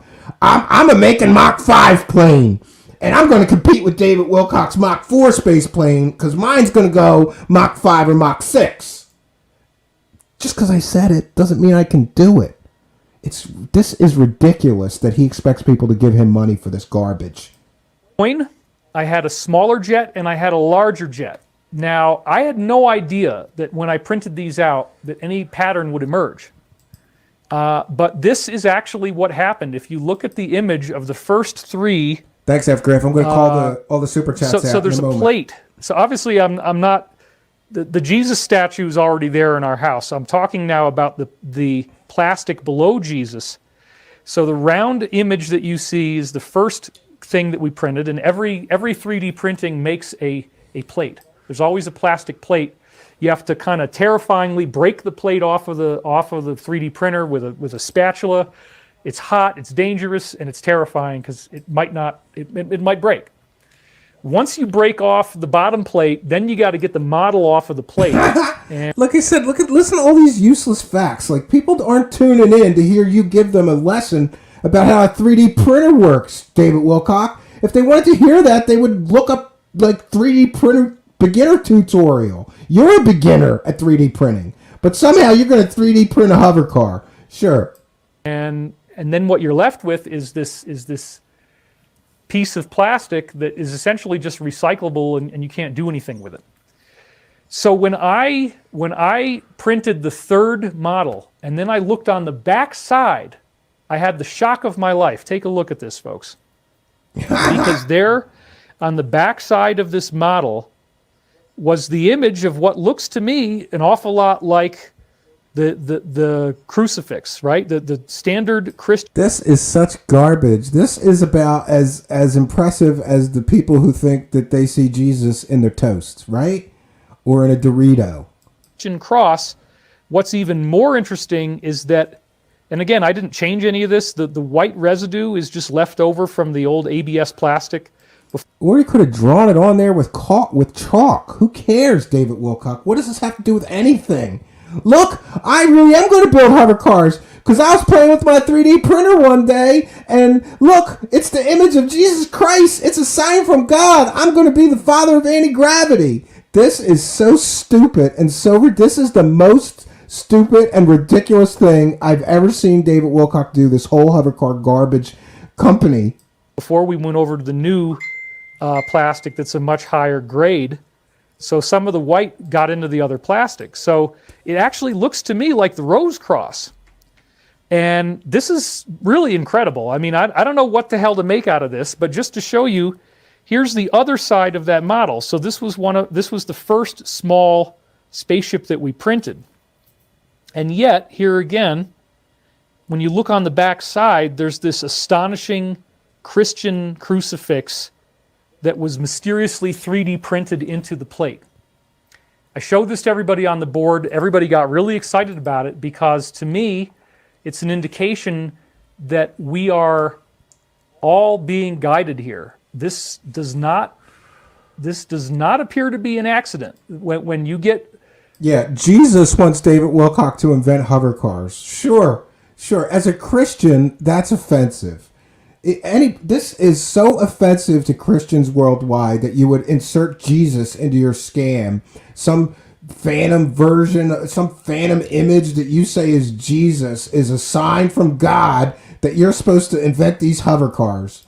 That kind of strange synchronicity with a 3D printer, and it's a Christian synchronicity, to me it shows we're being guided and everything is all aligned. So now I've shown you a couple images of both of our plants, images of the hover car that we may build, or we may modify that design slightly, and 3D printed models of things that we already have. So at this point, I don't think anybody can say that we're not really doing this. I'm going to say you're not really doing this. You're 3D printing G.I. Joe toys in your mansion. That's what you're doing. You're 3D printing G.I. Joe toy airplanes in your mansion. You're not developing hovercar technology or anti-gravitic technology. If you were, you'd be focused on what an amazing technology that is. If you really developed 3D, if you really developed anti-gravity technology, you would be showing that technology. You wouldn't be showing us 3D printed G.I. Joe toys, bro. This is real. No, it's not. But what's so amazing is that I looked this information up on when I had a dream years ago where it said I was one of the founding fathers of anti-gravity, or that I would be seen as one of the founding fathers. Well, anti-gravity. I mean, in 1999, I was living in the loft of a barn, and I never ever thought that I would be involved in any type of company that makes machines. Now, it is true, as I said in some of the emails, if you're getting our emails. All right, I'm tapping out. That's all I can take. I can't take anymore, because now he starts to get into the real garbage. And so I made it a half hour. Actually, I did the whole hour, but we're not going to share anymore. So David Wilcock basically just said that Jesus is on his side, and he's going to be the father of free energy and anti-gravity, because he had a dream about it, and Jesus appeared on one of the toys, the 3D printed toys that he was making, right? And I gotta tell you, seeing these 3D printed toys, I swear I see David Wilcock running around his mansion going, whoo, with his toys, right? With his G.I. Joe toys that he 3D printed himself. Listen, all this video proves is that David Wilcock knows how to 3D print what looks like G.I. Joe airplanes, right? G.I. Joe toys. This does not prove, and he is adamant that nobody can say we're not doing this. I'm saying you're not doing this. Show us the hover car, David Wilcock. No, you don't show us the hover car. Instead, you show us, 5 new airplanes that you say you're developing? I'm sorry, 3 at least. A space plane, a cargo plane, a transport plane, and a fighter, a close air support vehicle. You're a guy who has 0 experience in aerospace, but you're suddenly going to be able to generate all this funds and all this research and development money, and you're going to be able to hire all these engineers, factory workers, all these people that will help you build some 6 or 7 different products at once. Friends, this is the boldest money grab that I have ever seen David Wilcock try to pull off. And I gotta say, if he successfully collects a lot of money for this, I'm going to be disappointed in the human race. Because anybody who is stupid enough to believe that he is, honestly, really, really going to do any of this stuff that he says, other than show us 3D printed G.I. Joe toys, I am going to be disappointed in the human race if anybody gives this guy any money. Especially based on what he's shown so far, which is 3D printed G.I. Joe toys. That's his proof so far, and pictures of a hanger that he says that he bought. Which, again, doesn't prove anything, because anybody with a couple of dollars can buy or rent an airplane hangar. It doesn't mean that they know the secret to anti-gravity or can actually build it. So we're going to go to the super chats. I apologize. We've gone. I apologize for not reading them early. So thanks for a kind and generous $1.99 super chat from Lee Guy, who says, I lose it every time you say wackadoo. Well, you know what, Lee Guy? There's a lot of wackadoo people in the world, and David Wilcock says a lot of wackadoo things, right? He's just wackadoo. That's the perfect word for David Wilcock. David Wilcock is a wackadoo. FGraph72 with a kind and generous $2 donation says, on the front line with Truth Seekers, praise the cash. That girl Jessica with a kind and generous Australian $1.99 super sticker, just a thumbs up, and we love those. My wife is rarely listening today because I was telling her about how crazy this story is, and she said, the 333 angel number indicates that despite your fears, anxieties, mislaid plans, or wrong turns, you're on the right path. Maybe that's why he charges $333 for every course that he makes. And she also says, Jesus said, send me the money. And that he's on the right path. Jesus said, here's the sign. Yeah, this story is absolutely ridiculous. Let me take down this banner here, and then I'm going to praise the cash. And then we are going to, and I'll dedicate my full and total attention. We'll take comments, questions from the live chat. Let me thank everybody for their kindness, their generosity, and support. I also want to remind you, we do have a Patreon, and it's as little as $1 a month. We want to keep it very inexpensive. We do a monthly video journal, which I'll be delivering in the next couple of days. We also do some behind-the-scenes things that are for our Patreon members only. And I want to remind everybody that we do have a little bit of help here in the form of Carrie. So we want to also invite you to buy Carrie a coffee for helping us to produce the show. Carrie does a lot of graphics for us and other things, and I would very much appreciate it. There is a link in the description to buy Carrie a coffee. You too can help us help her support the show. And we also take PayPal donations, which I will check in with just to make sure. And again, there's a link in the description of the video, and in our About section, there are links to donate by PayPal. You just send a PayPal to truthseekershow@gmail.com, and then let us know anything that you want to share and we shout it out. Every single show, we thank everybody that sends us either a super chat. We read all the super chats. We thank everybody for any super sticker purchase or becoming a Patreon supporter. I do want to thank, we've had a bunch of new Patreon supporters. Yeah, let's see. We do have some, with the initials LD, we have kind and generous donation of $10 through PayPal. And he says, one second, I'm gonna read this because it's funny. The note he added is, I figured out David Wilcock's source of anti-gravity. It's his it's his big ass head. It repels everything. And this is a kind and generous $10 PayPal donation from Lee Guy. Thanks so much for your kindness, your generosity, and your support, Lee Guy. It really does help keep the show rolling forward, and thank you for your kindness and your generosity. Again, we have somebody, Mr. DB, which I think it's okay to say is Mr. Barton. Great shows on Wilcock. Dead cats, bottles of piss, fake hangers, and fake teeth. Got a few laughs at that. Welcome to the world of New Age scams. P.S. Do you know if Sarah R. Adams, David Wilcock, Corey Good, to name a few, action figures will be available by Christmas? Who needs Marvel? Hey, maybe I'll get a 3D printer and start selling Cosmic Con action figures. DB, I think that is a good idea. Thank you for your kindness and your generosity and your support. A kind and generous $6.50 donation. And we have...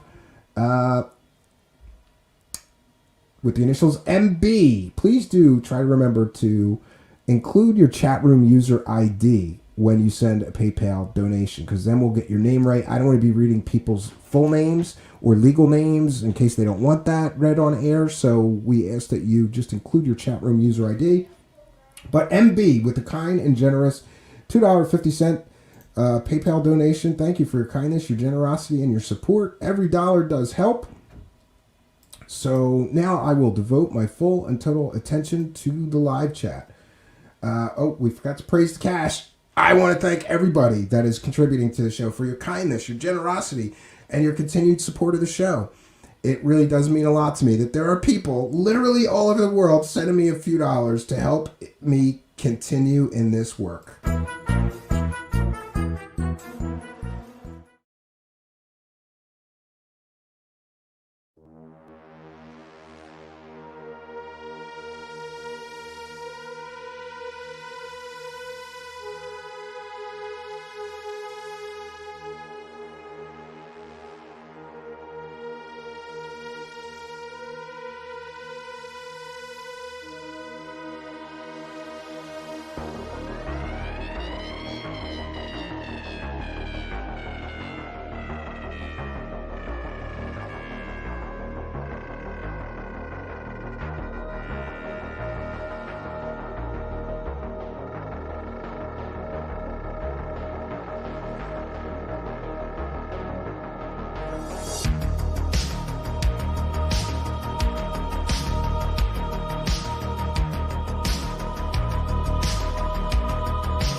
all these ancient prophecies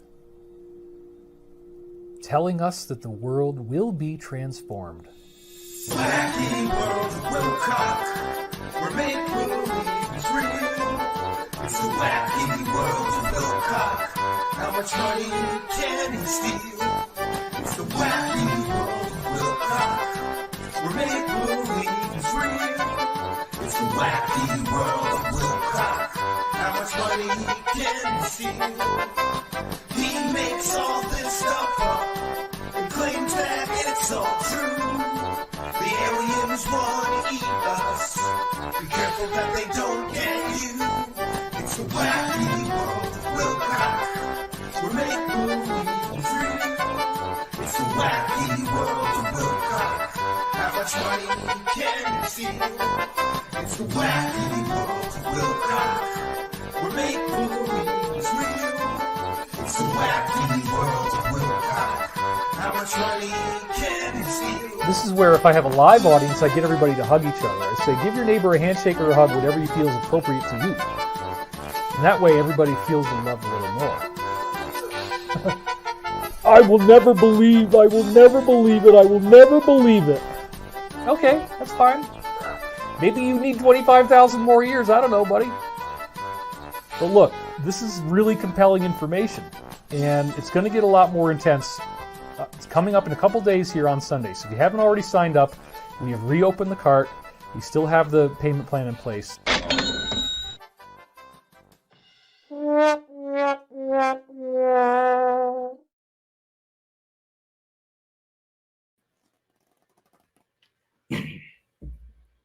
Greetings and salutations, friends, and welcome back. I want to apologize because our guest tonight, Matthew Riot, had to reschedule last minute. So this was a developing story that we're going to bring you instead tonight. Some of you may remember that David Wilcock, everyone's favorite clown star of Ancient Aliens, former, last year claimed that he had cracked the code. Remember, he has an IQ of 180, which would make him, according to his own claims, that is, which would make him smarter than Einstein. So this man who claims he's smarter than Einstein claims that he's cracked the code to both free energy and anti-gravitic technology. But then he claims that he's going to copy someone else's patent in order to make these hover cars. Almost a year ago now, friends, David Wilcock claimed that they would have a working hover car prototype by right around now. And it's interesting that David Wilcock has not only not produced a working prototype, but now he's talking about he's 3 weeks behind on his latest live stream. 3 weeks ago, he promised a new live stream on Sunday where he would show an animation of the hover car. But that's not quite what David Wilcock promised. He promised a working prototype by now. Now, some of you may recall that I called bull on that claim. And we also discussed how it is completely and totally illegal to just take someone else's patent, develop a product with it, and start selling a commercial product based on someone else's patent. Patents exist for a reason. It's to protect the intellectual property and technology of their inventor. So even if hey, I'll go out on a limb. Let's pretend that the Salvador Pais anti-gravity technology is absolutely a workable technology. Something I don't believe, because if it were, Salvador Pais would have at least a technology demonstration to show us of this so-called anti-gravity patent in working operation. He doesn't. But David Wilcock, remember, the guy smarter than Einstein, already decided that this technology is absolutely real and workable. And he was going to take Salvador Pais' patent and create a working hovercar prototype within 1 year. And who was his partner in this adventure? A company called Antigravity Aerospace, who has essentially been soliciting investor money for many, many years. They call themselves an aircraft manufacturer. However, in all the years that Stravati Aerospace has been soliciting investors, they have yet to produce, to my knowledge, a single working prototype aircraft. They have yet to produce a video or a picture of a working actual airplane. So this gets really, really ridiculous. And we have discussed in the past how I really believe that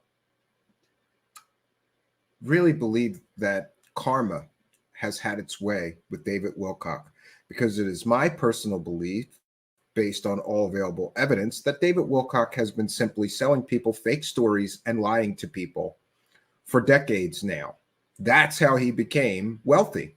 He became wealthy by using fake sources, fake information, fake alien stories, fake government whistleblowers, and more. And he has bilked the public for millions of dollars, I believe, with his garbage courses on ascension. By the way, nobody ever ascended who took a ascension course from David Wilcock, but somehow my favorite was his last course called The Disclosure, where David Wilcock claimed the disclosure has already happened. Here's working anti-gravity technology. And then he charged $333. And during the run-up to that course, he said, and I quote, "If you take my course, you will be able to do it too. You'll be able to create anti-gravity and free energy." But as expected, nobody that gave David Wilcock $333 for his latest course, where he claims he's going to teach everybody the secrets of anti-gravity and free energy technology, has been able to display any working free energy or anti-gravitic technology. And in fact, I'm aware that Jeremy Rise, alien scientist, and some of his scientist friends all pitched in and paid for the course. And what I was told is that it was a cobbled together mess of garbage from all over the internet. There was no new information. There was no, demonstrations that David Wilcock is right and this technology works. But David Wilcock is claiming that the technology he was going to copy from someone else's patent would enable him to create a working hovercar prototype. He went on to brag that his working hovercar prototype wouldn't even need fuel because it would be powered by a free energy device. Friends, never in the history of all the promises of free energy devices has anyone delivered a working, testable, measurable free energy device. But that world is rife with scammers claiming that they were going to create a free energy device. Never in the history of someone promising anti-gravity technology or that they had anti-gravity technology has anyone displayed actual working anti-gravity technology.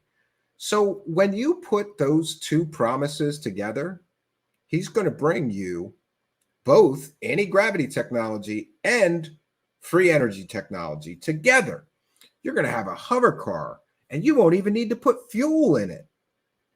Friends, all of these promises made right around the time he's selling a course, also promising to teach people the secrets of anti-gravity and free energy technology, and quote, "you'll be able to do it too," unquote, has led me to the determination that this latest course of David Wilcock's is a scam.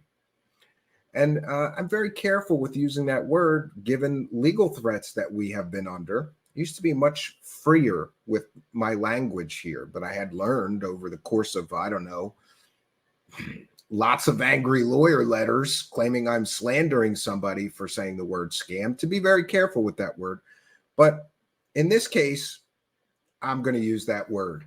Now, Stravati Aerospace is also interesting because there is someone on the board of Stravati called Bill McEwen. And we have outlined here in the past that Bill McEwen was the one-time owner of Amiga Incorporated. He bought the corpse, what was left of the Amiga company after it went bankrupt. You may remember Commodore 64s and Amigas.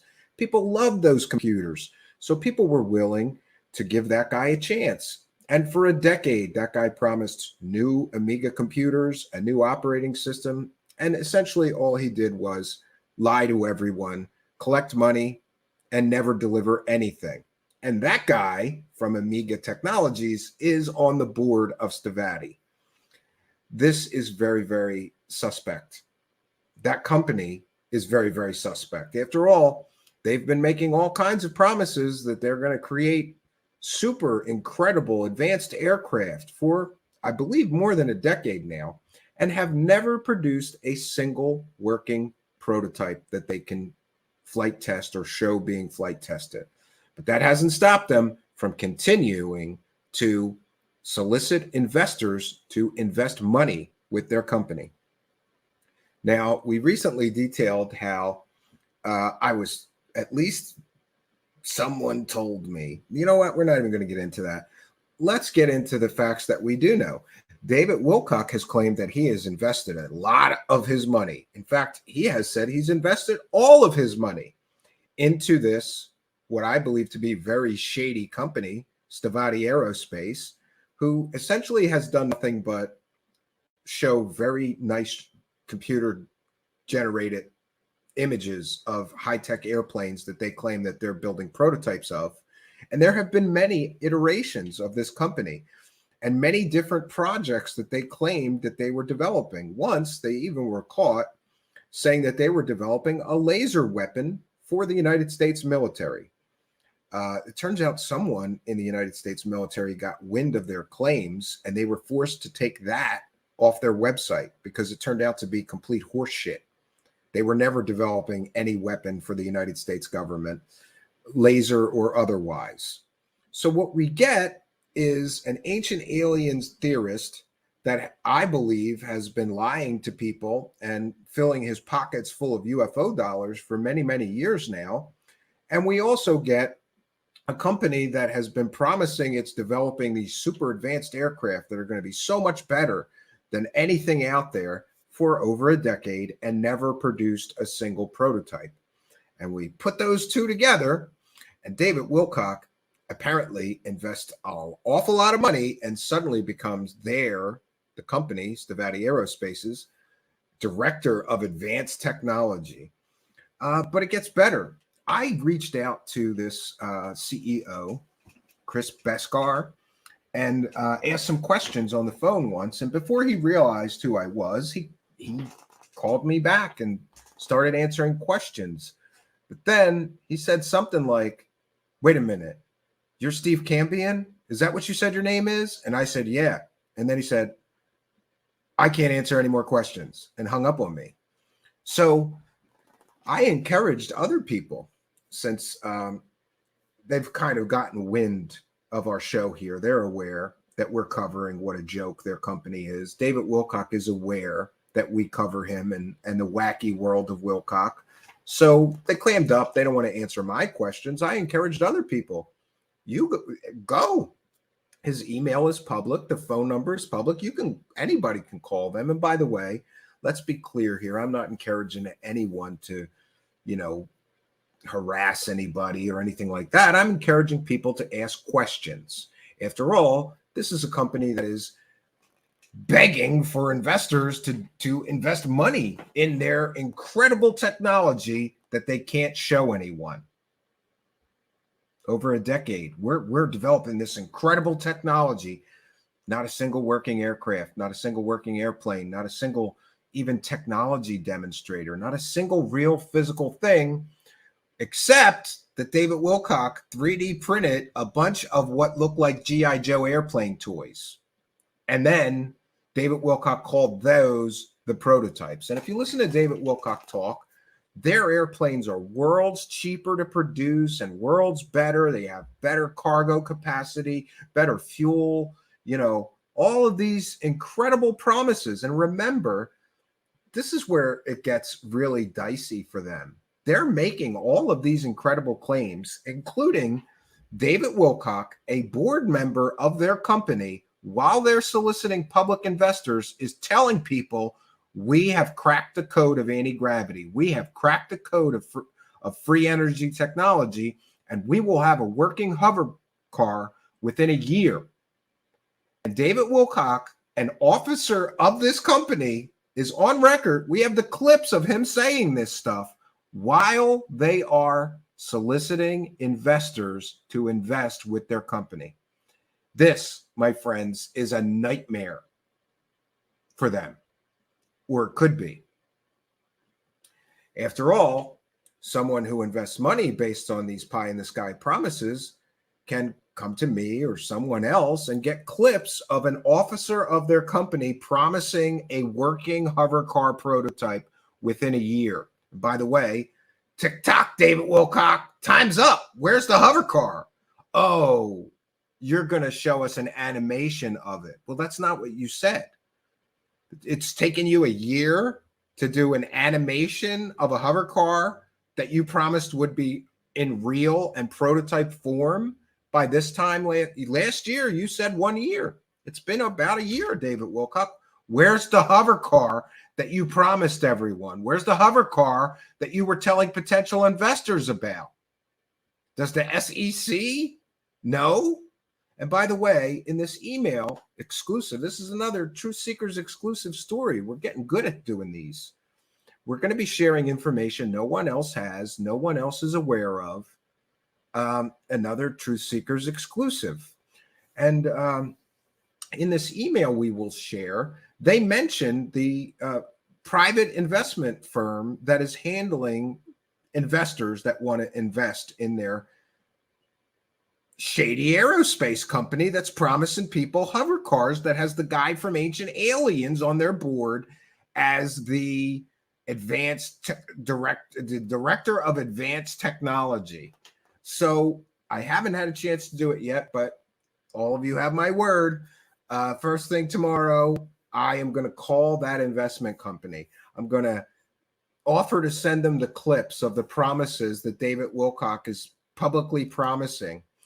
And we also have to be aware that David Wilcock, when you buy his $333 course, behind his paywall is telling people that the CEO of that company, Chris Beskar, was in the secret space program, and he developed secret spaceships for the United States government and the secret space force. This is a legal nightmare for them, or it could be. You cannot say things that are completely and totally false and untrue while you're soliciting public investors to invest in your company. If you were a potential investor, what are they telling you? Publicly, we're going to have a working hover car prototype within 1 year, and it's not even going to need fuel. It's going to have a free energy device for its fuel source. You won't even need to fuel it. You can plug your house. You can power your whole house from it too. You won't even have to put gasoline or electricity into it. It's free energy. It's free energy.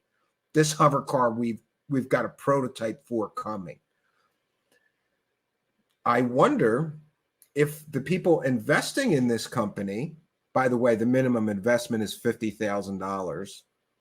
I wonder if the people investing in this company are aware that they are promising a hover car prototype with a working free energy device as a power source. You won't even have to power the hover car or put any fuel into it. And let's see, I wonder if investors are aware that the former star of Ancient Aliens is on the board, and he's doing $333 courses where behind the paywall, he's telling everybody that the CEO of this company that he's on the board of was a secret space program guy who created secret spaceships for the secret space force. And friends, one has to ask themselves, if this shady aerospace company has been promising all of these high-tech things for over a decade, to my knowledge, and have yet to produce a single working prototype, have yet to test flight any of their, and they got a whole bunch of models right? Of all these advanced aircraft that they're developing prototypes for, we're going to go through the handout they're giving investors, and it is a laugh riot, friends. But back to this Beskar, it's going to be extremely problematic for them. David Wilcock promising people that this guy was developing spaceships for a secret space program and black budget projects and secret government projects. None of that can be proven. But these are now claims made by an officer of this company that is soliciting public investments. And what, my friends, are the odds that this company that couldn't even manage to build an airplane years ago, according to David Wilcock, already produced all these super advanced spaceships that didn't use rocket technology? They used electrogravitics and ultra high technology, plasma, and all this nonsense that he's telling people in this $333 course. What are the odds that this company that can't even build an airplane is building super advanced spaceships for a secret space force for the government that don't even use super high tech propulsion systems nobody's ever heard of? And, you know, all of this, it's nonsense. It's absolute garbage, just like the rest of David Wilcock's stories, you know, about talking to the Archangel Michael and channeling Jesus Christ, right? And he also channeled the Egyptian god Ra for a while. Remember that?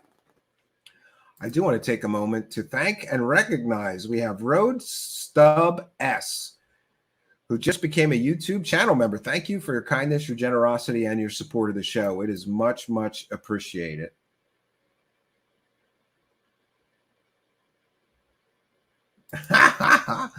I am Fanuel says, here's the tweet. Hello, tender soul. Thank you for supporting David. Yes, it's always best to donate at David's official website, PayPal button at the bottom of the cart page. That's from David's support team. What are we donating? We're donating so that David Wilcock can live in $1 million mansion and lie through his fake teeth to people. Is that why we're donating? I'm a little confused because we have detailed that David Wilcock collected, what was it, $175,000 or more for his so-called charity, and then he did absolutely zero charitable work with all of that money he collected. And we detailed that David Wilcock loves expensive things. One year, from the money that people donated to his charity, he spent $4,000 of that charity's money that people donated, thinking he's doing charitable work, on meals and entertainment.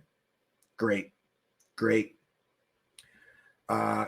So we're gonna show you, and again, this is a Truth Seekers exclusive story. If you're just joining us, we're talking about David Wilcock's hovercar claims. You're watching Truth Seekers here, where we bring you new exclusive information no one else has.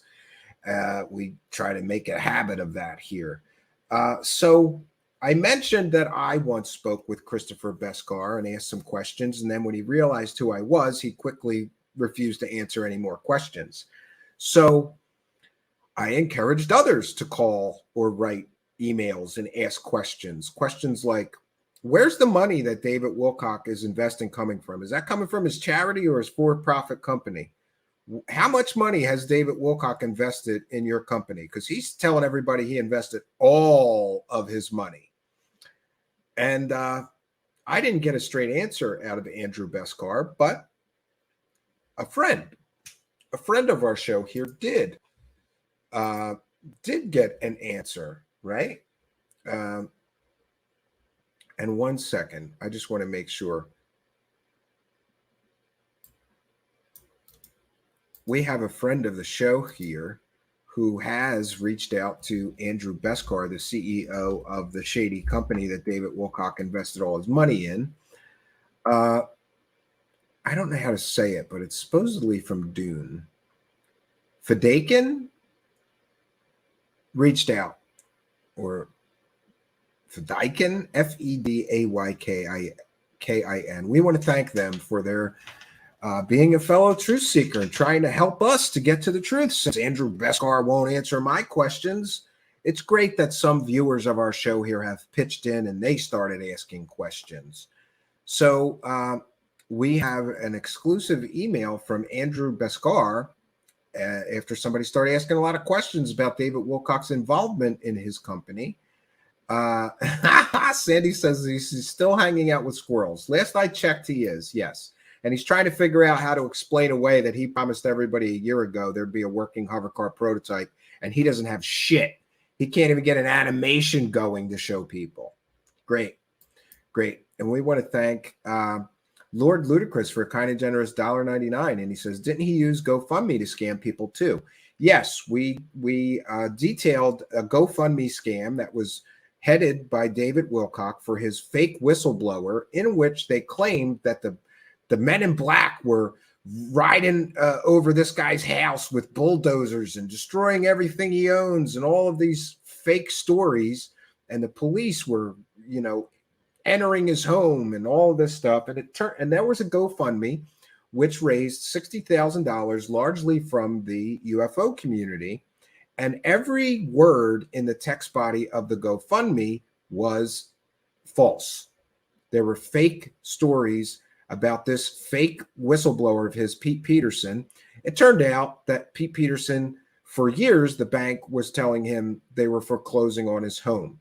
They had already foreclosed on the home, and here comes David Wilcock saying, we've got to save him and help him, fight back the banks and get his home back. There was no saving that home. It was already foreclosed on. And at that point, they were just telling him to get his shit out of the house. And they gave him ample opportunity to get his things out of the house. He never did. So the bank went in and paid people to clean it out. And yes, they started throwing his stuff in dumpsters. And we also heard reports that the house was a hoarder nightmare mess, and it was filled.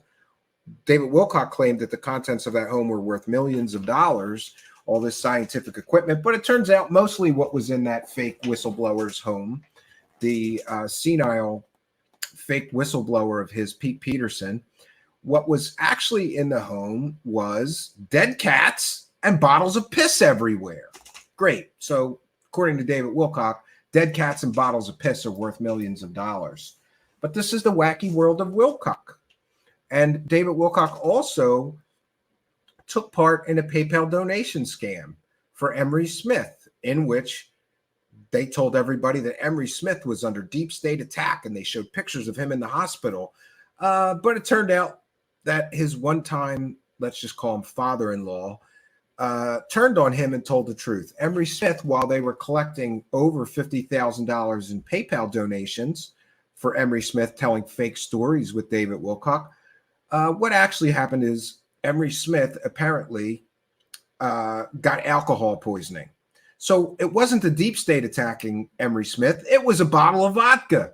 And he ended up in the hospital. They took pictures of it. They took pictures of a bullet on a counter and his house rifled through, and claimed that he was under attack by the men in black and you got to donate money. Because somehow, if the men in black from the government are out to get you, money will stop them. Sure, there have been various scams that David Wilcock has taken part in. So forgive me if I assume that this latest, course he's selling is another scam. And forgive me if David Wilcock's involvement in this shady company that already has shady people in it, including Bill McEwen, look him up and look up the Amiga fiasco. That guy promised all kinds of stuff for a decade, never delivered anything. He's on the board along with David Wilcock. Those two belong together. So people will have to excuse me if I assume that Stavati Aerospace, since David Wilcock is involved, is a scam, just like all of David Wilcock's other send me money scams, like his charity that I believe was a scam. Based on his own filings, he didn't do any charitable work. Out of, I believe it was, and don't quote me, over $175,000 he collected in a few years. He gave just a few $1,000s to other charities, but he didn't actually do any charity. According to his own IRS filings, apparently he spent all that money on himself. He bought software and equipment. And how do we differentiate? Because according, I guess he's using that equipment that he purchased for his charity to do for-profit streams on YouTube where people are sending him money, and it becomes a tax nightmare for him. And by the way, David Wilcock already at the time he formed his charity had a IRS tax lien on him for, I believe, if I recall correctly, $50,000 for unpaid income taxes. Great. So we are going to share this from a kind friend and show viewer who kindly asked Chris Beskar some questions about David Wilcock, Stevati Aerospace, the hover cars, and David Wilcock's involvement, how much money he donated. And wow, this email from the CEO of Stevati Aerospace is chock full of fun information. Let's get into it, friends. And again, this is from Chris Beskar, the CEO of Stevati Aerospace, where David Wilcock is now the Director of Advanced Technology. And this email reads, "Thank you for your email message regarding Stevati's Director of Advanced Technologies, David Wilcock.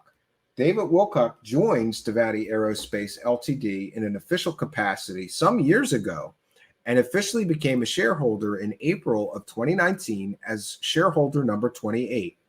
While I'm not at liberty to disclose the exact amount of stock David owns, it is in excess of 10 million shares of Stevati Aerospace Ltd. Common stock with voting rights. David has invested, and here's where it gets good, friends. David has invested well over $1 million into Stevati Aerospace Ltd., which has benefited Stevati in terms of real estate acquisition, the acquisition of physical manufacturing assets, as well as prototype and development production costs. All the funds invested have been received from all the funds invested have been received from his for-profit enterprises from him personally and not a 501c3 or other nonprofit entity." So there, we have an answer to one of my questions. Is he investing money from his charity into a for-profit aerospace company? Apparently, he's investing money from his personal money and his for-profit company, not his charity that he collected over $175,000 for and then did no charity work.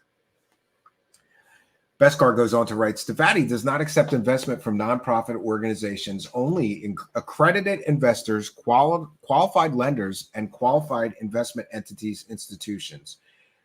In the general, the claims David may have made regarding his investment is accurate, as he is a shareholder. He has invested in Stevati along with a number of other private investors and shareholders, and does hold the position of, quote, Director of Advanced Technology."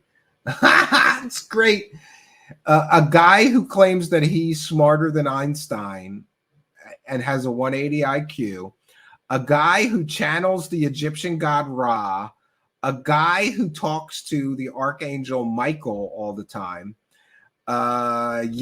is the Director of Advanced Technology for this company within our organization. David is working directly on the study, analysis, and development of advanced propulsion systems, among other projects. David has been very dedicated to the advancement of aviation and aerospace technology, and should be considered a hero in the eyes of anyone who is passionate about aerospace technology and how to advance well beyond the current state of the art. So David Wilcock is a hero to the aerospace technology industry, according to their CEO. With respect to investment opportunities with Stevati, Stevati Aerospace Limited is a privately held C corporation. We are undertaking multiple new aircraft development projects, some of which are being conducted simultaneously. So the company that can't produce one single airplane prototype is working on a whole bunch of prototypes at once. We are undertaking those projects as standalone ventures whereby projects are funded on a project-by-project basis. At this time, we have projects which require total development costs ranging from 10 million to 4 billion, depending upon the project type. This guy with David Wilcock on the board telling people they cracked. Listen, if they cracked anti-gravity and air and free energy technology, they wouldn't need 10 million to $4 billion in investment. I'll tell you that. These projects are funded through either equity or debt financing. Stevati is raising a portion of the total development cost for each individual project through an offering equity or debt investment opportunities to private, qualified, accredited investors. Stevati is not a publicly traded company at this time, and we may never be publicly traded, remaining a privately held corporation owned by our shareholders. Generally speaking, we do have active private investment opportunities for accredited investors in specific projects, and those investment opportunities are presented to qualified investors by private placement memorandums or private investor presentation packages. Many of the individuals who may reach out to David as potential investors do not qualify as accredited investors and therefore cannot participate at this time. We appreciate their interest, but Stevati by law must limit our investment offering to accredited investors. Furthermore, our principal offering at this time is being managed by Del Morgan and Company, a private investment banking firm based in Santa Monica, California. Parties interested in participating in investors in Stevati are encouraged to contact Del Morgan and Company, and we are happy to provide that contact information to any qualified accredited investor. Well, I'm sure if anybody wants to invest in this shady company, you can look that up on Google. You'll find them. I did. I'm going to be calling them and asking them some questions. The letter here from Christopher Beskar goes on to state, regarding the scope of investment, usually the minimum investment amount in any Stevati project is $50,000 or more for an accredited investor, but each opportunity has its own requirements and budget. As our minimum project size is $10 million, in reality, the minimum investment level that most investors participate at is $1 million or more. And this company got $1 million of David Wilcock's money. Oh, poor David Wilcock. He's going to lose every penny in this stupid company. That's karma, friends. Finally, the letter goes on to state, to have a better understanding of the current state of Stevati, our leadership, and our ongoing projects, I've attached a copy of our Stevati Aerospace web briefing for August 2022. We're going to get the web briefing, friends. We're going to share it with you. You will find David Wilcock identified as a member of our leadership team with the title of Director of Advanced Technology on page 3 of the 58-page briefing. Oh, it's a briefing. Oh, they all love briefings, friends. Remember, David Wilcock's getting briefings from government people, from secret space program insiders, from generals, right? They all get briefings and they get intel. This is a 58-page briefing. All right, finally, it says, to learn more about Stevati investment opportunities for accredited investors, you may complete the attached proprietary information agreement and return it to us by email. Upon receipt of the PIA, we can provide additional information. And if there are qualified individuals who are interested in becoming Stevati investors, we would be happy to engage them on an individual basis, with the understanding that each individual potential investor must complete the attached PIA prior to receiving investment materials from Stevati. I hope this message helps to clarify our relationship with David Wilcock and his role as an investor, shareholder, director, and he's an innovator with Stevati. Best regards, Christopher Beskar, President and CEO of Stevati Aerospace. So here, friends, we have the confirmation that David Wilcock has invested $1 million into this shady company that has lied and said they were developing laser weapons for the United States military. That wasn't true. And David Wilcock has invested $1 million with this shady company that also includes, as I said, Bill McEwen, who has a history of, let's just say, investment. Bill McEwen has a history of soliciting investor money and never producing what he promises. And he's also on the board of this company. He did that for a decade with Amiga Incorporated. Look it up. Now is where it gets really fun, because we get to see the Stevati briefing that talks all about all of their advanced technology. And honestly, friends, it's a laugh riot. If you like cartoon pictures of high-tech aircraft, you'll love this briefing, because apparently that's all they have. And by the way, I did send this document, which I'm going to be sharing.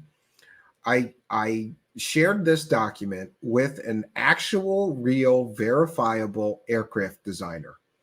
And when he was done laughing, he called me back and he said, "This is the stupidest thing I've ever seen," because all they have here apparently are pretty pictures.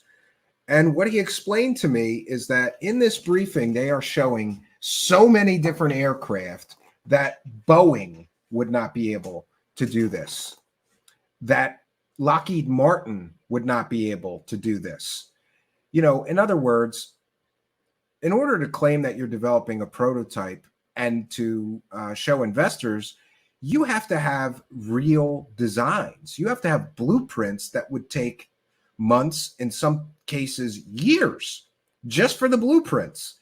But we're supposed to believe that Stevati Aerospace, who has been soliciting investor donations for a decade or more and never produced any workable technology or any airplanes or any flight tests, somehow is simultaneously developing all of these different prototypes. And one of those prototypes is a hover car. Great, great. So according to a real aircraft designer, this briefing is garbage. It's garbage. And you know, here I have to rely on the expertise of, I'm not an aircraft designer. I don't know. For all I know, this is legitimate. But according to a real aircraft designer, no way. This is all pie in the sky. You know, this is big dreams and nothing to show for it. That's what I was told. Take from that what you will. So here is, oh, you know what? One second. This is the Stevati Aerospace briefing. Oh, what? 1 second, actually. I'm sharing the wrong tab. This is from their website. Let me, 1 second. Let me make sure. Let me make sure I'm sharing the PDF that they're sharing with potential investors. And if you have $50,000, or God forbid, if you have $1 million to waste, like David Wilcock, you too can invest. So this is the Stevati Aerospace briefing. And, you know, like I said, friends, here is the designs that they claim that they're developing prototypes for. And again, go talk to a real aerospace engineer. Lockheed Martin is not developing 8 prototypes at once. And by the way, there's more than 8. This is just the first 8 that they show you. You know, this is not how this works. This is not how any of this works. So we've got SM-50, a 2-place sport plane, SM-27, Machete, close air support, SM-28, also Machete, close air support. Well, those two are about the same, but different pictures. SM-31, Stiletto, trainer, and light fighter. And by the way, these are jet aircraft, friends. Do you have any idea how much it takes to prototype and develop a jet aircraft? Yeah, it's a lot more than $1 million that David Wilcock invested. Here we have SM-47, Super Machete Air Defense Fighter, SM-100, this STOL Intermodal Transport. We have SM-36, Stalma Multi-Role Fighter, SM-39, Razor Air Dominance Fighter. That one looks exactly like a Buck Rogers spaceship. Look it up, friends. Go look up Buck Rogers spaceship. That's a Buck Rogers spaceship right there, friends. And here we mentioned, this is Bill McEwen, COO and Deputy CEO. So the second in charge of Stevati Aerospace is a guy who was sued by his investors, I believe, with Amiga Incorporated, and solicited investor money from investors for Amiga Incorporated for years, and never produced what he promised. And in fact, the company that was developing the next generation Amiga Incorporated operating system sued him because he never paid them for all the work they did to develop this next generation operating system. And they, the company that he never paid, now own Amiga operating system 4.0. And that company is called Hyperion Entertainment. They sued this guy, Bill McEwen, because he never paid them.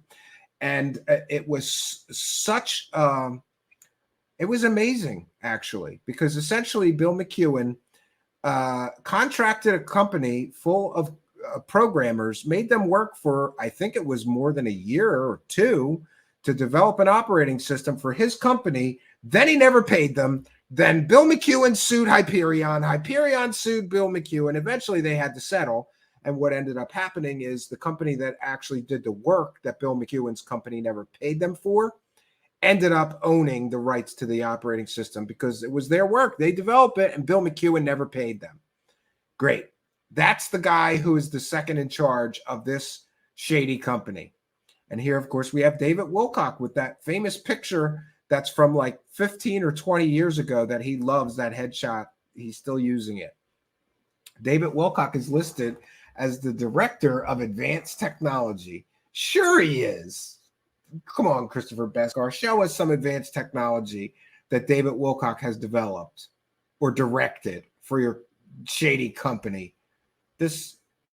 Okay, well, here's where it does get interesting. They did actually, look, 2014, but I believe there was some form of Stavati before this current incarnation. I could be wrong, but I believe there was. The current incarnation was founded in April 2014, which means we've got, 8 years now of not actually having any products developed. But for 8 years, they have been soliciting investment money. What does that tell you, friends? That for 8 years, they've been trying to get people to invest money with them and have gotten people to invest money with them, but they have not produced a single saleable product. They have not produced any profit, to my knowledge, in 8 years. All they've done is solicit investor money and spent investors' money. I'd like to know who's buying Christopher Beskar's groceries for the past 8 years. Because I don't know about you, friends, but if I didn't work for 8 years and I was just developing a company for 8 years, I'm assuming that he's taken some kind of paycheck from investor money while he hasn't produced a single working prototype aircraft or a single flight test or a single piece of technology that he's been promising. Then they reorganized and they became a Wyoming C Corporation. And my little knowledge of business, friends, tells me that they did that so that they could solicit public investor money or more investor money, right? And so they bought an abandoned aircraft hangar at the Niagara Falls International Airport on the 30th of October. And yes, it is 19.8 acres. And I'm assuming, according to David Wilcock, they pretty much purchased that airplane hangar with David Wilcock's $1 million. I would love to know what they paid for it. And we're going to try to find that out for you. So here is some more information on their fake airplanes. I'm sorry, I'm calling them fake airplanes. Until I see a real one, they're fake airplanes, right? And here we have some really nonsense comparisons, right? Yeah. The single engine, non-afterburning, turbofan powered close air support and lead-in trainer, armed with a 30mm cannon and able to carry 12,000 pounds of stores. The SM-28 has a maximum speed of 0.90 Mach, so it can't even go beyond the speed of sound. It is, yeah. And I was wrong, so I apologize. It's not a jet aircraft. It's a turbofan aircraft, which is essentially a prop in a tube, for those unaware of these terms. Heavily armored, the SM-28 can replace the A-10 and all other subsonic CAS aircraft with greater effectiveness, efficiency, and survivability.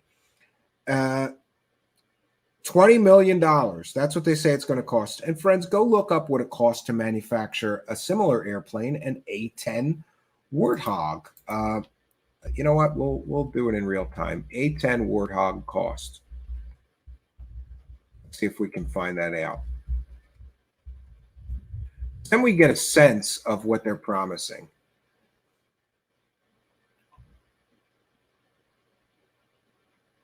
Okay. 1 second. I'm having a little bit of trouble. How much? Oh, 1 second. I think I found it. Okay. So a warthog costs $18.8 million. Theirs costs more than a warthog, but it's supposed to be better. So, you know. And then we have more pie in the sky, pretty pictures of airplanes. This one's my favorite. This one only costs $85,000, friends. Go look what a single engine airplane costs. This is another pie in the sky garbage promise that they're never going to fulfill. A 2-seat sport plane for $85,000, that's less than the cost of a new Corvette, friends. This is a real problem. And it only costs $46 an hour to fly it. It's a sport plane. And notice how everything looks real high tech, right? But they don't have anything to show you. All of this is computer generated graphics. They don't have one real airplane. High performance sport plane. It's again a turboprop. Looks like an air jet, but it isn't. It's just a propped airplane. And here we have advanced 5th generation supersonic trainer and light fighter. Oh, and here's another thing. They're telling people that these prototypes have cannons on them. Friends, as a private company, you can't just go buy. What did they say? That just occurred to me. That's another garbage. This is so stupid. You can't just go buy a 30 millimeter cannon and put it on an airplane. You can't do that, friends. You need a government contract to do that. You need, military. Oh, this is all just so stupid. They're telling people that they're putting 30 millimeter cannons on their fake prototype airplanes. Oh, okay. We were up to this one. This is the Stiletto supersonic trainer, $18 million. And it's afterburning turbofan trainer and light fighter. And this is another jet aircraft they're developing. And listen, like I said, go talk to somebody that's really in the aircraft industry. A company does not develop all these prototypes at once. Even Lockheed Martin does not do that. This is absolutely pie in the sky garbage. This is the delusional fantasies of a wannabe aerospace CEO. But they don't have anything. They got a lot of pretty pictures here, but they don't have anything, not one prototype. And look at all these models, right? So basically what they got is, 20 or 30 really nice pictures of these super advanced looking aircraft that they can't show anybody because they don't exist. Just like David Wilcock's hovercar he promised us would be ready about now, this time last year. That doesn't exist either, friends. This is fantasy. This one's my favorite. This is the one that I believe is copied from Buck Rogers. The SM-39 Razor is a 6th generation twin engine air superiority and air dominance fighter designed for both land and carrier based operations. Powered by 2 next generation variable cycle afterburning turbofans, the SM-39 will have a maximum level speed in excess of Mach 4.0. And again, where are the prototypes? You're telling everybody this thing's going to have a speed in excess of Mach 4.0. That would be faster than, I believe, the Oxcart, the Blackbird. Go look up the Blackbird. They're promising that this is a Blackbird level of technology and flight. Is Christopher Beskar aware that the fuselage of this entire thing would have to be built from titanium in order to even make flights at that speed even possible? But these are the things that, delusional people don't think of. Oh, here we go again, friends. This is the Buck Rogers spaceship. And I'm telling you, we can look up Buck Rogers. It looks just like, to me, it looks like Buck Rogers spaceship.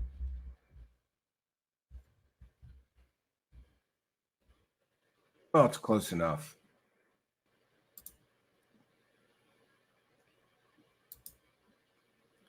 Well, it looks pretty similar. I'll say it looks pretty similar to a Buck Rogers spaceship. These guys are promising people a Buck Rogers spaceship. That's what it looks like to me. And here's where it gets even crazier. Not only are they developing 20 or so, maybe I've lost count how many super advanced aircraft they are all developing prototypes for.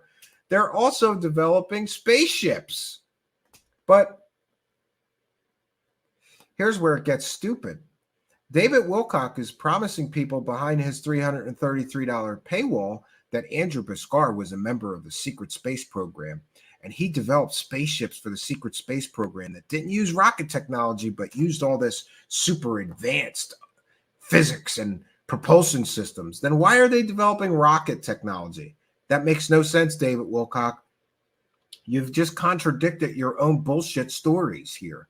This is a real problem. And these are launch vehicles. So not only are they going to compete with Lockheed Martin and all of the Boeing and all of the greatest aerospace companies that are designing and actually manufacturing real aircraft, they're going to compete with Boeing, Lockheed Martin, and other aerospace giants. They're also going to compete with Elon Musk and Jeff Bezos' company and Virgin Galactic, and they're going to enter the private space industry. Friends, do you have any idea how much money it takes to develop a launch-capable rocket vehicle? It's in the billions, I would think. And we're all just supposed to believe that if you invest in this company that David Wilcock spent $1 million on, they're going to develop all of these super advanced aircraft, and they're going to build a rocket ship too. David Wilcock's company is going to build a rocket ship, but that's not all, folks. There's more, because David Wilcock's company is also going to build a hovercar. And all they have is a drawing, friends. That's all they have. That's all David Wilcock has. After a year and promising people they would have a working prototype. And by the way, I will eat my own shoes if David Wilcock tomorrow comes out with a working prototype. I will apologize to David Wilcock for being a negative Nelly and saying this is all bull. And I will eat my own shoes live on our show. Okay? I will do that. That's my promise to you. This is garbage. This is the delusional fantasies of a guy who spent too long in UFO land. I don't even know what this means. Maximum speed of 250 ktas, a range of 2,500 nanometers, ceiling limited to 5,000 feet. A mass market consumer product. The hovercar will benefit from advanced propulsion.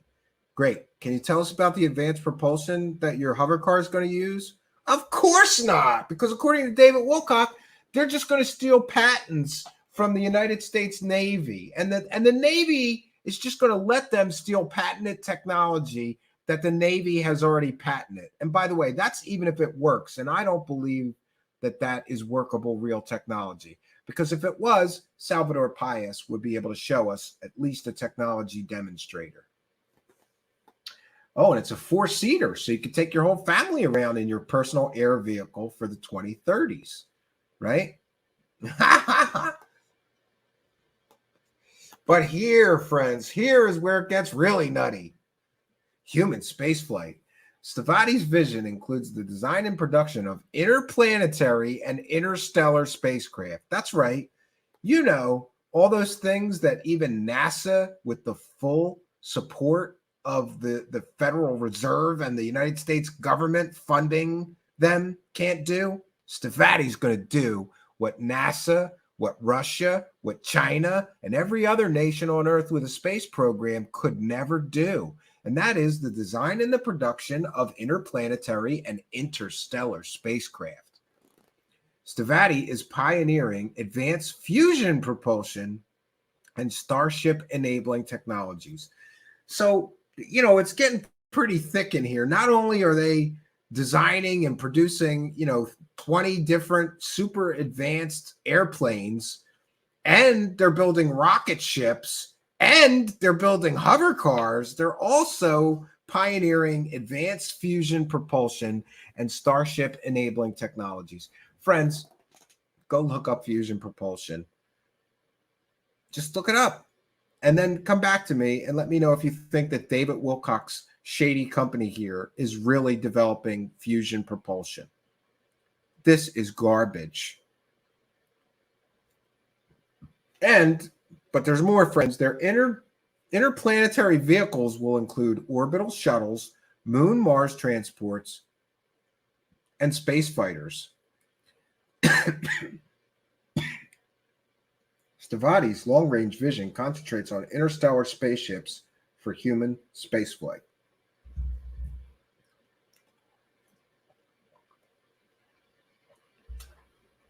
And it's important to realize, friends, this is what they're telling investors in their company. But they may be able to get away with that because they're not a public company. They're a private company that you can invest in.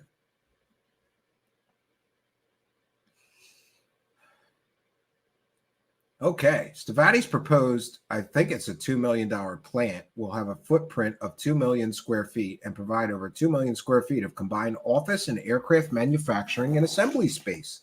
The 2M plant is designed to manufacture 3 or more Stavati aircraft models simultaneously under one roof and could serve as headquarters to Stavati Aerospace. Groundbreaking on the iconic 2M plant is planned for 2024-2028. They've begun the site selection process, friends. Yeah, so here's where it gets interesting. Stavati Corporation has been around since 1994. So since 1994, they've been making all kinds of pie-in-the-sky promises about super advanced technology that they are developing, and they have yet to develop a single thing. That means that they have been promising super advanced technology for 28 years and haven't been able to pull anything off yet. And you see, friends, this is how it gets real dicey. They established Stavati Corporation in 1994. Then we've got Stavati Aerospace Ltd, established in 2014. Stavati Industries in 2016. Stavati Europe, Stavati Ukraine. Oh, that's got to be going great. They've got a company in Ukraine right now. That's got to be great for investors. Sure, you should invest in a company in Ukraine right now. This is so childish and stupid. Why would anybody invest in a company that's putting money into Ukraine right now? Makes no sense. This makes absolutely no sense, friends. Makes no sense. And here's their company organizational. Here's their leadership, shareholders, board of directors, president, CEO, vice president, COO, CFO, CTO. They've got all these people. Who's paying all these people? How are they paying all these people? Are they paying all these people out of David Wilcock's $1 million investment? Oh. Distinct core values, revenue creation.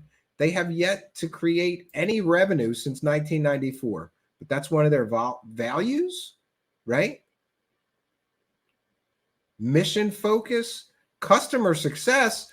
They haven't had any customers since 1994, near as I can tell, but they're going to build hover cars and spaceships and fusion-powered interstellar spacecraft.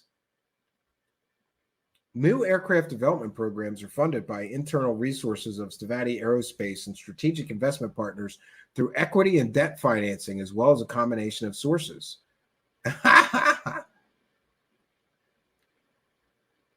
Yeah. Each aircraft program is typically structured as a standalone joint venture company owned by, so it's a Ponzi scheme.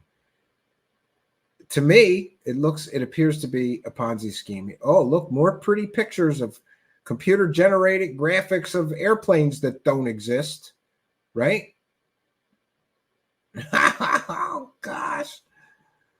Extensive flight and operational testing to achieve military qualification or FAA type and production certification.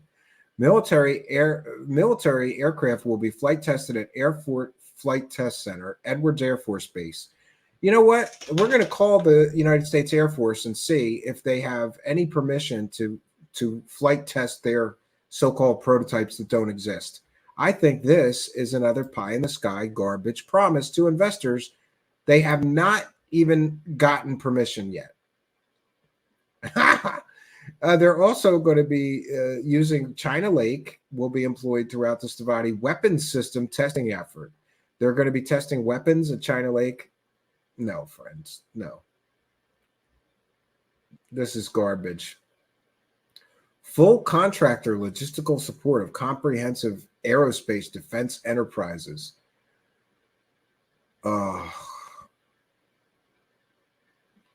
has registered with the State Department of Defense Trade Controls as a manufacturer and exporter of U.S. munitions. So I guess they did that much.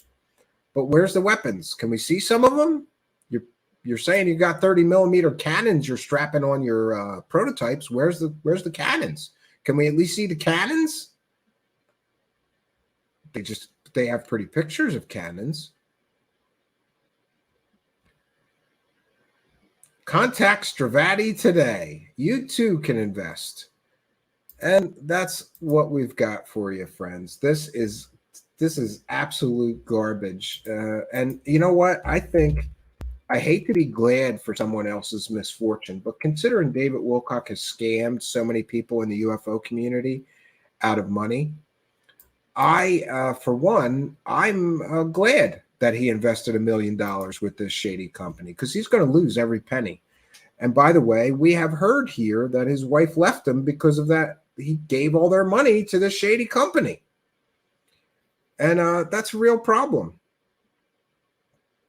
Yeah, so if we will check in with our supporters here, just so everybody is aware. We read and thank every single super chatter and PayPal pledger, new members. We call out and thank if you become a new member. You can become a Patreon supporter and get some extra content. That's $1 a month, and to become a channel member is $5 a month. You get all the Patreon links and benefits, plus more. Okay, so we're going to check in with the super chatters.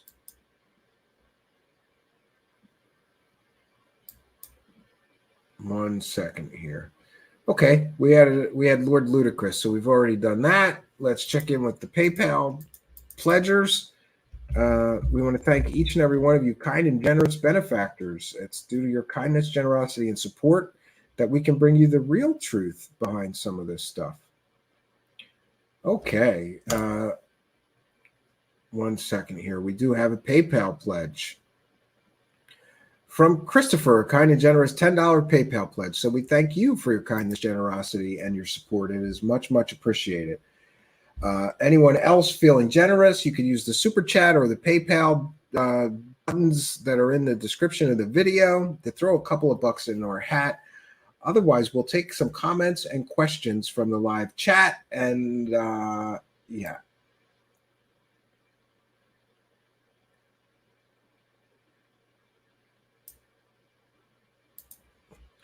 Elegant Pause 1 says, Wilcock is a conscious scam artist. I also suspect the lift does not go all the way to the top. Yeah, I used to think that he was just a really intelligent scammer. But the more I observe him, I think he's stupid as shit.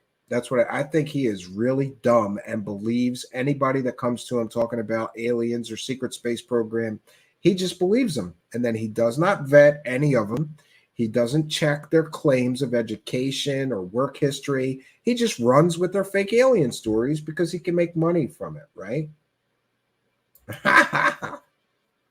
Mark D. Truthseeker says, I think Wilcock isn't smart enough to stay out of prison like Greer and Linda Moulton Howe. One day he is going to slip. Well, he's already, to the best of my knowledge, in trouble with the IRS for unpaid taxes And then there's that whole charity debacle. He's going to have to explain where all that charity money went. He's doing a terrible job trying to spend it all on himself when it's supposed to be going to charitable use.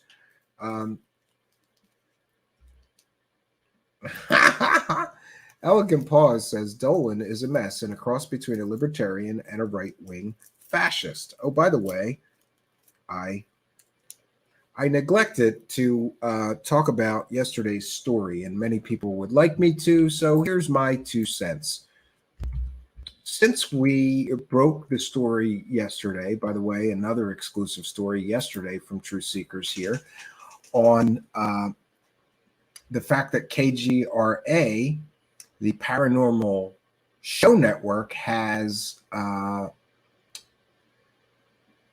a child rapist and convicted pedophile as their program director, there has been an awful lot of fallout. And I have been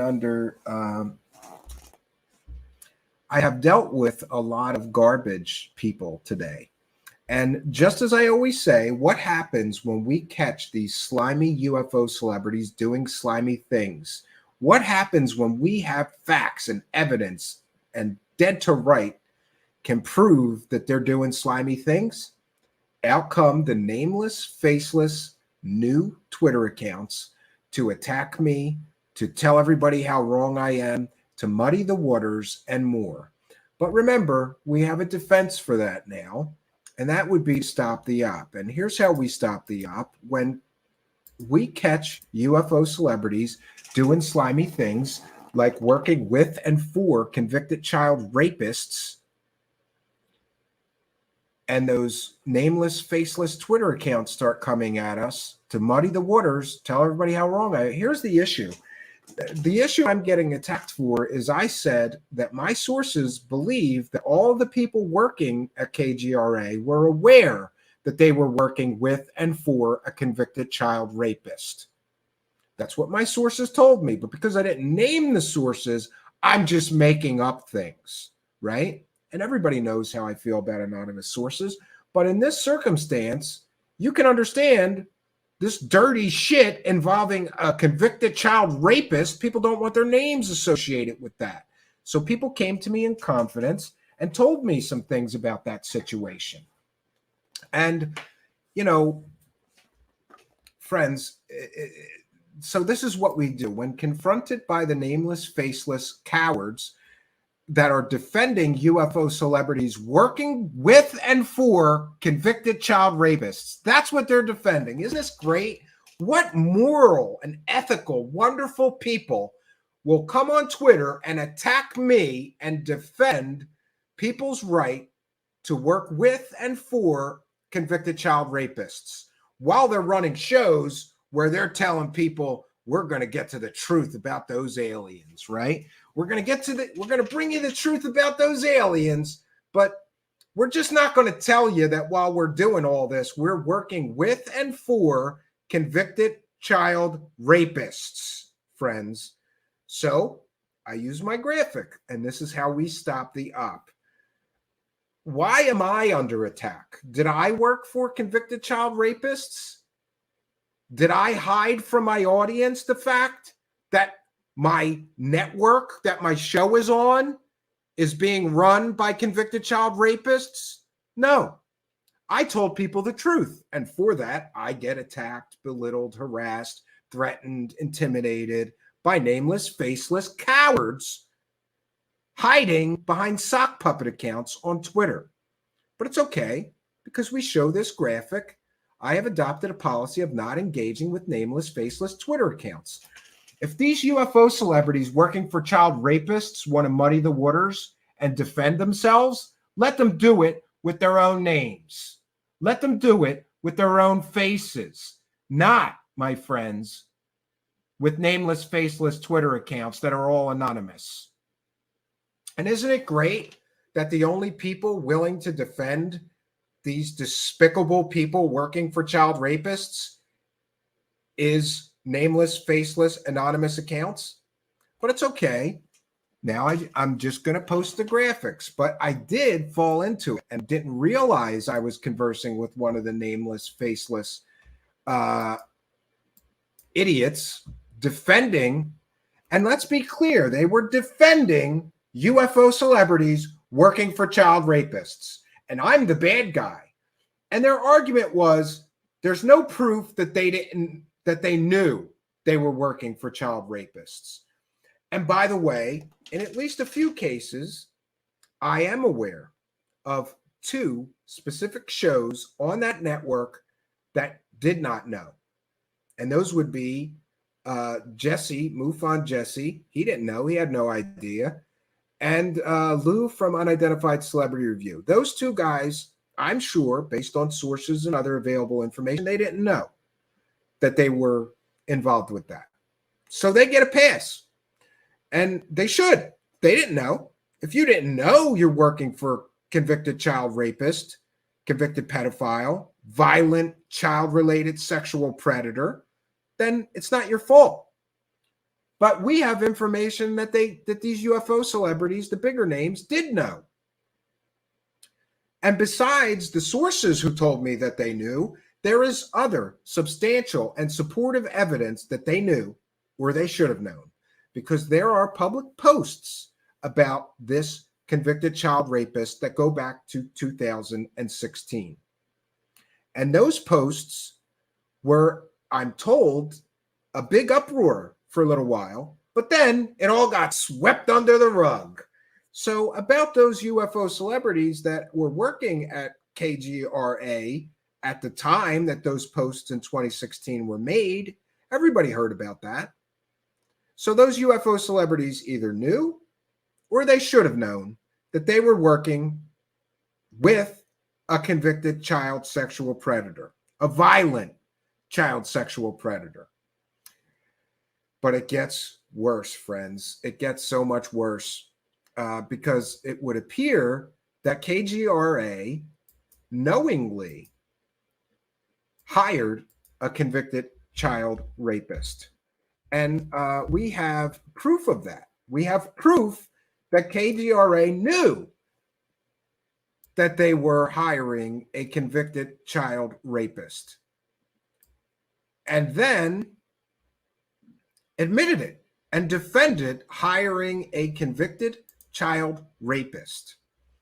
And you may be interested to know that the person who hired the convicted child rapist is the person who Jimmy Church is now working with from KUNX.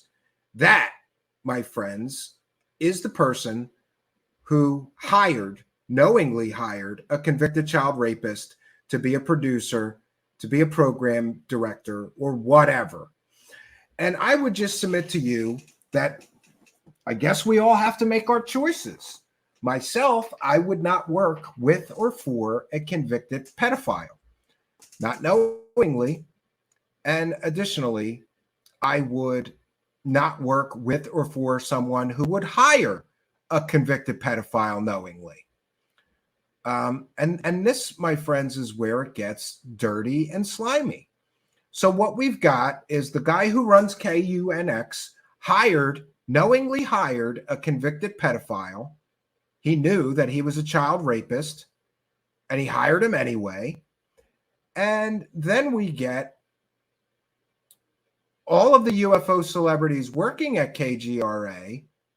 So far, none of them have commented, except for the few that I'm aware that didn't have any idea. And, I have sympathy for them. It's not their fault. They didn't know.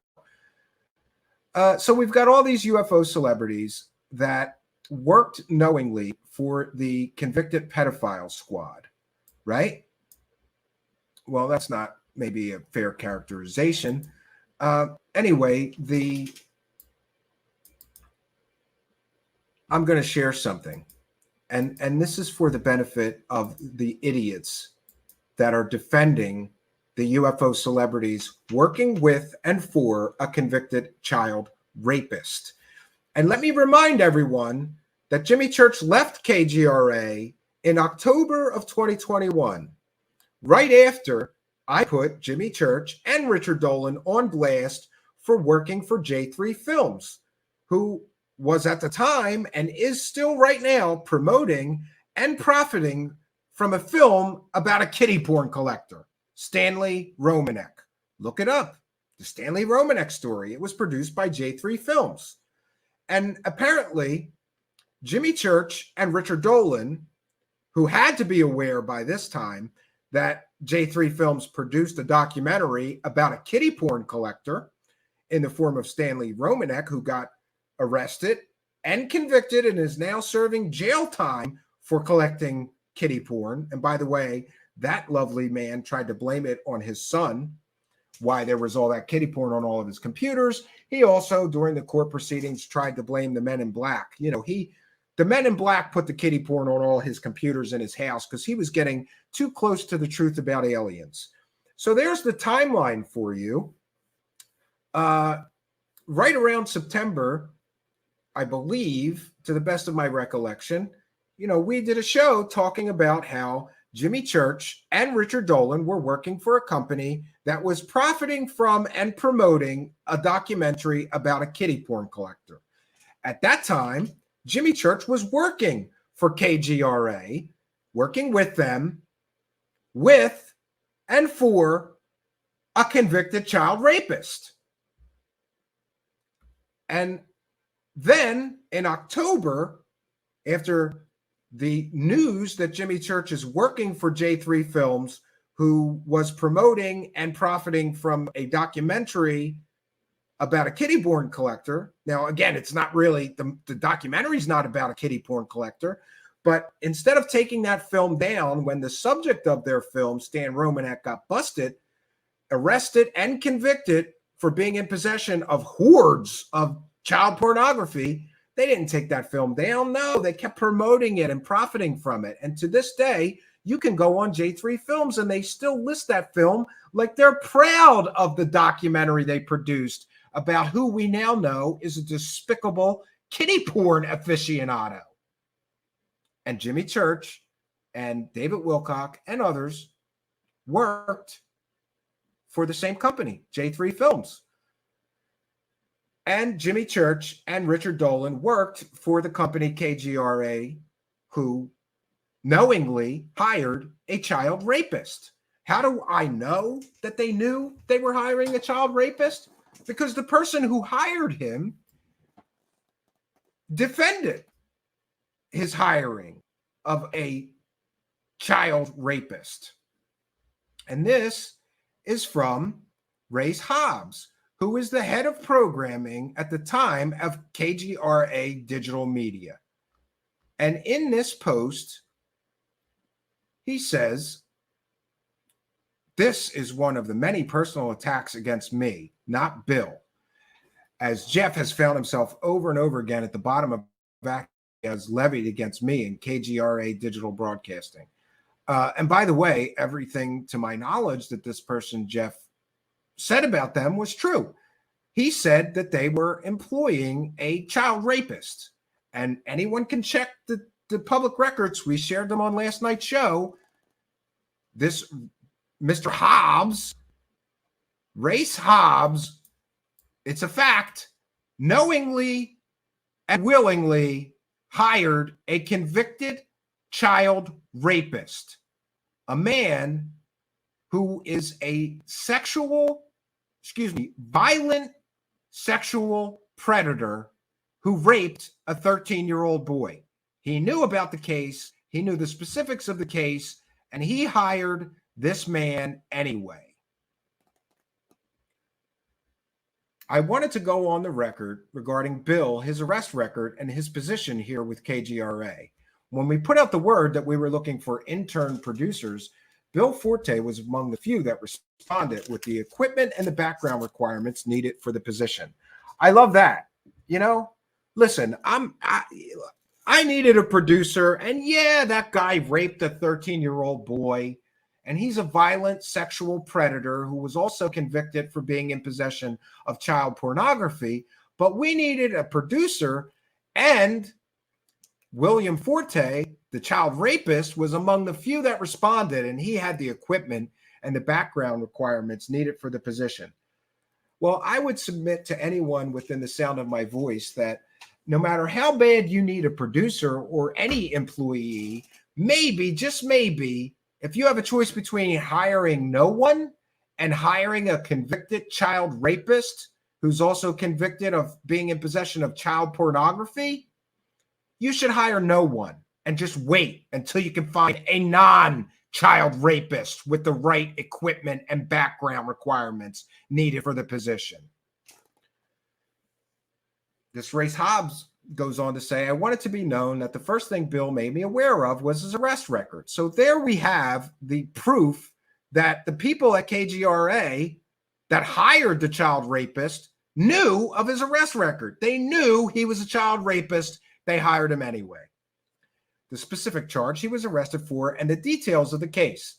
Could you imagine that job interview? Hi, Race Hobbs. My name is William Forte, and I heard you need a producer for your paranormal radio network, your podcast network. I just want to let you know before we continue with the interview that I raped a 13-year-old boy. But don't worry, I've got the equipment that this position needs. So let's continue. Why would Race Hobbs just continue with an interview of a child rapist? This is the disgusting, deplorable nature of these UFO profiteers. They don't care about morality. They don't care about ethics, and they don't care about the truth. They care about those almighty UFO dollars.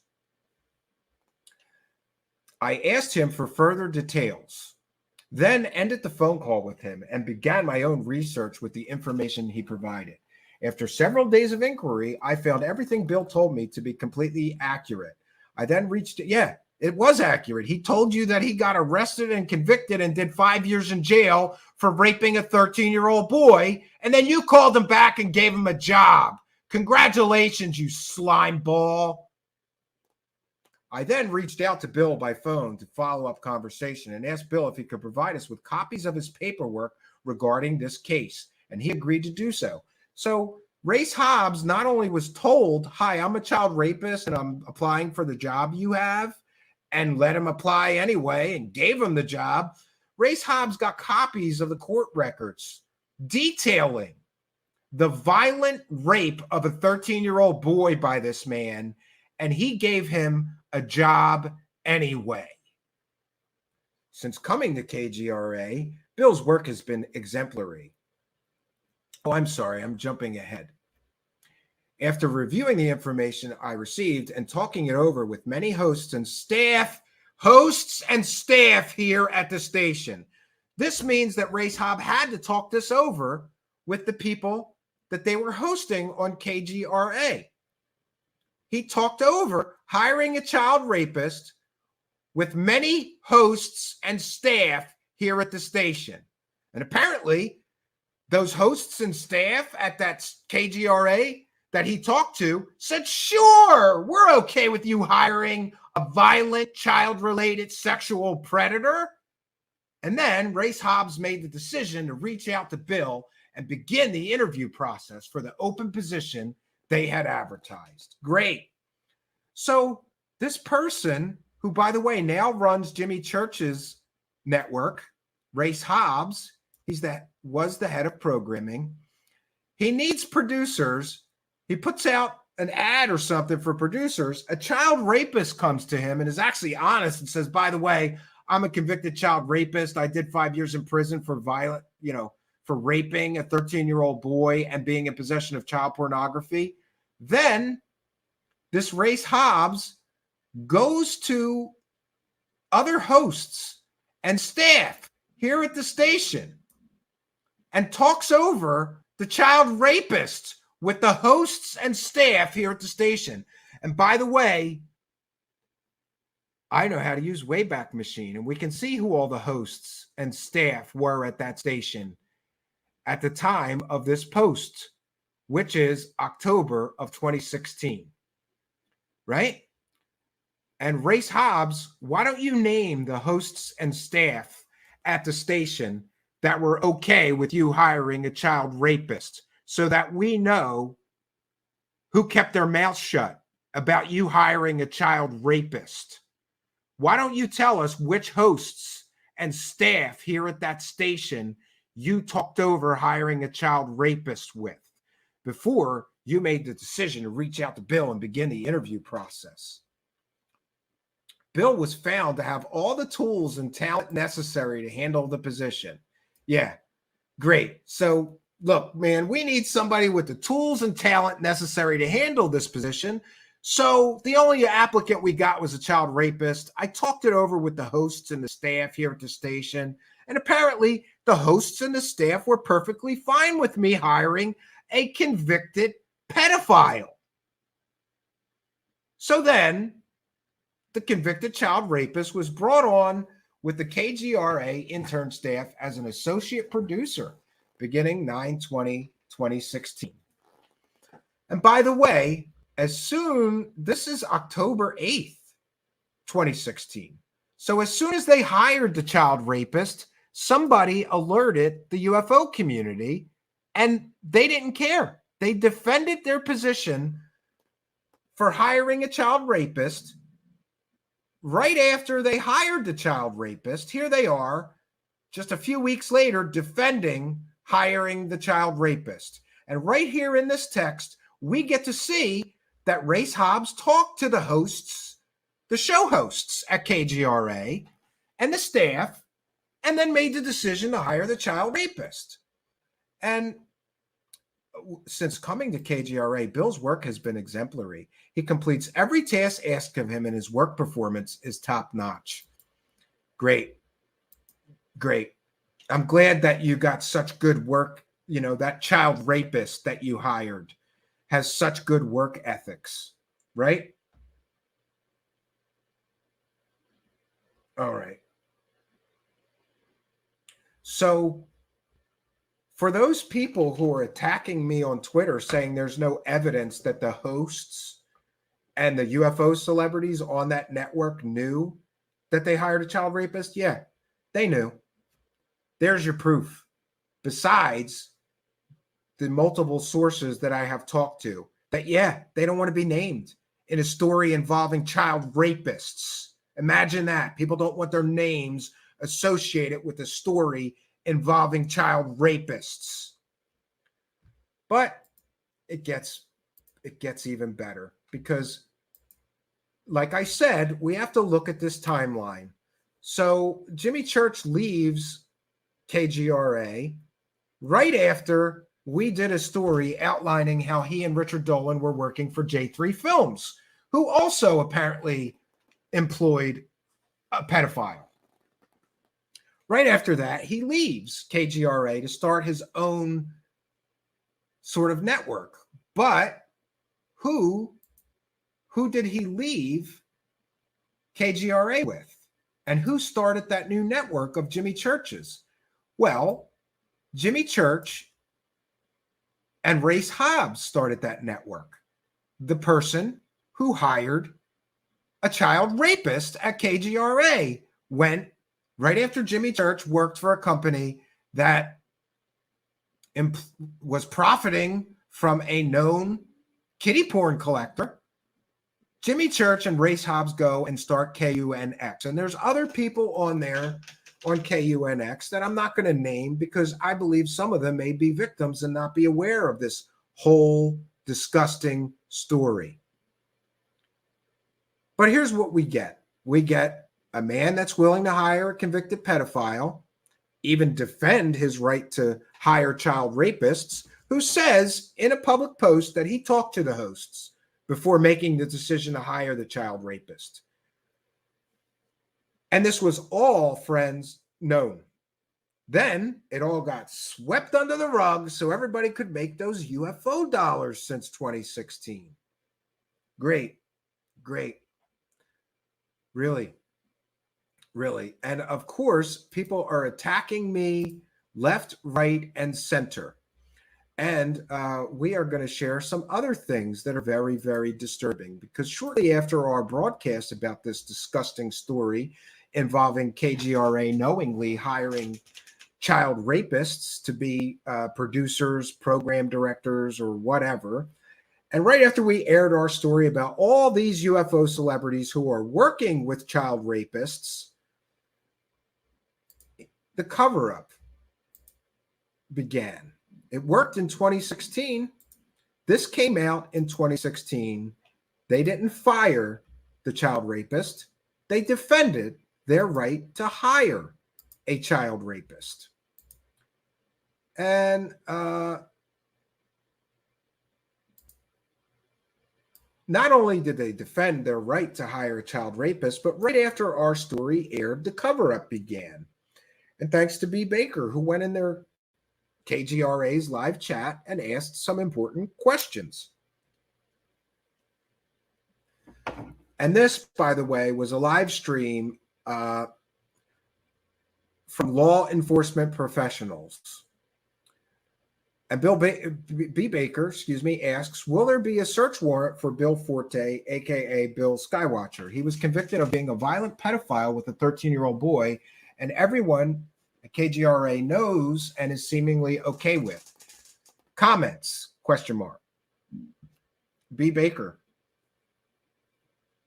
12 minutes later, and no response from a bunch of seeming law enforcement professionals.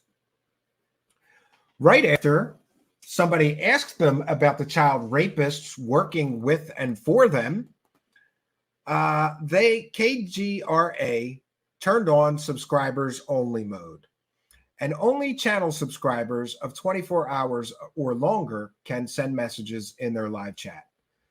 What does that tell you, friends? They don't want you asking questions about the child rapist they have working for them, about their decision to employ a child rapist, and the UFO celebrities especially don't want to talk about working with and for a child rapist at KGRA. They don't want to talk about that. None of them want to talk about that. And I got attacked pretty good today. I got to give it to those nameless, faceless cowards on Twitter that attack me with anonymous names and do not share their name because they're cowards. And by the way, of course, I would assume that you don't want to go on Twitter with your real name and face and defend a bunch of UFO celebrities working with and for child rapists. So you got to do it anonymously. And why is it only anonymous, nameless, faceless accounts that are defending these slimeball UFO celebrities who are working with pedophiles? And it appears from all available evidence, knowingly working with pedophiles. So here's one example. I deleted the rest of them.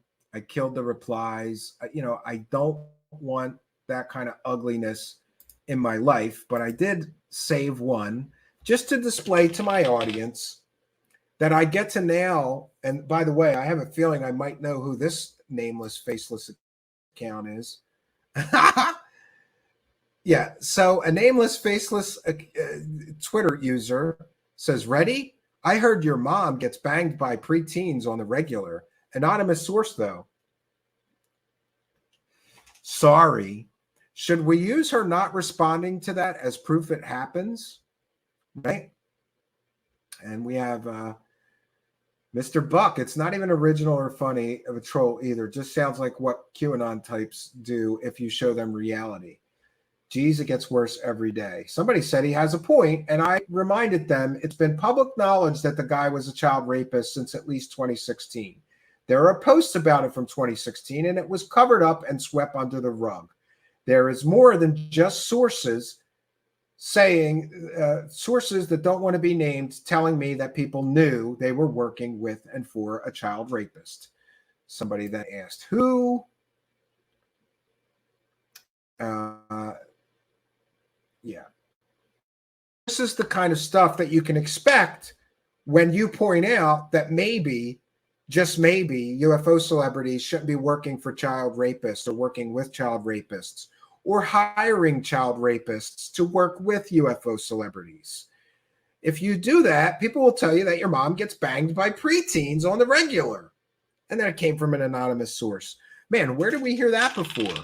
This is kind of like somebody saying that Rather Be Squidding's mom is a hooker, right? Now my mom's getting banged by preteens. And by the way, if I wanted to play the victim, my mother's been dead for a long time, right? Can you pick a better thing to do than to run around telling people that my dearly departed mother is getting banged by preteens, right? And what is this guy's problem? This guy's problem was that I repeated what was told to me by my sources who wish to remain anonymous, since this story involved convicted pedophiles and child rapists. Maybe, just maybe, most people listening to this can understand why when people are giving you information about a child rapist story, they don't really want their name mentioned in the story. But this person is arguing that all I have is anonymous sources. No, you dummy. No, you idiot. And by the way, I would bet my house that this jerk off is one of those UFO celebrities, because who else would defend UFO celebrities working with a child rapist except one of them? They're butthurt. They don't want this truth getting out. And I mentioned that the cover-up of this story began today. I suppose I have a choice to make, because I'm going to say this in general terms. I was in a Facebook group with a certain UFO celebrity, and he or she kindly would always let me post my live streams in their Facebook group for their show that has something like 5,000 members of that group. And for a long time now, they've let me post my shows in that group, which I consider to be a very kind and generous thing to do. They have a group with 5,000 people that are interested in this topic. I would post my live streams every day, and they let me for a long time now. I posted this story in their Facebook group, and suddenly they censored us here at Truth Seekers. Suddenly they deleted every post of a Truth Seeker show in their Facebook group.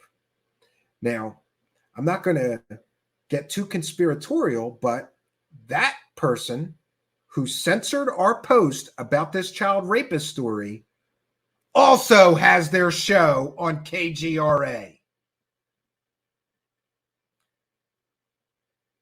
They gave me some bullshit excuse about why they deleted all of my posts. But I don't think it's a coincidence, friends, that they were perfectly willing to allow me to post all the Truth Seeker shows in their group right up until the part where I posted a show that showed evidence and proof that they were working for and with a child rapist at KGRA. As soon as I posted that, and by the way, in all honesty, I did not know at the time I posted that story to their group that show host had his show on KGRA. But as soon as I posted that story, all the Truth Seeker shows were deleted from that group. They gave us a bullshit excuse for why that happened. Like, I can't put two and two together. So the cover-up has already begun. These UFO celebrities on KGRA don't want to talk about the fact that they're working with and for a child rapist. They don't want to talk about the fact that this was known since at least 2016, and we have proof about it. Those UFO celebrities don't want to talk about the fact that this person, friends, they don't want to talk about how Race Hobbs, while he was the head of programming, knowingly hired a child rapist.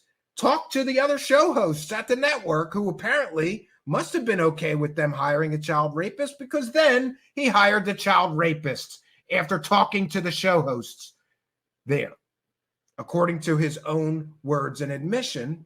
And then, of course, Race Hobbs, they don't want to talk about Race Hobbs defending them hiring a child rapist.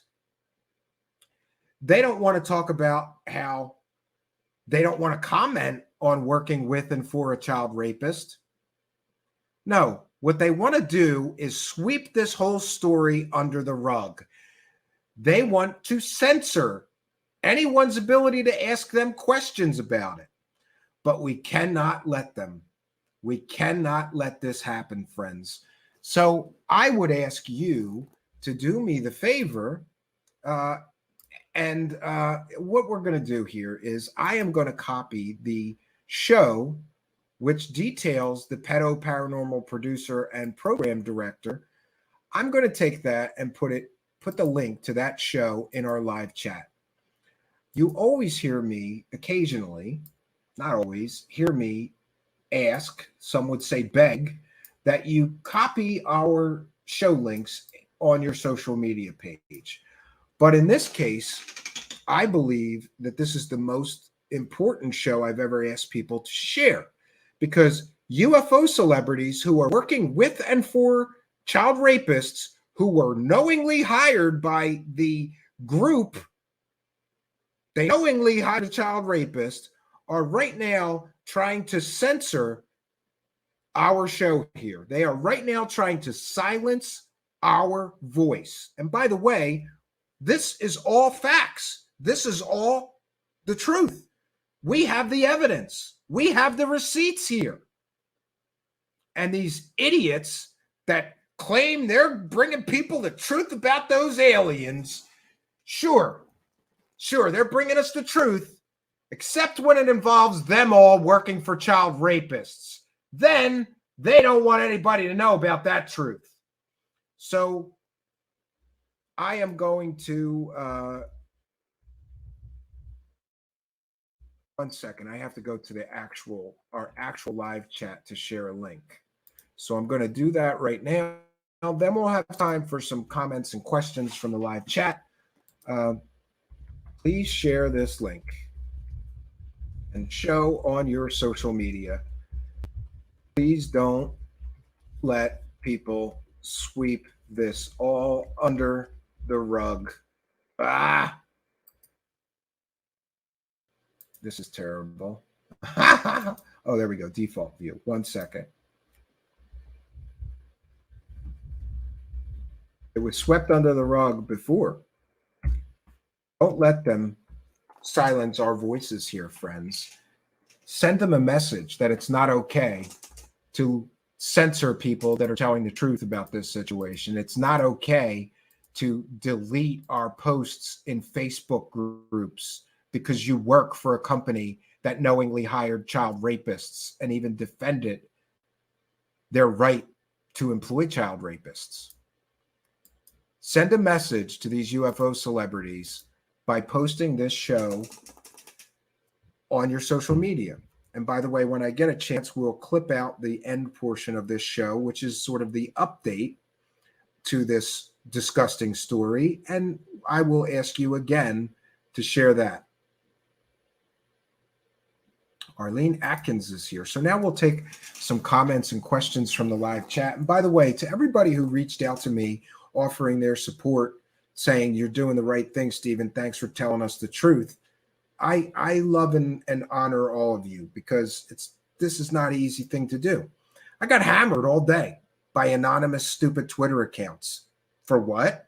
For telling people the truth about their UFO celebrity heroes that are working for child predators.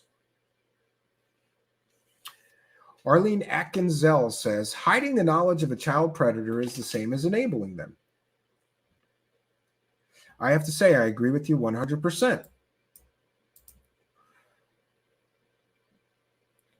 Who is Skeptic Believer? At one point, I thought he was Sean Cahill's sock account, but I don't think he has a connection with KGRA to be him now.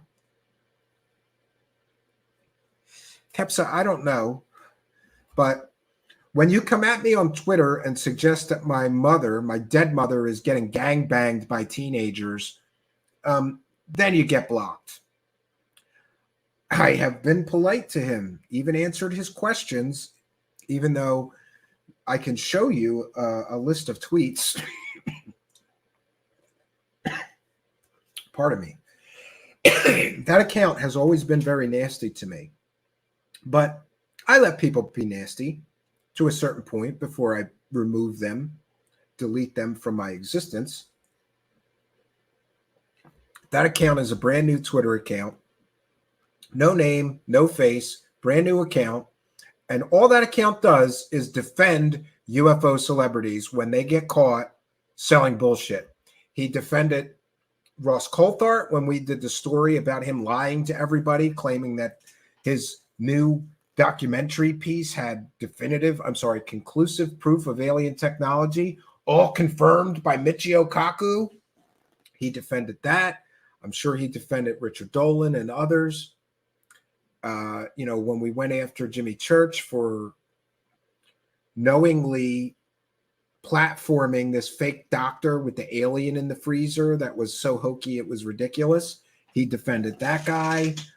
So this is obviously one of the UFO celebrities or somebody who's a UFO celebrity ass licker, whoever he is, because nobody defends people caught dead to rights lying through their teeth with their real names and their real faces. It's always nameless, faceless Twitter accounts. And by the way, I checked in and he's having a fit, whoever the guy is, like, oh, Steve Campion is lying to everyone. No, you asshole. I told the truth. Your UFO celebrity friends are lying to everyone. Or at the very least, that lied by omission. Hi, friends. Thanks for tuning in to our paranormal UFO show on KGRA. We're going to bring you the truth about aliens. We're just going to forget to tell you that the guy helping us bring you this truth is a child rapist and a convicted kitty porn collector. Great.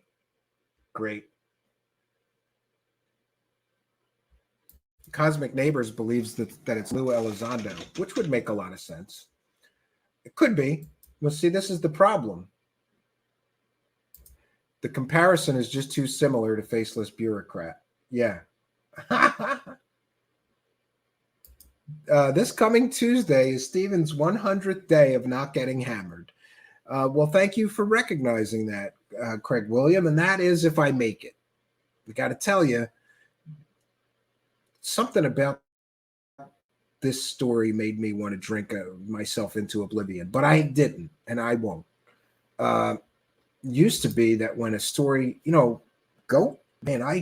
I have talked to some real journalists, newspaper writers that are always chasing the next story, and a lot of them are heavy drinkers. And I used to not understand why. I thought, well, that's my dream job, but now I understand. These stories, you've got to absorb all of this nastiness, right? This disgusting, deplorable human behavior. You absorb it in order to tell the story. And it's pretty taxing, I think, right?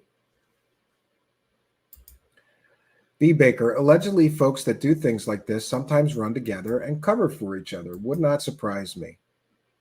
When you walk into a toilet and someone didn't flush, that's how I feel about ufology right now. David Gosling, I agree with you 100%. That's exactly how I feel about it too. There are two ways to be fooled. One is to believe what isn't true, and the other is to refuse to believe what is true. Yeah. M. Stone says writers drink usually. Yeah. It's a way to reset yourself after absorbing all of that dark side of human behavior. You kind of drink yourself into a coma and reset for the next time you have to do that. We're going to try to do some lighter shows that are not so dark side here, right? Al Warrior says, exposing the truth, undisclosed Cambion files. Yeah, by the way, all of you UFO celebrities that are working for a child rapist, I'm putting your names in my book and you can sue me. And by the way, I tried to get comment from the bigger names today. Nobody wanted to talk about working with and for a child rapist. Imagine that. Nobody wanted to comment on it. And by the way, I think it's their responsibility to comment on it. After all, they've made money all these years working since 2016 with a child rapist. They've made money. Why can't they talk about working with the child rapist? Did they know they were working with the child rapist? And by the way, now that they found out, are they going to leave their show? on a network that employs child rapists and pedophiles and kitty porn collectors? I know what I think they're going to do. It depends on what kind of money they're making over there. And by the way, I'm told by someone that the younger up and coming show hosts don't even get paid to be on that network. So I don't know what their business model is or how this works, but I'm pretty sure that the big name UFO celebrities are not giving all their content to this organization without getting some money for their content. But that is a question that I will certainly ask. I will be emailing everybody that I could think of that's on that network and asking some important questions. 1, did you know you were working with a child rapist? 2, did you know that that organization knowingly hired the child rapist? 3, were you one of the hosts that the person who hired the child rapist talked to and okayed the hiring of a child rapist? 4, if you didn't know that you were working with and for a child rapist, now that you know, are you going to remove your show from that network or are you going to leave it there? These are simple questions that I think they should really ask, right? You know, a civil lawsuit would be a way to get all the ugly facts and names into the general public, not just ufology. Yeah, Kurt J should take on this one. I think he's a little busy, right? It didn't work for the Epstein case. Yeah, we never got that list, right? Steven, they're mad because they're worried about their profits. Hang in there. Yeah, and I know one of the reasons I'm getting attacked so viciously today is because I just hit them in their wallet. And now some of them or all of them might lose money because it's not good optics working for a company that has a pedophile as a program director, right? It's just not good optics. That Mika Hanks always struck me as a bit of a slicky boy. Take from that what you will. Not familiar with Mika Hanks, but we could see many UFO celebrities on there. And wouldn't you know, none of them want to talk about it.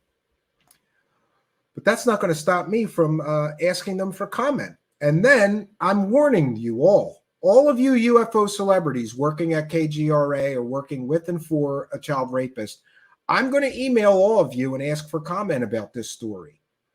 Especially the guy who deleted our posts in his Facebook group. And then if you refuse to comment, I'm going to name you and tell everybody and show them I emailed you and that you never replied. You didn't get back to me. And by the way, all of you UFO celebrities working over there for a child rapist, you better be careful with your public statements because maybe, just maybe, along with the conversations I had with my sources, I also got some other additional evidence like text messages and screenshots of private messages and emails. So maybe they all better be very careful what they say next. Your move, creep. Mysterious Oklahoma says accountability. Yeah. Keep praising the cash. Twigger. Yeah.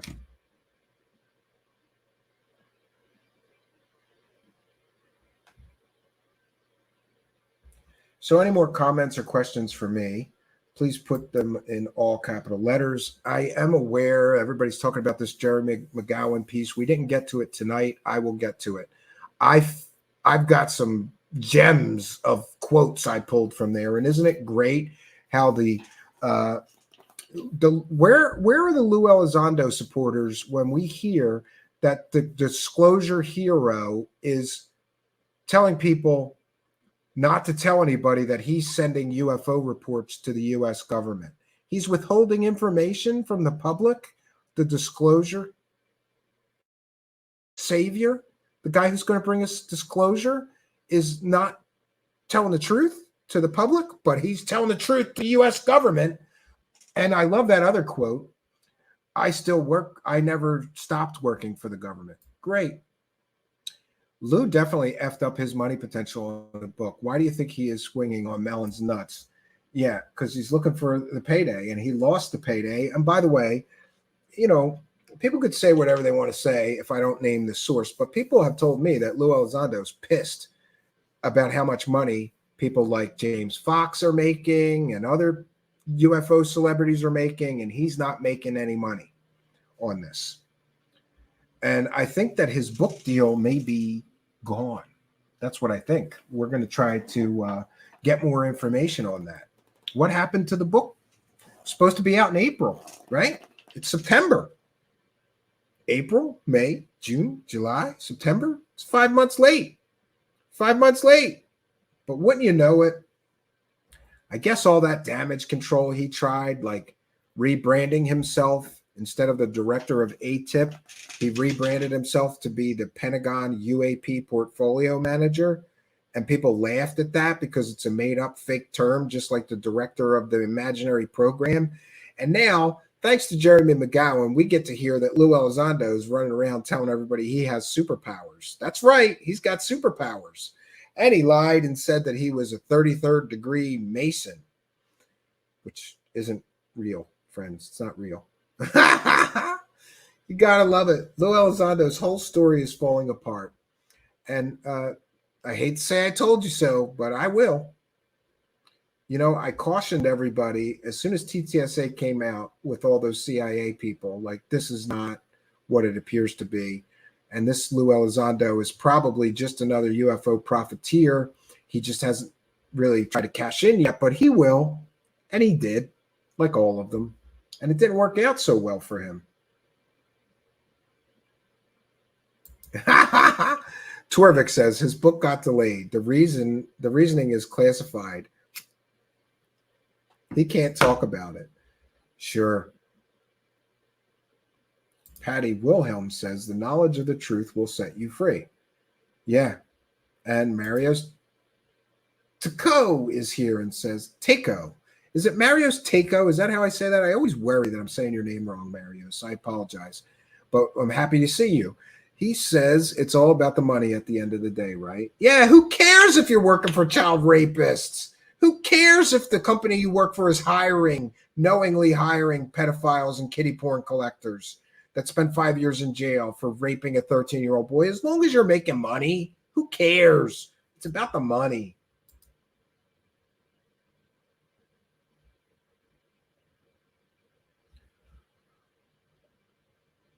Take Taco like Taco. Okay. All right. I'll call you Mario's Taco then. It just feels funny to call somebody a taco.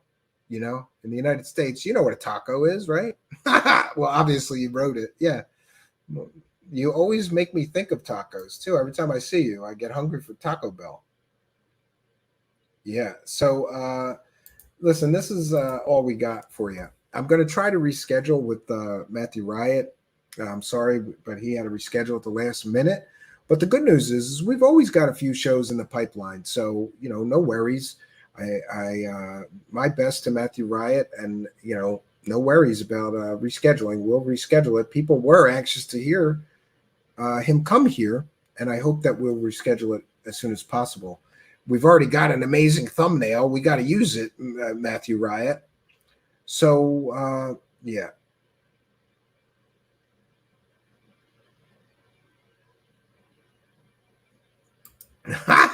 Martin Wright says, I don't care how much they rattle their maracas at me. I'm not paying $1,200 in Spain to listen to bull. Yeah, well, that's what it is, man. Hey, you also get some water bottles for your $1,200 and a hotel room. And you get to meet and greet UFO frauds like Linda Moulton Howe and Jaime Maussan, the king of hoaxes, and Christopher Mellon, who's telling people wackadoo stories right now with no evidence or proof, right? And I love it. Disclosure never came, so people are now the new talking point is we don't need the government. Disclosure is already here. We know it. Okay, if you say so, right? Just such bullshit. And, you know, we have to pivot away from this ugliness, right? So actually, I have something really fun and funny to share. I'm going to make a separate video just about this thing I have to share. But Matthew Wright and I tonight we were supposed to talk about how ridiculous the UFO community has become, and it has. And what passes for evidence or proof when people start making claims about alien technology or being in possession of alien artifacts or technology is so goddamn ridiculous. It's just funny. And boy, have I found a perfect example of that, because there is a doctor who is in possession, my friends, of something called a nimbus. Wait, let me do this again because I might be able to clip this. This is a Truth Seekers exclusive breaking news story. Apparently, there is a doctor who is in possession of alien technology. He calls the device a nimbus, and it allows him to vanish and disappear at will, friends. When asked for proof of this incredible alien technology, the doctor provided a video. This incredible, startling proof of alien technology on Earth, which was given to him by aliens from Saturn, is now an exclusive Truth Seeker story. This, my friends, is the incredible story of the Nimbus, alien artifact on Earth, and its possessor, the great doctor, displayed this incredible alien technology. We here at Truth Seekers now can show you the incredible proof of alien technology on Earth, friends. Here it is. So I'm trying to find this video, this YouTube, and share it. And I mean, it was just in an office in West Virginia, and a student was visiting and had a video camera and took pictures of me, a motion picture of me, and that's it. So there's no props or anything like that. But it was just for a little. It was just a little experiment or a little show, right? I mean, it was not for a specific person. It was just for a specific purpose. It was just for fun, right? Yes, it was just for fun and just to demonstrate how this. To demonstrate the some of the concepts in the book, and that's it. That's it. Okay, I'm fine. I'm going to find it and I'm going to share it now.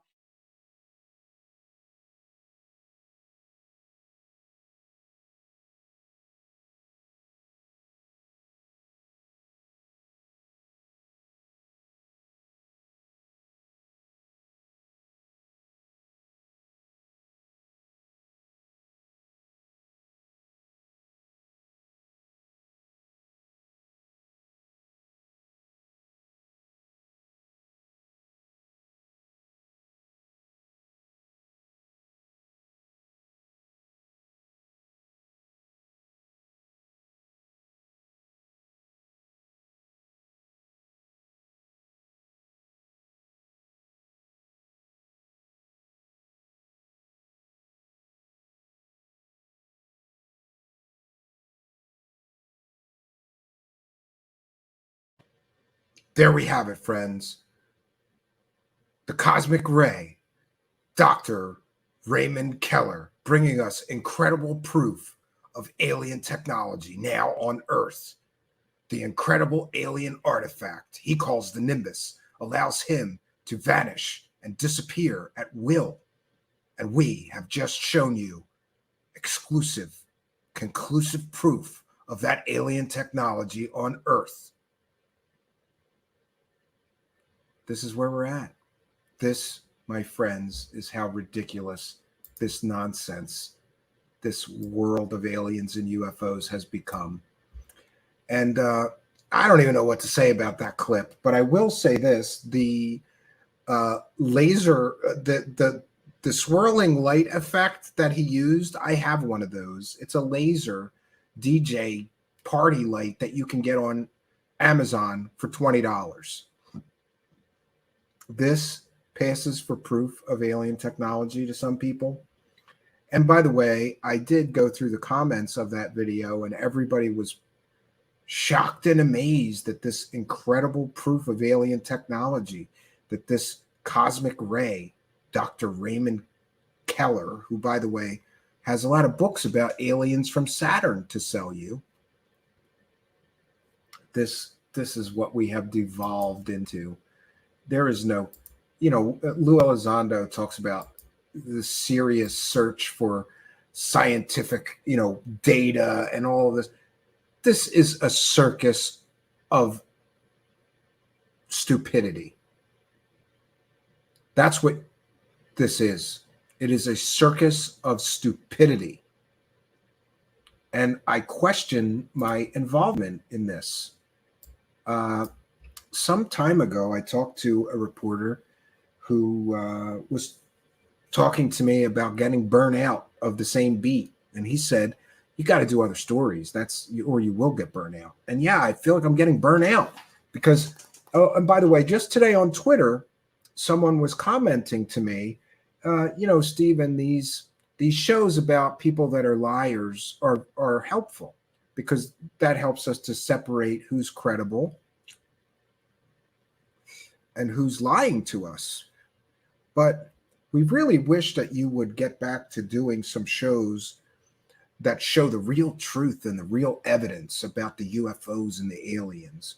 And, I get that people want me to do that. Then you send me real proof and real evidence, because every story I look into, no matter how promising it may appear at first, we get to the inevitable big letdown. It's not my fault. I am reporting what the results of my research and investigation into the story is. It's not my fault that everybody's lying to you about aliens and UFOs. I'm just reporting to you what I found. And it seems like every story that I look into, with a few possible exceptions, like Roswell, is still in my gray basket. I have my own beliefs about what Roswell was. But other than that story, every story that I have researched and investigated really just falls apart under scrutiny. And certainly even parts of the Roswell mythos fall apart under scrutiny. There have been people that just made up fake stories about aliens and alien bodies and all kinds of stuff. There have been people that I thought told similar stories that are credible when it comes to Roswell, but I get it. People are asking me, Stephen, why don't you bring us stories that are true? Bring me some. I'd love to dig into a story that actually has evidence, that is actually, got evidence, and that may actually be true. Too much of these stories I look into, they fall apart under scrutiny.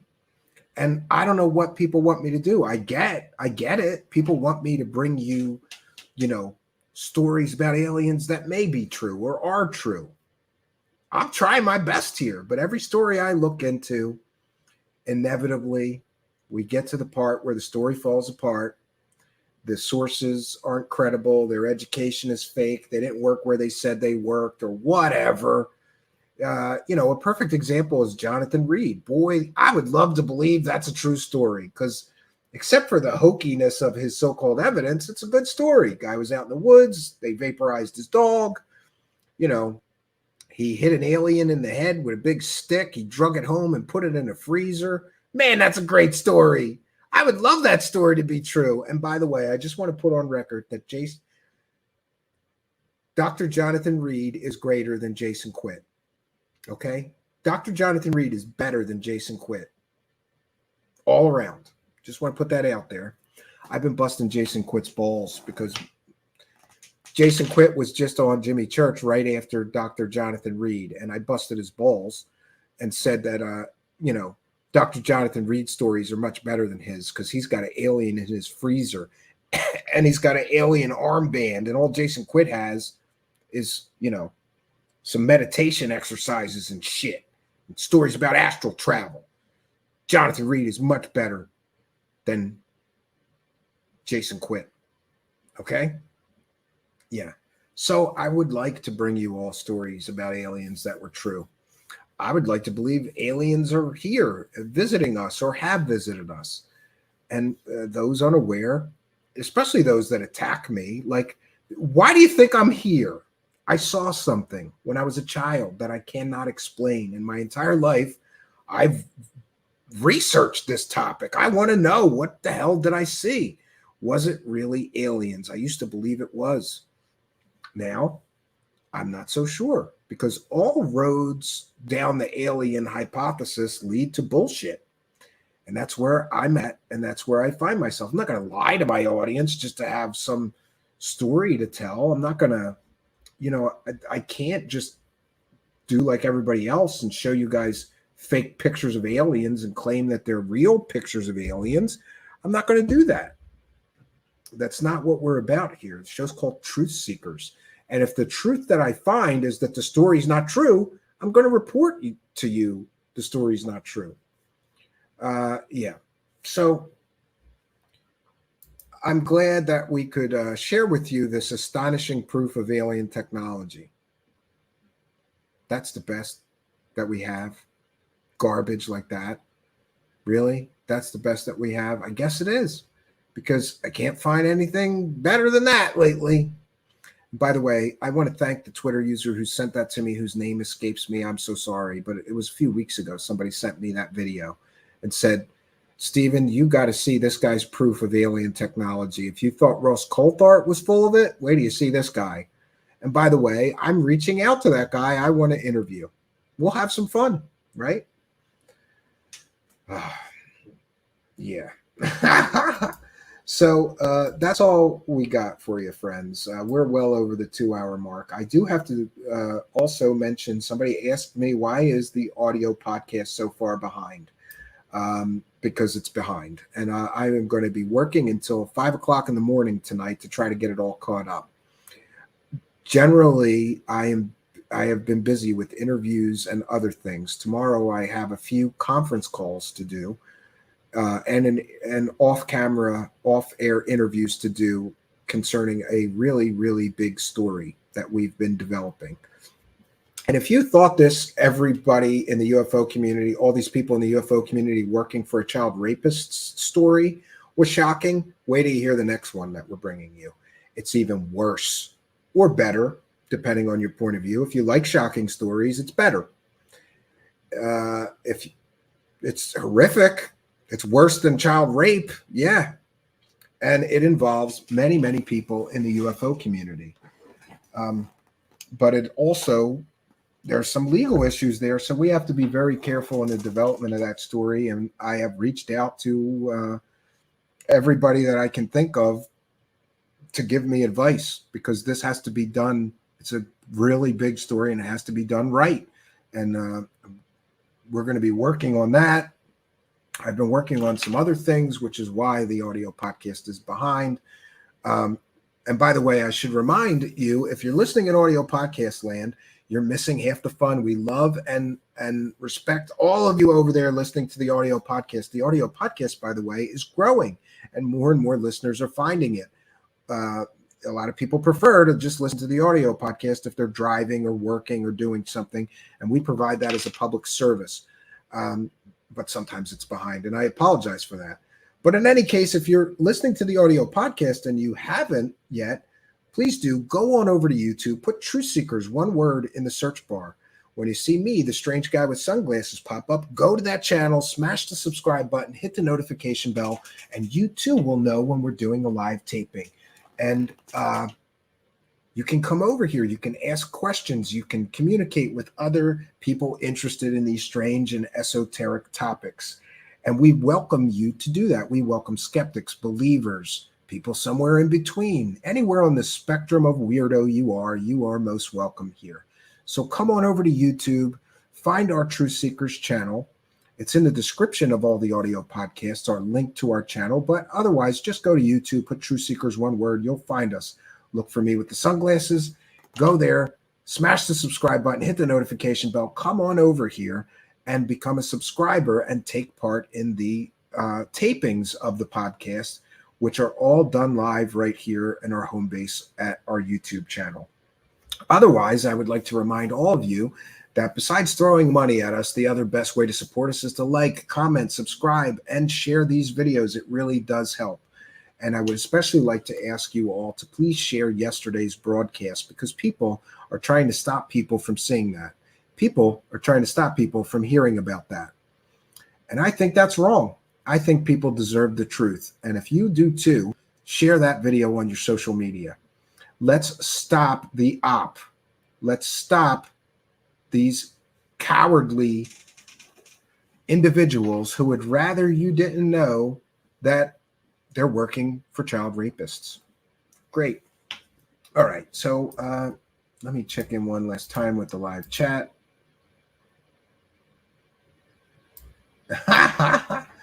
Mario's Taco says, I need to take a nap. By the way, it's 6:20 in the morning here, but it was so fun. Thank you so much, Stephen. Well, thank you for losing some sleep to help me get viewers and watch time. I just much appreciate it. I need more people with insomnia in your country. So share our videos. Tell people to come and subscribe. I would appreciate it. Yes. People were mentioning they're crashing out. Yes, we went a little long tonight, as usual. I thought this was going to be a quick one. But we love and thank each and every one of you for joining us. I want to thank all of our kind and generous supporters. I want to thank all of the people who attend our live chat. I want to thank all of you guys chatting in Discord. By the way, B. Baker will share the link to the Discord, and you too can join us in the Discord and chat with like-minded people interested in these subjects, not only while we're doing a live broadcast, but also while we, any time of the day, 24 hours, 7 days a week. I'm in there. So if you want to ask me a question when we're not broadcasting live, I check for questions in there. You are most welcome to join our Discord server. So that's all we got for you, friends. I'm going to bounce on out of here. I am right now on day 94 of not getting hammered every day. So today was a good day, and I thank you for sharing it with me. Until next time, friends, my name is Stephen Cambion. Good night, and God bless all of you.